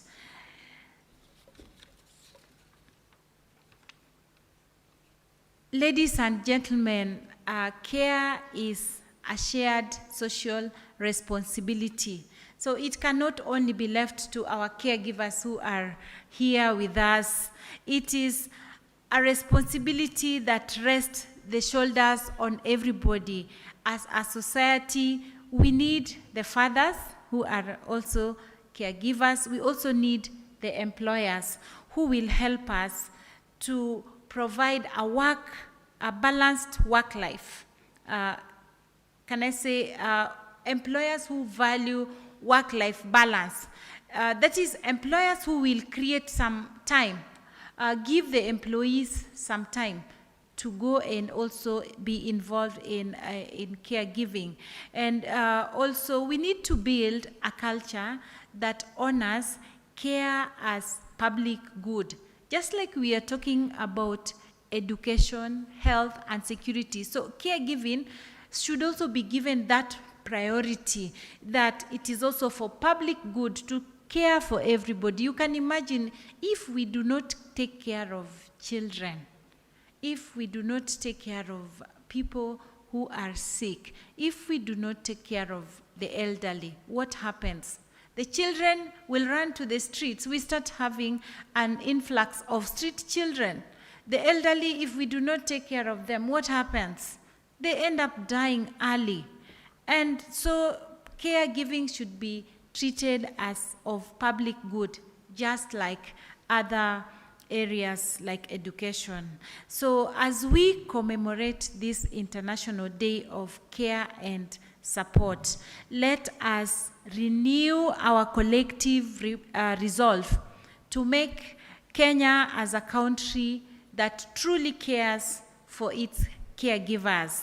And so that is why I talked about the issue of the standards and the policy that will provide for appreciation of our caregivers.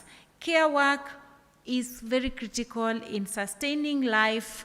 It nurtures our children, it heals our families, and it also anchors our humanity.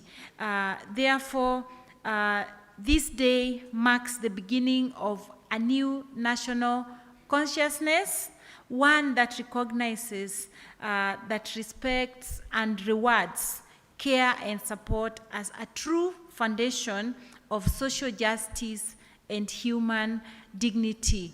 And so, happy International Day of Care and Support. Asanteni sana. And before I invite my cabinet secretary, I would like to invite all of you who are here. We are having the 3rd International Conference on Child Protection in Africa. This is a conference which is held every 2 years. And this year, it is happening on 5th to 7th, and it will be held at the Kenya School of Government. And so I want to invite you to register. We have an online registration which is currently ongoing. Register as a participant, and I want to welcome you. This is a conference which is organized by my State Department of Children's Services and in the Ministry of Gender, Culture and Children's Services.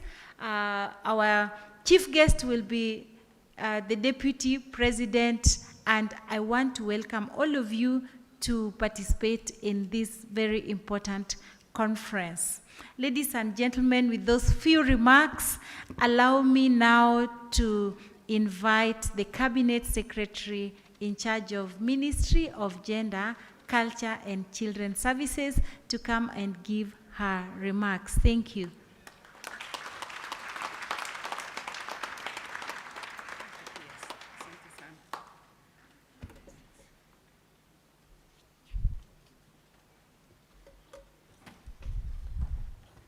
Wakenya hoye. Bado muko? Ama ni njaa? Tutamaliza haraka sana. Because the care has to begin here. Isn't it? Thank you very much. The Principal Secretary is present. Now, Principal Secretary for Children's Services. The representative of the Principal Secretary for, remind me, Social Protection and Senior Citizens Affairs, yeah? Antonio Sodonon, UN Women Country Representative, Ms. Catherine Ture, Regional Director, IDRC, distinguished care recipients, caregivers, and partners in the care ecosystem, our development partners, representatives from the Council of Governors, representatives from the county governments, the civil society, private sector, and faith-based organization, the people from the academia, the universities, members of the media, distinguished guests, ladies and gentlemen. It is my honor and pleasure to join you today as we commemorate the International Day for Care and Support, a day dedicated to acknowledging the vital role of care work in shaping healthier, fairer, and more inclusive societies. This day is not only a celebration of the countless caregivers, both paid and unpaid, whose compassion and dedication sustain our families and communities. It is our powerful reminder that care work is not just a private responsibility, it is a public good and a cornerstone of social and economic development. Ladies and gentlemen, from birth to old age, care is central to every stage of our lives. Whether it is a parental care, that is a parent nurturing a child, or a nurse caring for a patient, or a neighbor supporting someone in need, care work is the foundation of human well-being and dignity. Yet, despite its significance, care work remains largely invisible and undervalued, especially unpaid care work performed by women and girls. It is often excluded from policy planning, underfunded in budgets, and overlooked in economic calculations. According to 2021 Kenya Time Use Survey, women in Kenya spend an average of 4 hours and 30 minutes, to be specific, on unpaid domestic and care work, 5 times more than men who spend just 1 hour.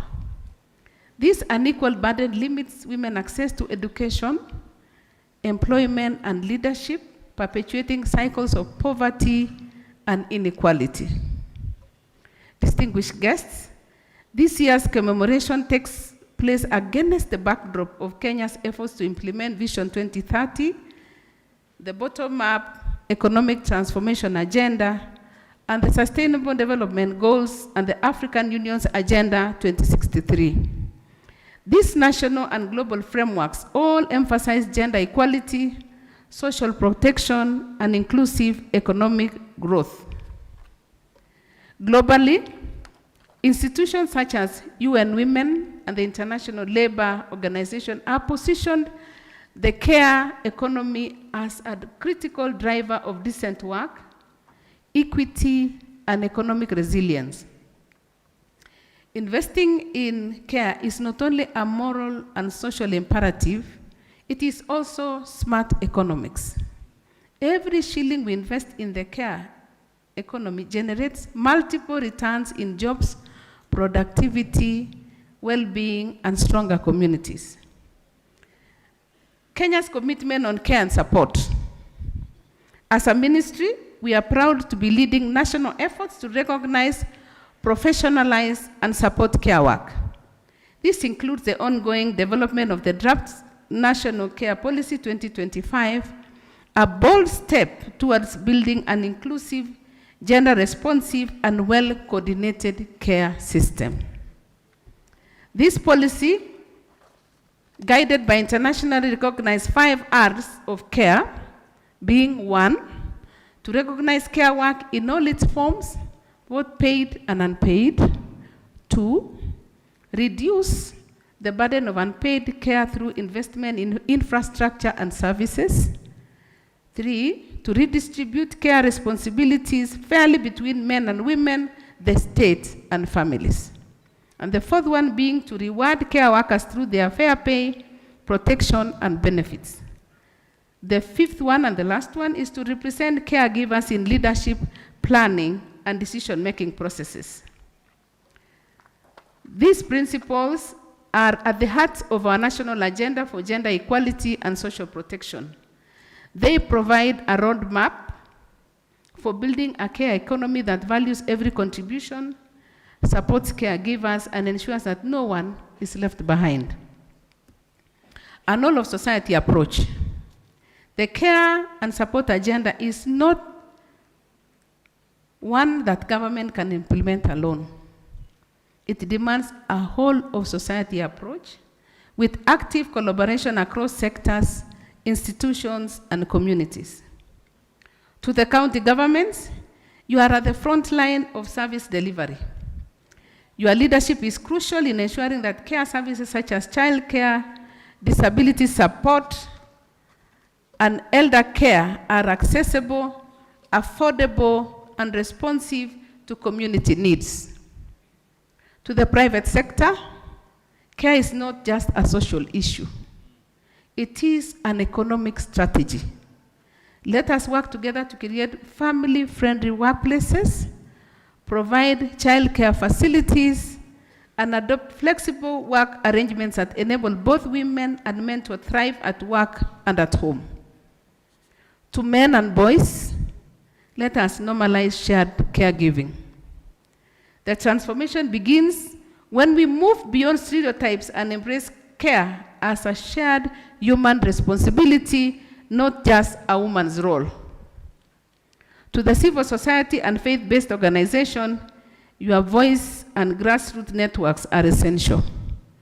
Continue raising awareness, holding institutions accountable, and advocating for the dignity and rights of caregivers in every corner of this country. To our development partners, we are grateful for your continued technical and financial support.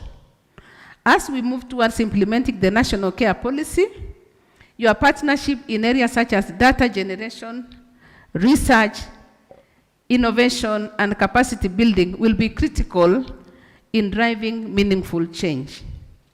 Honoring caregivers, who I've seen majority are here, to all the caregivers across the nation, and especially those present here today, you are the unsung heroes of our society. Your work, often done in silence and sacrifice, makes it possible for others to live, learn, and prosper. Your care for our children, support for our elderly, comfort the sick, and hold our families together. Your resilience, compassion, and strength reflect the best of who we are as Kenyans. Today we see you, we value you, and we celebrate you. In conclusion, as we mark the International Day for Care and Support, let us remember that when we invest in care, we invest in people. When we support caregivers, we build stronger families. When we make care feasible and valuable, we unlock the full potential of our society. Let us therefore move forward with purpose and unity. Government, counties, private sector, civil society, and citizens towards building an inclusive and caring society for all. When care work is recognized, care services are accessible and no one is left behind. Thank you all, and God bless you. Before I sit down, I know that most of us here, wale wengi tuko hapa, pengine Kiingereza mingi imepita hapo, na mimi ni Mkenya na naelewa ile kazi sisi wengi kwa hii room tunafanya. Mimi nikiwa kama mama ambaye nimelea watoto, nimesoma na ninafanya kazi, kuna mtu ambaye nimemwacha kwangu mwenye anashughulikia watoto wangu, ndio niweze kusoma, niweze kuja kufanya hii kazi. Na ndiposa siku ya leo nimekaa katika hii kikumbi ili kusema ya kwamba sisi kama serikali tunajumuika nanyi, development partners wetu, watu wa counties, watu wa universities, watu wa KUDHEA, watu wa wafanye kazi wote ambaye wanafanya kazi kwa maofisi na wale wafanya kazi nyumbani, kusema sisi wote tuko katika kusema kazi ya kulea watoto si kazi ya mtu moja. Mtoto ni mtoto wa baba na mama, na kuna kazi yenye baba anafaa kufanya na kuna kazi yenye mama anafaa kufanya, ili ule mtoto unapomlea anatokezea kama mtu mwenye amekamilika.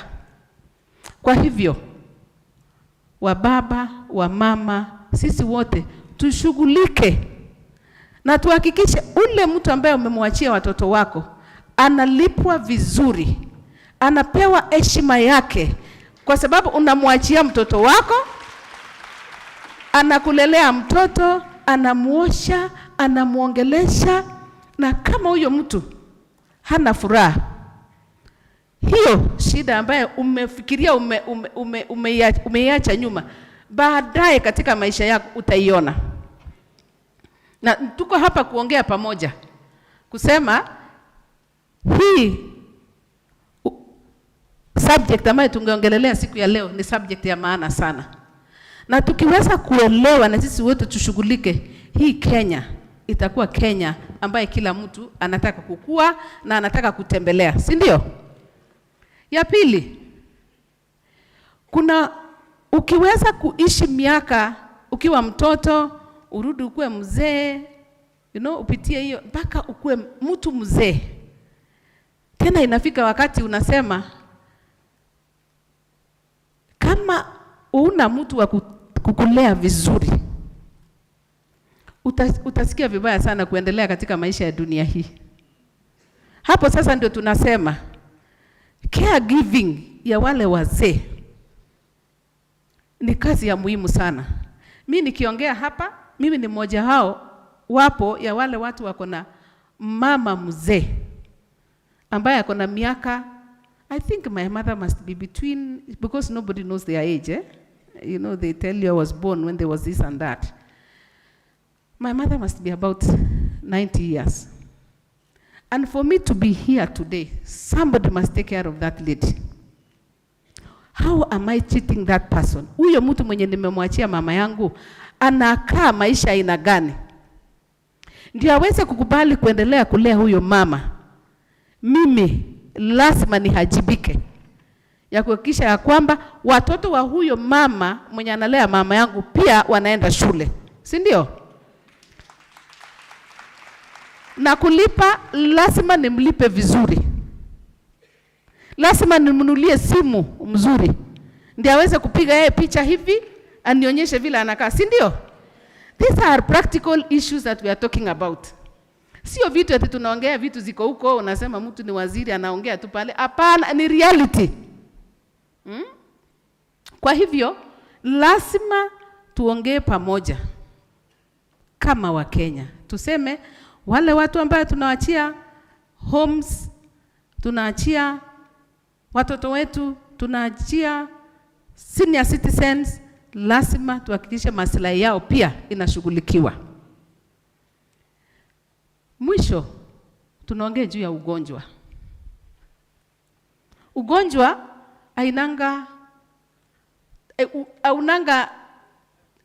haiwezi kukupatia nafasi ya kujipanga. Nimesikia vile ndugu yangu ambaye anafanya kazi pale Mathare, alikuwa anaitwa nani? Nelson, that is a great man. That's a hero. Na mnajua sisi tuko Ministry of Gender, Culture and Children's Services, na on 20th of October huwa tunaona heroes. These are the kind of people we need to honor. Mtu mwenye anaamuka anashughulikia mtoto mwenye anasema hakukuwa anaongea mpaka ameongea. Hakukuwa anatembea mpaka anatembea. Sisi kama wizara tunataka kukupatia hakikisho ya kwamba Nelson na wenzako ambaye mliongea hapo, tuko hapo kufuatilia hiyo kazi na kukuhakikisha tunawapatia support, whether it is visitation at the policy level, at any level, to ensure that your work is noticed, recognized, and be put in the right place so that we can work together as a society. So kama serikali, tunataka kuwapatia hakikisho ya kwamba policy, especially the national care policy, itakapotoka, sisi wote tutajumuika pamoja ili tuweze kusungumza. Ninajua mahali imefika, sitaki tu kusema iko wapi, lakini wakati niliingia tu nilipatana na hiyo national care policy na imesonga. We are at the very, very last stages and very soon it shall be tutasindua ili kila mtu aweze kushughulikia, na kama serikali tutaweza kuwa na mpango ya kufanya kazi kwa njia ambaye imepangwa vizuri. Ya mwisho, ningependa kusema asanteni sana. Kutoka hapa, ile mambo ambayo yote nimesikia hapa, tumetake note na tutashughulikia. Hakuna kazi nyingine sisi tunafanya, tunawafanyia kazi na tunataka kusikia feedback. Na ile feedback tunapatanga inatoka kwenyu. Mnajua ile kazi serikali inafanya. For example, kazi ile ya kujenga markets. Markets ambayo inafanywa na serikali, kuna section ambayo wamama wametengewa ili waweze watoto wao wakae hapo. Mama akishughulika na mambo ya kuuza vitu, kuna mahali watoto wanakaa vizuri, si ndio? Serikali inajali mambo ya SHA. Registration of SHA inahakikisha wale watu wote wa Kenya wote wapate hiyo insurance ya health. So tungependa hata tukiendelea kuongelelea hii mambo ya siku ya leo, kuhakikisha kila Mkenya amejiregister katika hiyo SHA. Tuanze na hapo, ili kama kutakuwa na gaps tutaangalia baadaye, lakini for now let us all ensure that we register in SHA, because healthcare is very, very expensive. I am a witness of that. I have seen that you can sell everything in your house, including what you get in fundraising, to be able to take care of one cancer patient, who unto us when we have 1, 2, 3, 4. My brother, who is a survivor, has given us an insight of what is happening. I want to thank you, our brother, and say you are a hero. We need to support by telling them what you are going through. There are so many other people who are going through the same, but nobody comes out to speak. But when we meet with you, we will embrace you and we work together as a society. Asanteni sana wa Kenya. Pole tumewaweka sana, lakini tulikuwa tunataka kusikia kutoka kwenyu ili tuongee pamoja kama Wakenya. Thank you so much and God bless you.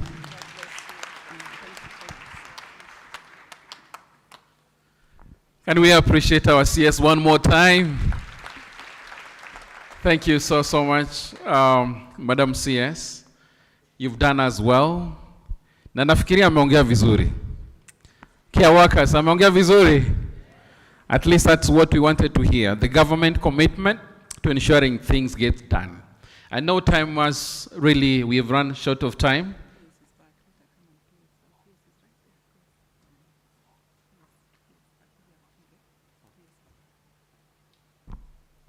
I see our PS is back. Even as you come back to help us close, I wanted to do a quick vote of thanks. Madam CS, to put this activity or event together, it has taken all the care workers who are in the room. Care workers, can you appreciate yourselves one more time? And then in a very special way, Madam CS, I would mention a few of the partners that financially supported this event. We want to appreciate UNDP, or more the t-shirts that you're wearing have been done by UNDP and COVAL. Can you appreciate them? In the morning when you came in, you had a cup of tea, some good mandazis, samosas, and everything else that was supported by the UN Women. Let's appreciate them. And all these banners you're seeing here, the messaging, the communication that is happening, the teams that we have been supported by IDRC and ICRW. Can you also appreciate that? We also want to thank the people or institutions that have that got us this venue. This was paid for by Forum Civ. Let's appreciate Forum Civ. I know they didn't get a chance to speak. Titus, we recognize you. Time went the way it did, but we know wherever you are, we appreciate the effort. We also want to appreciate Oxfam one more time. Let's appreciate Oxfam and ICRW on the same. Then, of course, we have our sign language interpreters down there that are being supported by Women Shaping Cities. Let's appreciate them as well. And all those, including APHRC, the big backdrop banners you're seeing here, and many others, APHRC supported that. Let's appreciate them as well. And many of you who did whatever you did, we've been running your images on this, your logos on the screen, just to appreciate yourselves, because we didn't have much time. Now, finally, in this room, Madam CS, you realize that we've been doing our live streaming. These activities being live streamed all over the world.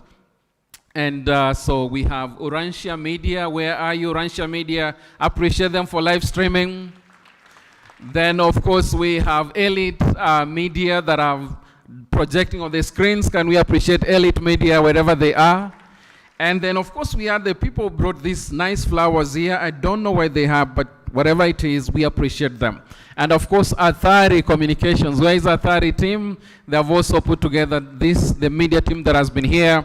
We had Citizen Media, we had Nation Media Group, Standard Media Group, Inoro, Ramogi, and all those, including the Association of Grassroots Journalists. Where are they? There were about 15 of them. We appreciate you.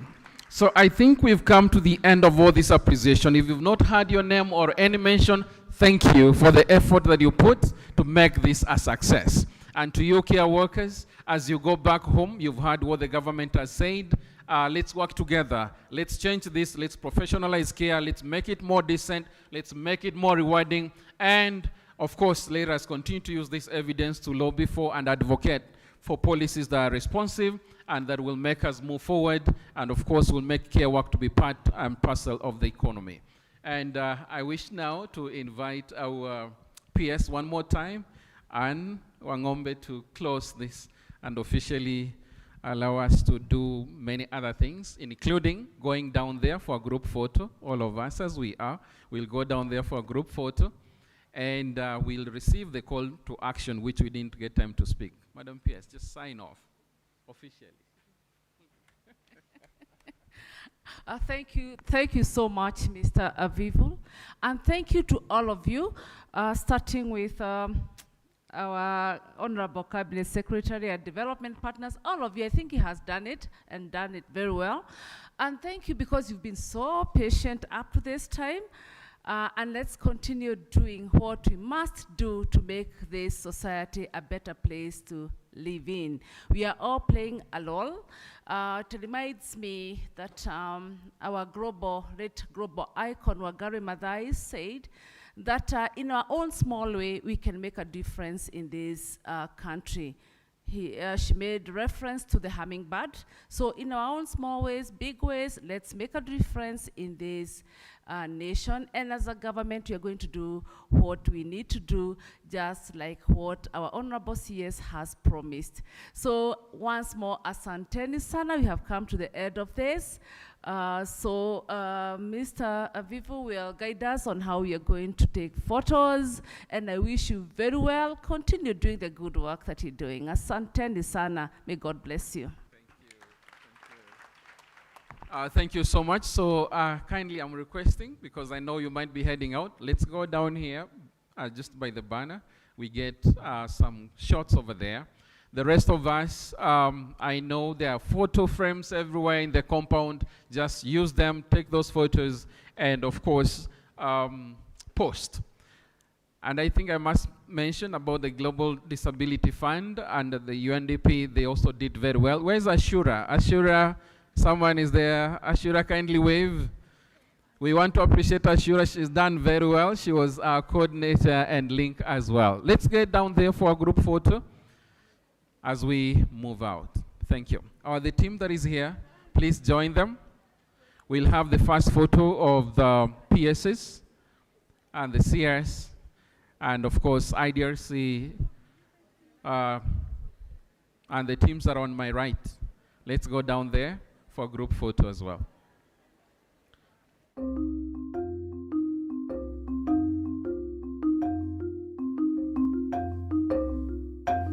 Care and support are the invisible engines that keep families, communities, and economies running.